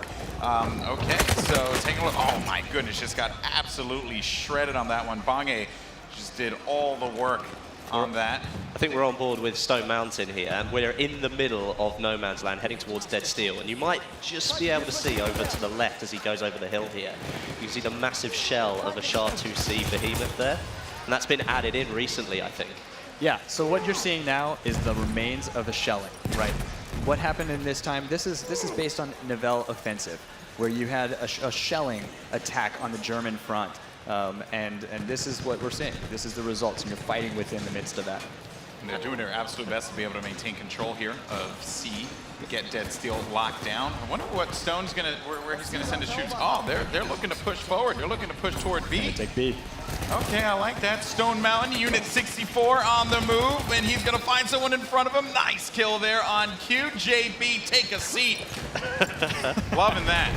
Well, it's interesting that he's decided to go for the B point rather than going for the other no man's land flag. So what he's essentially saying to his troops is, look, let's take their trench line and force the issue onto them. Because as we said, they were already captured for that team anyway, and they've decided to just go straight for it and take those flags instantly. This is exciting because, you know, the players right now, you have to make a decision. I mean, if I'm this squad, I'm thinking, okay, well, we need to push. We have to get a little aggressive. We have to, do our absolute best here to kind of maintain our positions. And the German forces, they only have 2 flags at this moment. Meanwhile, on the other side, though, the French, they're dominating. They are dominating at the moment. And actually, as we were watching Stone Mountain, they're going for some of the enemy trench lines. We ended up seeing that the 2 objectives that they'd run away from ended up getting taken by the enemy team. So the whole map sort of flipped itself on its head for a minute. All right, and here's Miss on your screen here. Miss Ella Cronin. Not Missile, Miss Ella Cronin. Oh, the tank, Missile Cronin. The tank. Wait, is there a tank out right now? Yeah, look, in front of them you can see the HUD icon there. You also got a little activity in the trenches down there as well. That player knew that he was in a real bad spot, so he had to get out of Dodge as soon as he possibly could. Then one of the things I do like about this with the trenches is, there is that, as you saw right there, Miss just threw the nade over. Who knows who that'll hit, right? Like, you'll never know in the trenches. Yep. Anybody be hiding behind those corners. Boy, Muggs ended up getting picked off there. The lighting's really interesting in the trenches here, actually, because you've got some points that are very well lit. It's just certain parts. And then you go into the straight, narrow trench, moving towards the next bit of light, but you've got almost nothing in between. So you're just seeing the outlines of players off in the distance. Yeah, and what's left of the moonlight to kind of light those spaces. Well, let's talk about the lighting, though, because there is a distinct difference between the French and German side when it comes to the lighting. Yeah, so this is really an interesting part of the map. We took a lot of interest in creating differences between the sides. And the way we did that, what you'll see is there's quite a symmetry in this map. And the way we did that to change it up is kind of the lighting played a big role. So we made one side, the German side, you'll see a lot of electric lights. So you'll see searchlights, you'll see a lot of light bulbs, and that's going to be a good indicator that you're on the German side of the map. So that is actually quite true to history too. What we saw was the Germans buckled down, they fortified their trenches, and that's why they survived this attack. And then the French side is going to be a lot more organic. You got the fires, you got flames keeping it lit, and everything's kind of wood, and it's all very organic on that side. Almost feels like it's a little bit more, it's been made in a hurry. Like, it was like, we've got to make this now before the Germans make their push. The French really didn't have a lot of time. No. Well, what we saw too is that the French kind of thought that the Nivelle offensive was going to be a big win. They did the shellings and they thought this is going to be it. So they weren't in it for the long haul, but they proved to be wrong. Yeah. One of the things I really enjoyed about BF1 when it came out, and we're still seeing it today, is I feel like we have a new generation of history buffs who have emerged because of Battlefield 1. Like people who are genuinely into the history of World War I. Yeah. Because it is, it's the Great War, but there's so many stories to tell and things that people just don't really know about, which makes it very, I guess, encapsulating, right? It makes you want to learn more. But, we're going to check out some sniper gameplay here from my main man, Doom49. Don't let us down, buddy. Get those shots off. Yeah, he was able to get an enemy hit there, giving him 80 points. And he's just going to continue to march down here toward E, getting ready for the Danzig Trench. I'm looking for him to take off some faces here. It'll be pretty dope if he's able to do so. And they have 4 points right now, so they are marching down the battlefield. No pun intended. I'm sorry. It's actually very interesting because if you look at that was a nice shot there. That was lovely. But if you look at the points at the moment, he's going on the streak here. Oh no! If he would have gotten that shot through the trees, I would have just put his headset down and walked away. But yeah, if you look at, even though the teams are slightly imbalanced on their flags at the moment, the actual score between the two is very, very close. Yeah. And well, maybe it's just the fact that when this was all organised, they went, we're going to make this really even on both teams. I know, right? Bit of bayonet charge there. It didn't pay off for him. I think he missed his target. Gamer Snack with the pick-off there. Paul, what are your thoughts? And Westy, I mean, sorry, Andrew. No worries. Dear Westy, Lord. I think to your point, I think that because this is a balanced map, it's very symmetrical. I think that that's what makes this a really easy map to kind of have those balanced gameplays. Yeah, because I mean, looking at it, the structure of it, almost with the trench lines being very similar, you've almost got that feeling instantly anyway. You've got that. Rage quit. I'm out of here. That's it, done. You've got that feeling of it being very balanced from the start, and it's just dependent on whether your team can communicate properly, whether you use the squad leader function to make sure that you're covering your own objectives and then attacking like another single or maybe 2 objectives at once, and then that balance can remain. But if you decide to go too far forward and push too much and don't cover the flags that you currently own, then the enemy team can get in those trenches and it's very hard to get them out. Yeah, absolutely. Well, looking to hold down here on B in the front line. It's a command center of such, so you got fortified buildings around you and good cover as well, and high ground advantage, as you can see X Factor taking advantage of those opportunities when he sees fit. This guy, man, he is a fantastic Battlefield player and also a great YouTuber, as are all of these creators here. Great streamer as well. I happen to tune into his Twitch streams quite a bit. But Muggs manages to find him. But luckily for him, Ponyline was there on the pickup. He's not just a great pilot, he's a great medic as well. That's what you're looking for in a medic, really. Yeah. You need somebody to come and revive your players. That's the thing, Keep man. that ticket count. Playing the squad and my team, they always abandon me. Then again, I do tend to like run out all the way out to the middle of the field. Yeah. But it's like, follow me, get the hint, dog. Like, just come with me and we'll win the whole game. You're that lone wolf kind of player. Yeah, I'm the worst kind, to be fair. What I do typically, though, is I hop into a tank, and then I just drive around as much as I possibly can and destroy people. Speaking of that, how many tanks can you get on Neville Knight?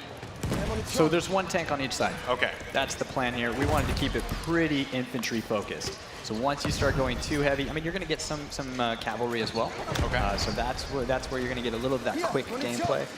But we wanted it to stay very infantry focused. I think that's really good because obviously you've got these trench lines. And that's for a reason, right? You want the trench lines to be utilized. Yes. So if you gave them loads of vehicles, suddenly everyone's not using the trenches that you've built. Right. And especially because you've built a lot of the objectives around the trench lines. The only other 2 are the ones in no man's land in the middle. Yeah, and that's why there's no planes in here as well, right? We don't want you having bombing runs on the trenches. It really takes away from it. That's right? no fun. Yeah, exactly. You're in a trench. Like, what more can you do? Yeah, you can vault out, but we all know how that goes. Oh boy, here we go. Muggs looking to He's looking to destroy some people. He's a fantastic sniper, man. I watch his streams a lot, and he is such a great sniper. Oh, don't give the business! Don't Had to go with the secondary, and he did not. That's the commentator's curse. That is. We said he was so good. I know. Yeah, you give them all the compliments, they never pull through. Dude, it always happens that way. Always happens without revive. Got the revive. There it is. I love it. There you go. March on down. X Factor. You're done. fun. This is one of the new weapons that's just been introduced as well, that you guys introduced in, was it the May or the spring update? I think you added a few new variants. Yeah, we had some new variants that we introduced in the May update. Yeah, so this is the Hell spring Regal update. Excuse me, I think it was the spring update. This is the Hell Regal defensive, which has got an optical sight, 120 round drum magazine. Why you'd ever need that many bullets? Well, you know, if you really want to spray and pray, right? And it's also got the bipod as well. So I guess if you wanted to set it up behind cover and literally as the weapon. Well, when you lay prone, you are going to be a little more accurate. Let's see it. See if we can get.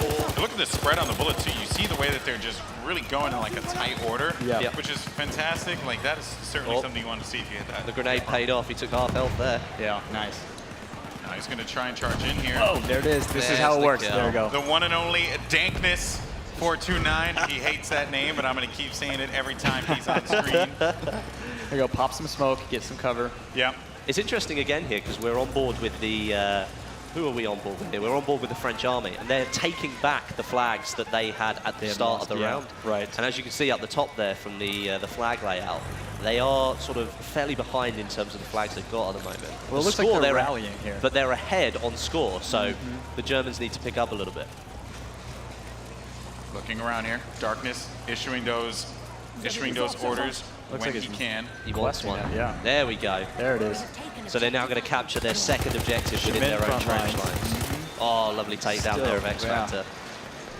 Darkness, man, I'm telling you, we should change his name. He doesn't think so. And there's Miss Ella Cronin, who I mistakenly called Missile a little while ago, but she's flying through the trenches like a missile. Oh, there you go. That's what I do.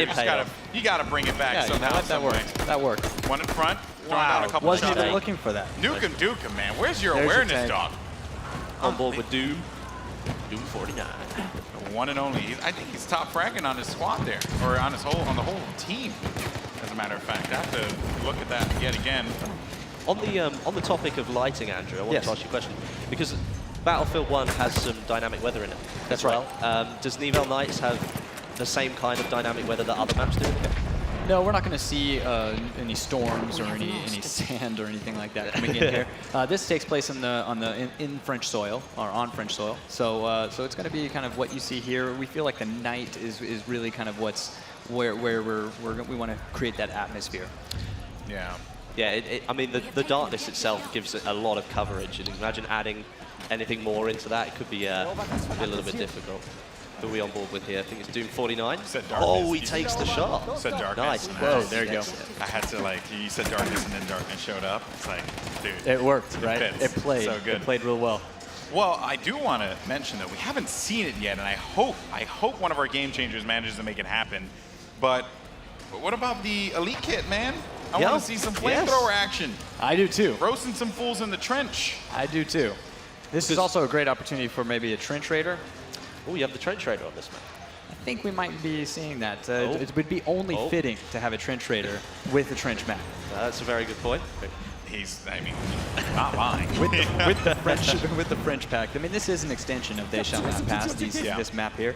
So I think we should see if they can pick one up. By the way, can we comment on how close this game is right now? 430, 440 to 431. But it seems like the German Empire, they're starting to rally the troops and capture all the bases. All their base belong to the Germans Empire, and they are dominating right now. Now this seems pretty true to history, I think. Yeah, I mean, ain't that the truth? The French need to find a way to fight this one back.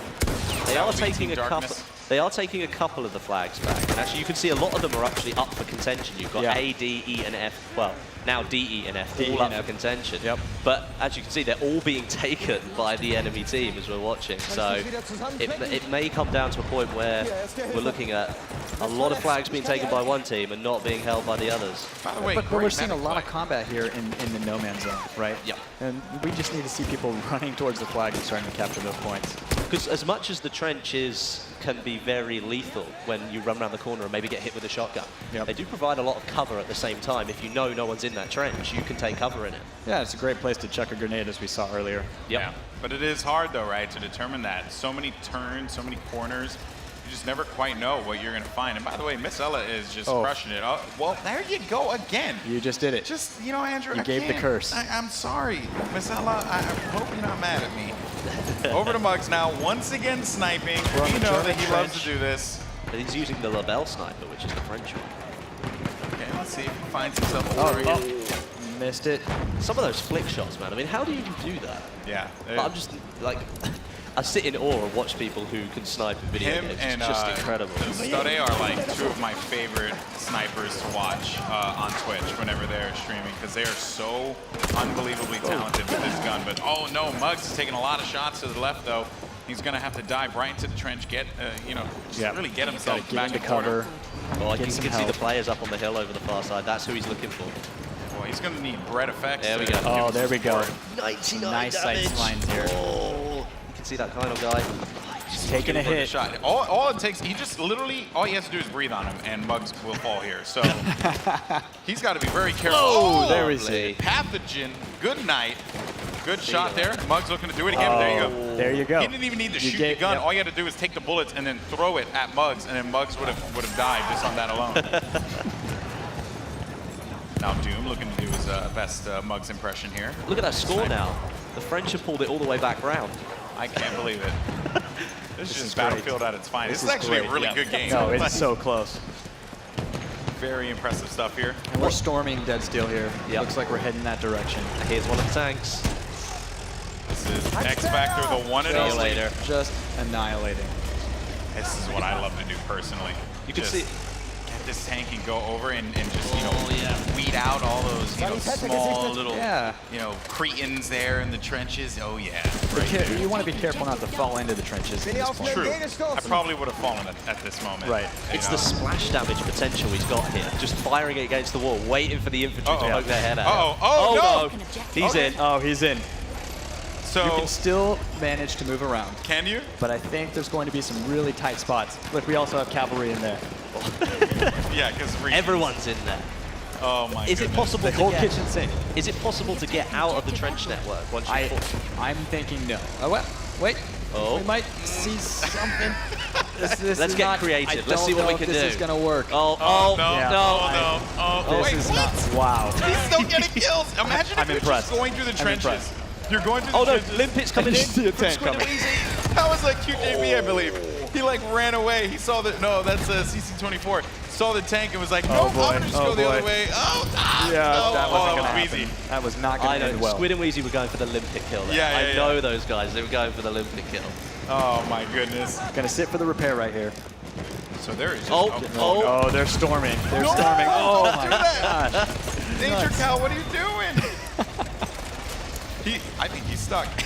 I think absolutely. He's absolutely. Well, there's no way out. I think he knows he's stuck too. And rule number 1 is never leave your vehicle. Yeah. So we might see a really boring game here. Just hanging around. I disagree. I think this is awesome. He's still getting kills. There we go. Oh, he's managed to make his way through. They're all trying to take him out. Here we go. He's working his way along. We've got this. Oh. Wait, we popped up a little bit.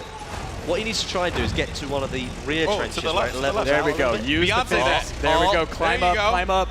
Something needs a push. No, not happening. Get behind the tank. Just go and try it again. No. Was telling us absolutely not going to happen. If he can get to one of the rear trenches, it does open out. Can't go. Get around behind. Yeah, there might be a way out here. Oh. Yes. And we're going to see it. Yes. There it is. There it is. Did it. Victory nod right here. So happy. Back in no man's land where it feels comfortable. Yeah, some imagine elbow though room. he gets out at that moment and then just gets bombarded. Oh my god, that would have been amazing. Only in Battlefield. He was very loyal to his team, because if he'd have left the tank, not only could the enemy team could have got in it, but if he had left it there, then another tank wouldn't have spawned. Yeah. So he's kind of left the shell on the battlefield. Absolutely. And although he kind of took it into the trench himself, he was very good for getting it out. You know, I like that you're finding the positive there. Glass half full for Westy, that's what it is. Yeah, right, glass half full. Find the positives and the negatives. But just to update everyone on the score. I mean, this is a really close game. Really close. Super 658, 645. The action continues to rage on here. Tickets are still coming. Yeah, we have 9 minutes and 45 seconds left in this game, and we hope you guys are enjoying it. Once again, if you're just joining us here, you're checking out Neville Knights and the new map that is going to be coming to Battlefield 1. It is the first night map that this game has, and it is awesome. Yeah, and it's coming later this month. Later this month. I'm so excited. And also the other map as well. The other Breathed it to her. I can't say that 5 times. That one I've had to practice for. Yeah. And I hope I'm saying it right. Couldn't you guys just call it like, you know, like darkness? Well, that would have worked, right? It would have been fitting. Oh, man. Speaking of darkness, we're going over to Team Darkness here with Mugs TV. Finds one in front of him. That's going to be skill up. That's, never mind, skill down for you, sir. Oh, very good. That was a nice one. That's what I do. You know, that's why they pay me moderate dollars. They keep coming. Oh, got the hit. He was going for that upper torso shot, didn't quite land it. Oh, he was going for a headshot. That's what he wanted. Hoping for the duck or something. Mugs only goes for the face. It's just how he operates, man. Would you say it would be only for the mug? Only for the mug? Oh! You like Andrew, that? you should become a commentator with me, man. We should I cannot be as good as you guys. do this more often. I love it. All right, waiting around here. Mugs. Again, we're playing in No Man's Land here. A lot of the gameplay that we've seen has been in this No Man's Land section. But we have seen some really good trench hitting there. But I think it's typical of the Conquest game mode, where it's the constant movement and the flow. Yeah. So if you leave your own trench and go into No Man's Land, take an objective, the chances are that the enemy team's flying around behind you and taking one of the objectives that you left. And I found my biggest success is usually when I'm trying to control 1 or 2 points. I can't even with you right now, Mugs. I know you guys are trying to like talk about how great I this was map really is. trying to be strategic about this. This is how you do it. He's what you grabbing do. ribbons left and right. You just go through and you shred. Period, man. Let's take D. I hope he can take D. He should just rename himself the Blender. No way did he just land that shot. He was going getting through shot and suppressed by that player, and he landed it straight in the chest. Sky, man, he is just absolutely incredible. Taking cover in the chapel here, the ruins. Looking for the next star. Oh, whoa! Headshot. Hell? Is that a headshot? I don't know. What? I don't know if Cheesy it was close, though. It was no, close. You won dead, mofo. Looks so good. My goodness. I can't believe the shots he's getting. He's just getting assists that they're counting his kills because they're like, why not? Of course, game? why not? Well, he's finishing it off. There we go. I think there was one more left. It may have been. Oh, we switched kits. Switched out to the support kit. He was probably running out of ammo there. Didn't get to good players, I guess, do that. I haven't run out of ammo before. Yeah. I wonder what that's like. Happens to me all the time. God, yeah. Oh, there's the trench. Oh, there it is. There it is. That was a trench raider kill. I wonder who was doing. I couldn't see the name of who was actually running the trench raider. Here we go. Stone Mountain, of course. Now. This is great. Unit 64 himself. Unfortunately, we're not in a trench, but we are taking cover. We are taking cover here. This is going to be a good one. Running I'm looking in and forward out to of this. the pillars of the ruins. So this was. I haven't had a chance to tinker around with the trench raider yet, though. Yeah. How fun is he? Super quick, all melee. So you're running, you have a little extra health because you have this armor on. Yeah. So it is just all out war. This guy runs around, makes some deadly strikes. Get ready. One hit kills. Get ready. You can Get land ready. it. If you can land it, go. I'm hoping to see something. Believe in yourself, Stone. No, don't get shot. Leave him alive. Oh! There's one. Jehovah. Sorry, buddy. Look at him on the Gotta back. go. You can Full see him. shark, Three. definitely. Oh. More like a landfish. Oh, man. Just dominating one health, the space. one health. Oh. He's down. He's down. My goodness. That was beautiful. That was good to watch. That was good to watch. That was fun. He knew the pressure was on him. He heard us in the venue, so he was just like, oh, I got to show up right now. The screen's on me. Absolutely. 3 kills in a row. That was worth it. Yeah, definitely. The trench raider's like one of those counter attacks though, because it's like you've got to take, because you've only got your melee weapon. It's like you do have the revolver, but it's not the same as an automatic primary weapon. So and the club's the one-hit kill. I mean, you really want to use that guy. Yeah, definitely. And it's like if you know there's a couple of players around the corner, and you've got enough health, just step back for a minute, get your health back, and then just storm them. Storm it. Yeah, because you're gonna win. By the way, guys, an update, 5 minutes left in the game, 5 minutes and 17 seconds to be exact, and it is still a close affair between these two teams, 8:28 to 8:39, and the points just keep on ticking. We're on board right now with Darkness429, an incredible Twitch streamer, by the way, if you ever get a chance to check him out. All these guys, once again, I said it before, I'll say it again, amazing creators that we have here at EA Play, looking to just have some fun and also show off some great gameplay on the new map, Neville Knights, coming very soon, next month? No, coming this month. This month? Oh, this month, very soon. You know what we haven't seen yet? What we haven't seen yet? No one has actually called in for an artillery strike. You can call there in is an a artillery chance strike to do that. How do you do that? Wait, you're not going to tell us, are you? I think we should see if anyone can figure it out. Yeah, but I can't go into it. Well, if it doesn't happen by the end of the game, we should talk. Yeah, Doesn't the game start off with an artillery strike, though, in the middle of the map? So you do have a little bit of that, just Okay. to kind of set the mood, keep you in your points. Yeah, I like that. I like that quite a bit. It prevents everyone from like going nuts and just charging straight into the middle like a bunch of crazy people. And it also adds like a little bit of like story and theme. Ambiance, yeah. right? You know what I mean? That's what this is all about, right? We're looking at almost a tie score at the moment. It's only 3 or 3. Well, there's no tickets in it. It is literally a tie score, 8-7. So close. Yeah, but it may not be going to tied the for time. soon. We are going to the time, just so you guys know. So 3 minutes, 50 seconds. 50 seconds. Okay. And this game could not be any closer if we tried. I swear we did not rehearse this. No. This happened last year at Gamescom as well. Both games went down to the wire. It did, that's right. It happens every time we do this. Yeah, that's what happens when you get a bunch of good players in one room and just have them duke it out, man.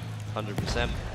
And Doom here with the trusty shotgun. Oh, dear. That's gotta hurt. Yep. You heard the scream. You knew it was coming. Saying that it's on its way. Yeah, well, that's funny because he's like looking around. He's like, is it above me or is it below me? And then there's just nope right in front of you going through your kidney. Here. Well, I guess that's a good point of the vertical gameplay that you're going to get here, right? You have to pay attention to where you are, especially when you're in the trenches. A little bit here for Darkness. He was in the middle of nowhere, man, and he was a target. As soon as you start shooting, you just, especially with the dark map, right, and the way that it's laid out, the muzzle fire, you really see that and you can tell. And again, that's where the lighting really plays a role in this game, what you're able to do.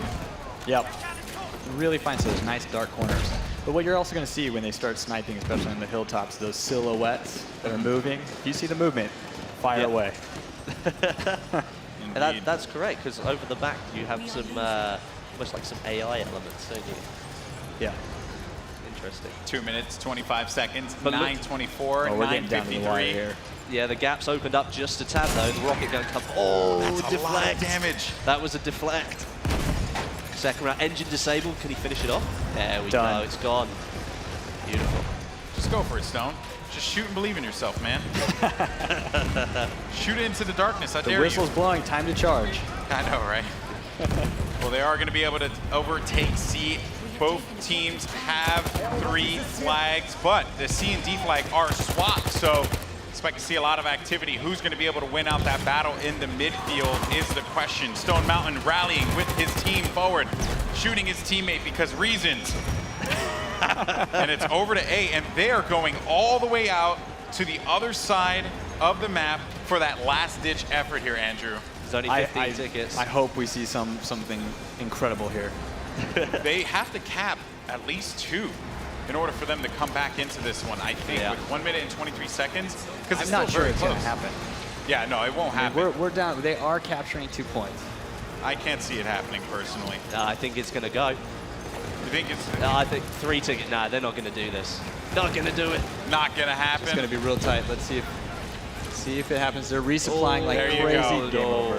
To 1,000, and that's right. So As a matter of fact, it was to 1,000, but I don't think, I mean, we figured we were going to make it there or till the game ending. Either way, though, they needed to stop literally everything from happening, and that was not the case. Team Darkness will reign supreme. Oh boy, what a match! That was awesome. Well, it's kind of fitting too, because it was a dark map. I have to say, well, let's go ahead and take a look at some of the highlights from that game, because there were a metric crap ton of highlights from that game, man. I have to say. Doom 49 had a couple great shots, as well as Muggs. Muggs, I think, was a superstar this whole game, though. Just getting shot after shot after shot. He was absolutely tearing it up. I mean, like, watching Muggs do some of that sniping, sometimes it's not even the accuracy, it's the continued accuracy beyond the first shot. Like first shot, second shot, third, every single shot lands. Yeah, incredible. Only in Battlefield moments right there. Yeah. And here's the thing, that's not just marketing speak. That is like actual, like, you get these crazy moments in this game because of the open nature of it, right? That's what lends to the uniqueness Super of this dynamic. game. Yeah. This is the stuff that drives us when we're making these games. We want to make sure we provide these ways to create those moments. And I'm particularly glad too, because as a person who really enjoys infantry combat, I like that this map really highlights the infantry combat. It's a lot of fun. Yeah, right? You know, the gun mechanics in Battlefield are fantastic. I want to be able to take advantage of it as much as possible and you know, do my thing, period. Yeah. You know? Yeah. So awesome stuff all around, So I have to say. And yeah, I mean, Wesley, thoughts on the map? I think the map's really, really good. Because it's the first night map, very different from anything that you've created so far. The lighting really lends itself to a different style of gameplay. Yeah. You You can see that, the trench close quarters action. Yes, you can get that on some other maps, but because of the nighttime setting, everything's a little bit closer together, so it's much more chaotic. Yeah, we saw a lot of close quarter combat here. Yeah, I loved it. It was awesome. I liked the close quarters combat once again, but I think that's something that we're all going to kind of echo here because it's very, yes, you have it in other maps, but it's just a different feeling. It's a different tone. I really feel like, you know, if I had to think about how BF1 would do full-on trench combat, that is admittedly how I would want it to be. So glad to hear that. Yeah, and I'm glad that it was able, you know, it was nailed, right? Because when I play this, I'm going to be super into it because I can just get into trenches, hide in the corner, shotgun some fool, hit him with a pan, you know, just awesome stuff. Oh, you guys need pans in the game. That might come up. Now that you've recommended, I'm going to put that on the list. Whoa. There you go. Let's see if the designers will take Revelations it. here. Dude, I'm telling you, man, I'm a great game designer, kind of, sort of, not really. All right, guys. Well, awesome time here. But for now, though, let's go ahead and send it over to Jose, who's down on the floor. Jose, what you got for me, buddy?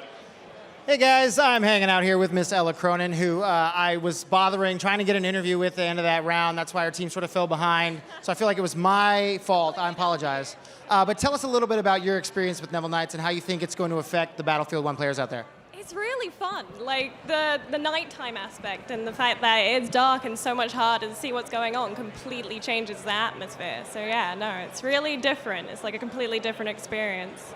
And how do you approach the night maps as compared to the typical daytime or desert-like maps that we've seen in Battlefield before? I mean, I like being a medic anyway, so I tend to stand a little bit further back from the fights and just try and heal and keep people alive. So yeah, that hasn't really changed. I kind of can like hang back, try my best to keep my team alive, keep my squad alive, so yeah. So is it difficult to approach being a medic when the lights are out? It's nighttime, Neville Knights shining down, all you see is the sunlights, the twinkle of lanterns. Does it make it harder for you to sort of find your teammates, or do you just sort of rely on your icons? It does. It does make it harder, but it also makes it harder for them to see me, which I quite like. So it works out both ways. That's smart thinking. That's how it's done. Well, I'm sorry, I see your team has left you again to play some more. I will let you get back to playing. Okay. Thank you, Miss Ella Cronin. Back to you guys at the table. We're going to play some Neville Knights. Awesome stuff there. That was Missile herself. Missile Cronin. No, Miss Ella Cronin. She was a fantastic medic throughout the game. We got a couple good clips of her really, you know, just keeping everyone going. And that is essentially what a medic needs to do, right? You know, because you got those medics, okay, who think like, oh, I'm just going to heal myself. No, that's not what you're supposed to do. Okay, you're actually supposed to, you know, like heal your teammates. Be a buddy. Battlefield squad game. That's right. Resupply and revive. Resupply and revive. That's Love it. I had such a good time, man. Westy, what a day. What a day. Yeah, it's been really good, but we're not quite finished. Oh. There's one more thing that we've got left coming. Okay. There's been a really special video that's been made by one of our Battlefield community members. We're going to flick over to it now, and we hope you enjoy it.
It's a battle pack. Ladies and gentlemen. Oh my gosh. Thank you, Dan. Jeff, you guys are doing so good. You guys carried this battle pack all the way out here. Muggs, what's this? What's this? This is a very special battle pack for a very special woman. You know, we met at Twitch, through Battlefield. We've done so much with the community. It has been an amazing, experience with you, and I just, I want to share it with you for the absolute rest of my life. And Evelyn Rains, would you marry me? Yes. Yes. Can we get 3 ooh-yahs on 3? 1, 2, 3. Hoo-yah! Hoo-yah! Hoo-yah! She said yes, in case you guys missed it. There was a nod, but there was a verbal yes.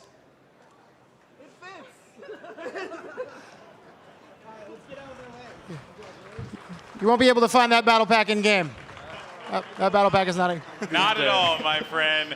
Congratulations, 2 people who I know very well who are absolutely incredible human beings, Muggs and Ulala. You guys are awesome.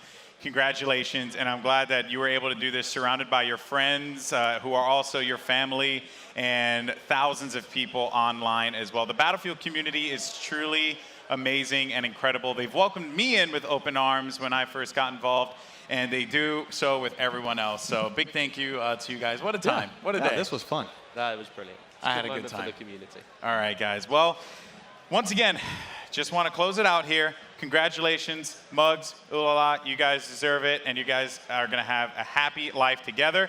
But for those of you guys who want to have a happy time playing some Battlefield, Neville Knights will be coming out pretty soon as well. That will be this month, so be on the lookout for that. But that's going to do it for us here. It's been a great time, playing some Battlefield. Still so much more to come at EA Play. And, of course, Andrew and for Wesley, thank you so much. Glad to be here. It was a good time. Happy to be part of it. All right, well, we'll catch you guys on the other side.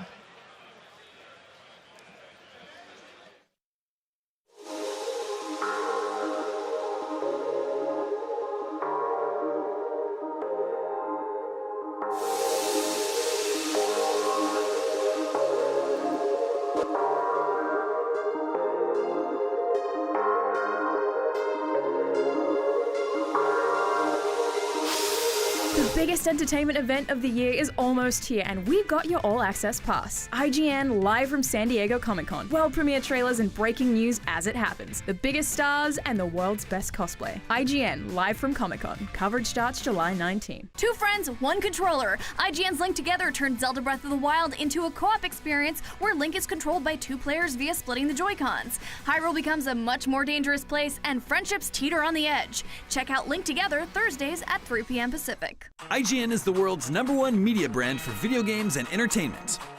From breaking news and brand new trailers to reviews, let's plays, and the latest tips and tricks, IGN brings you the videos you crave everywhere you watch. Whether you're on the IGN app, PlayStation, Xbox, YouTube, Facebook, Snapchat, or IGN.com, IGN's got you covered on everything you care about. IGN, the #1 source for video game fans worldwide.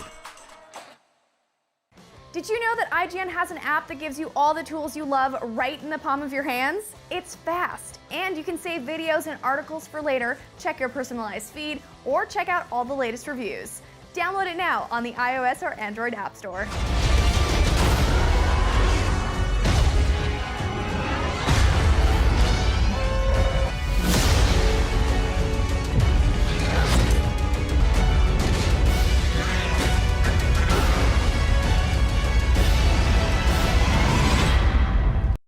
Okay, we're almost done here, but you can stay on top of all the E3 news by becoming our digital friends. Remember to like us on Facebook, follow us on Twitter and Instagram, and subscribe to us on YouTube and Snapchat. If you missed anything, catch today's edition of the Daily Fix for all the news. We'll be back tomorrow at 1 p.m. Pacific for the Microsoft press briefing. Afterwards, we'll break down all the announcements and get the dirt on Scorpio. And all leads up to our coverage of Bethesda's big show at 9. And on Monday, we're taking you inside Ubisoft's event at 1. Of course, for all the latest breaking news, be sure to check out IGN.com/E3. To make sure you're ready to hit the ground running first thing tomorrow, check out this Road to E3 look at Microsoft. I'm Damon Hatfield. This is IGN Live at E3 2017 en route. Microsoft has some big things in store for E3 2017. A new console, huge games, and a major presence at this year's conference. Let's take a look at what we're most excited about from Microsoft at the big show.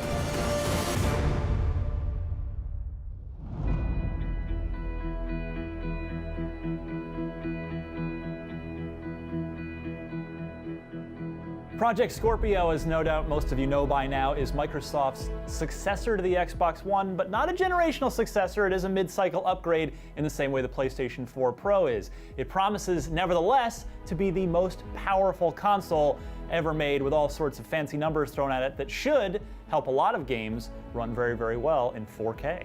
But we still haven't seen it. We don't know what it looks like. We don't know how much it costs. We don't know what the release date specifically is. Still a lot more to learn. I expect the bulk of Microsoft's conference to revolve around Scorpio in some way. I wouldn't be surprised at all if they kicked off with it and said, okay, let's not beat around the bush. Here's Scorpio. Here's what it looks like. Here's how much it costs. Here's when it's coming out. Now let's show you all the games that this thing is going to make look really good, and then they'll just go game after game after game. So I expect the Scorpio narrative to be very, very prevalent in Microsoft's E3 press conference this year. It's a chance for Microsoft to flex their muscle again. We haven't seen them really be this aggressive and this confident in a long time. And it's going to be interesting to see what they can do. I mean, Xbox now should be the place where the third-party games play the best, and Microsoft hasn't been able to rightfully claim that since this generation started.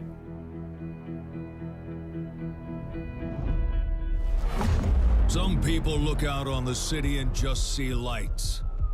I see lives, Agent, burning with hope for a better future. The original Crackdown was really, really exciting because you could just make a big pile of cars, blow them all up, and it really showed the processing power of the 360. Now, they're resetting with Crackdown 3. They have some of the original devs again, bringing back that heart, and it's going to be interesting to see what they do with next-gen hardware like the new Xbox. So I'm really excited to see what that means gameplay-wise. Fully destructible worlds? Can I go into a town and blow up every building? That would be a playground of destruction.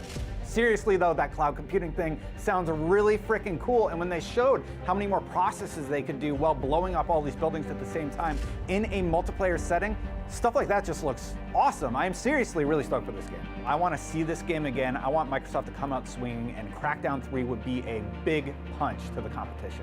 A game like Crackdown 3 is going to give them a chance to showcase that power. Crackdown 3 could actually be a killer app for the Scorpio.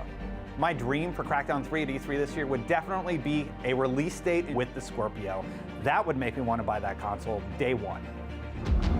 We do what we always do. We go to work.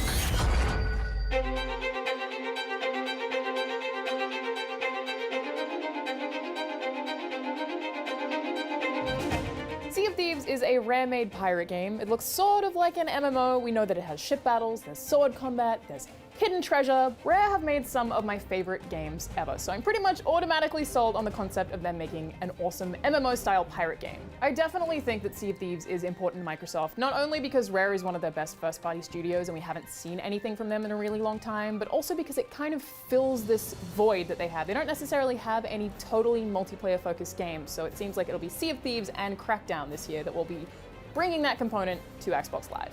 But there's a lot of stuff that we don't know yet, so I'm really excited to see it at E3 this year. There's still a ton to learn, and hopefully we find out very soon.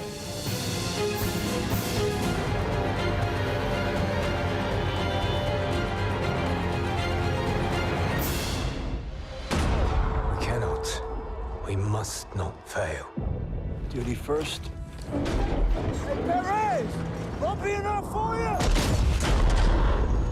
Sledgehammer is taking Call of Duty back to World War II for the first time since 2008, which was World at War. We know that the story is a much more grounded, singular approach to storytelling in a Call of Duty game. And I'm excited for Call of Duty World War II, not only because it's the first time this generation of big AAA games gone to World War II, but for the fact that Call of Duty, Medal of Honor, these were series that were built on the foundations of World War II. You're not going to be playing as a superhero, wall running and double jumping and jetpacking, but as a scared 19-year-old kid who really was just handed a gun and told to, try to stay alive.